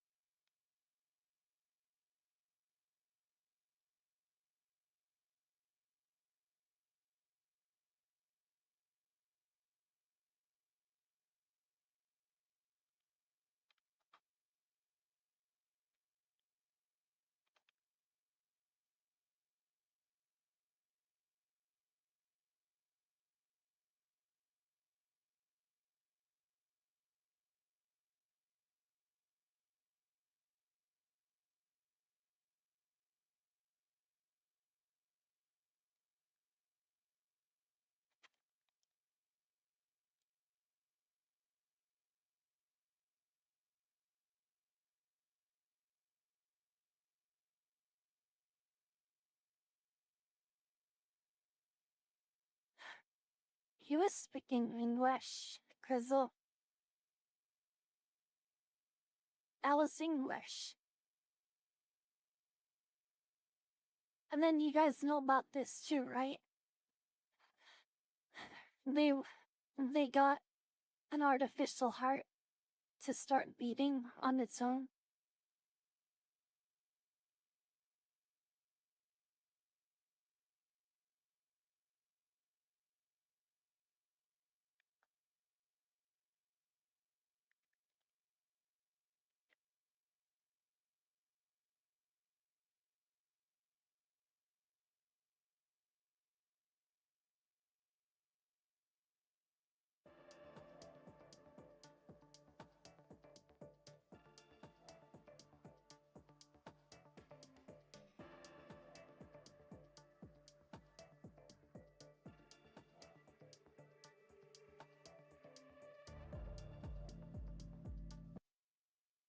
That's silicon.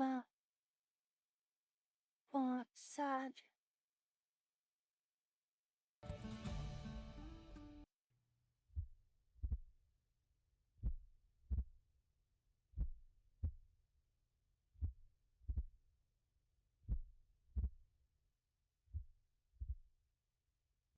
Getting beating clumps of cells to organize into a three-dimensional heart requires scaffolding.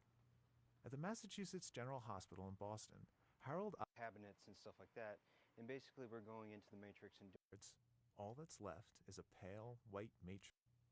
The scaffold can then be repopulated with healthy new cells that are immunologically matched to the patient.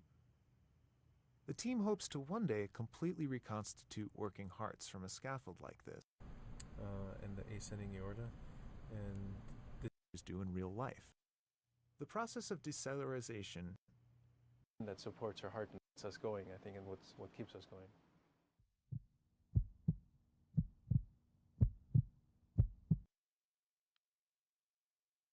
I remember the mage one. It was like 3D printed.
Mm,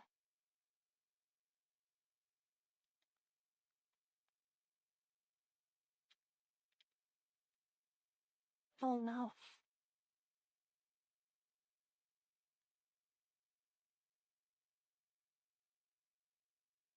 I know that they did it though. I know that they did it. Let me Google. This one, let me test. Or the shell part. So,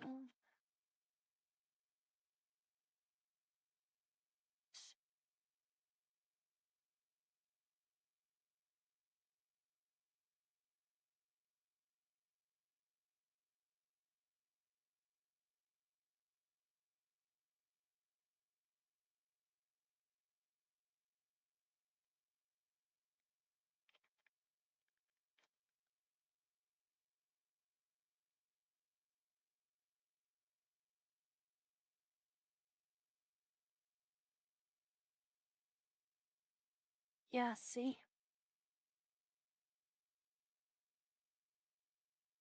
Made from the stem cells.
You guys heard about this too, right?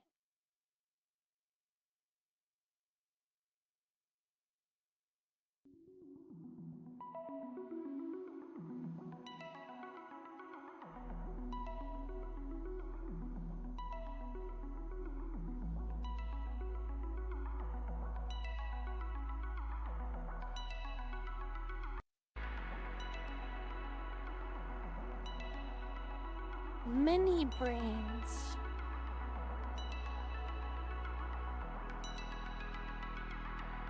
They have eyes.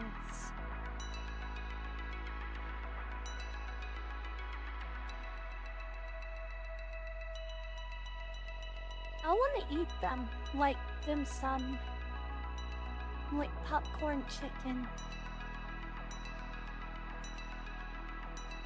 Put it in a soup, in some pho or ramen. I'll eat it.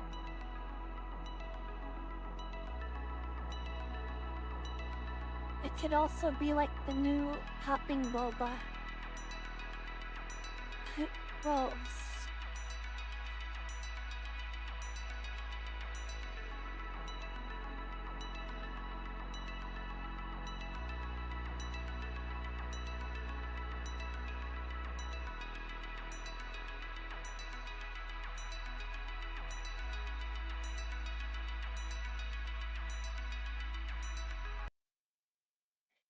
And tear ducts that can cry like humans do? How do you think they get the tear ducts to cry? That sounds sick and twisted.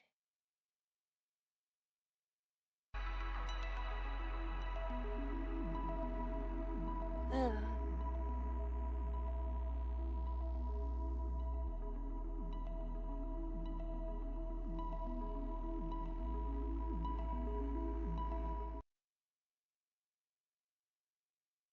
Brain organoids. This is like Metroid stuff, huh? The mother brain?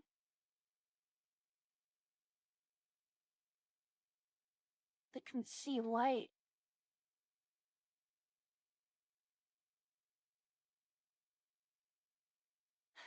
Oh, that's enough YouTube for today, guys. Alright. And I really love the Mario games. It's nice. And we learned a lot today.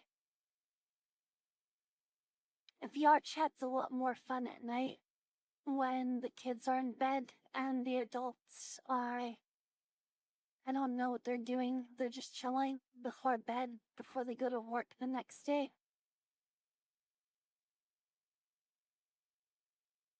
I have to see if my therapist replied. I'll do it later. But I'm gonna get, my VR headset working, and then I'm just gonna, I'm gonna go in VR and have some really deep conversations about what we learned today on Y-Files. And yeah. So you guys have a good night. Enjoy. I don't know if there's anything else for today, but yeah. Yeah, oh definitely. I noticed the IQ of like VR chat in the online world just across the board. It goes up at night, so it's kind of like a no-brainer why I like to be up later and stream later. Yeah, what's raid? What's raid? Thank you for the reminder. Do you have someone in mind? I'll raid anyone.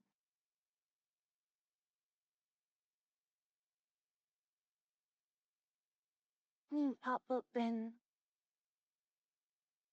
Twitch. Yeah, no problem, guys. And thank you for coming and hanging out.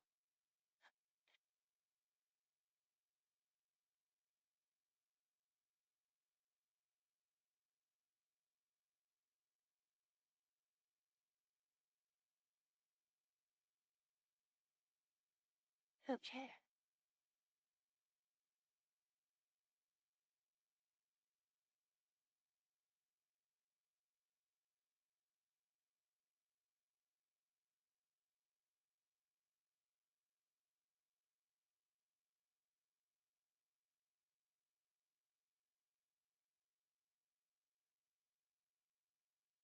Next time you can...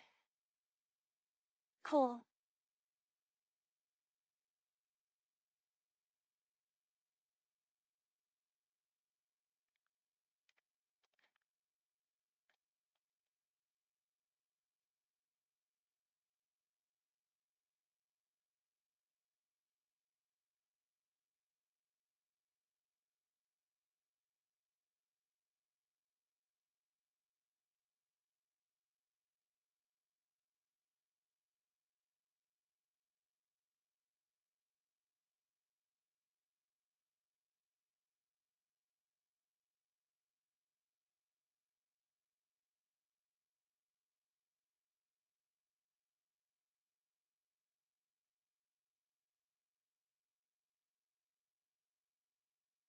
I'm waiting to check because there's like an ad.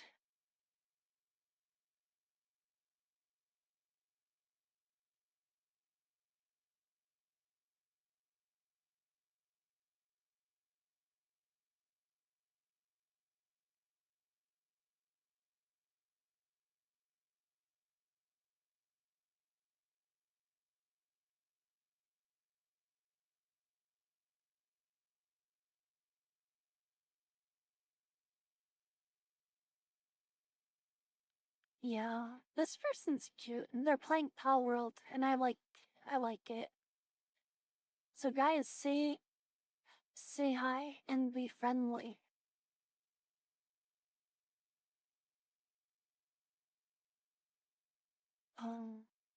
Stream manager.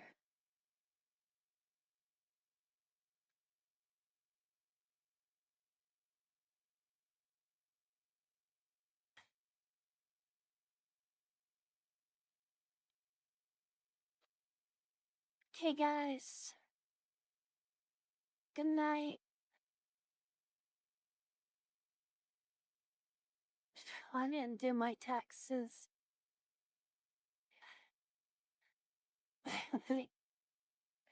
Bye.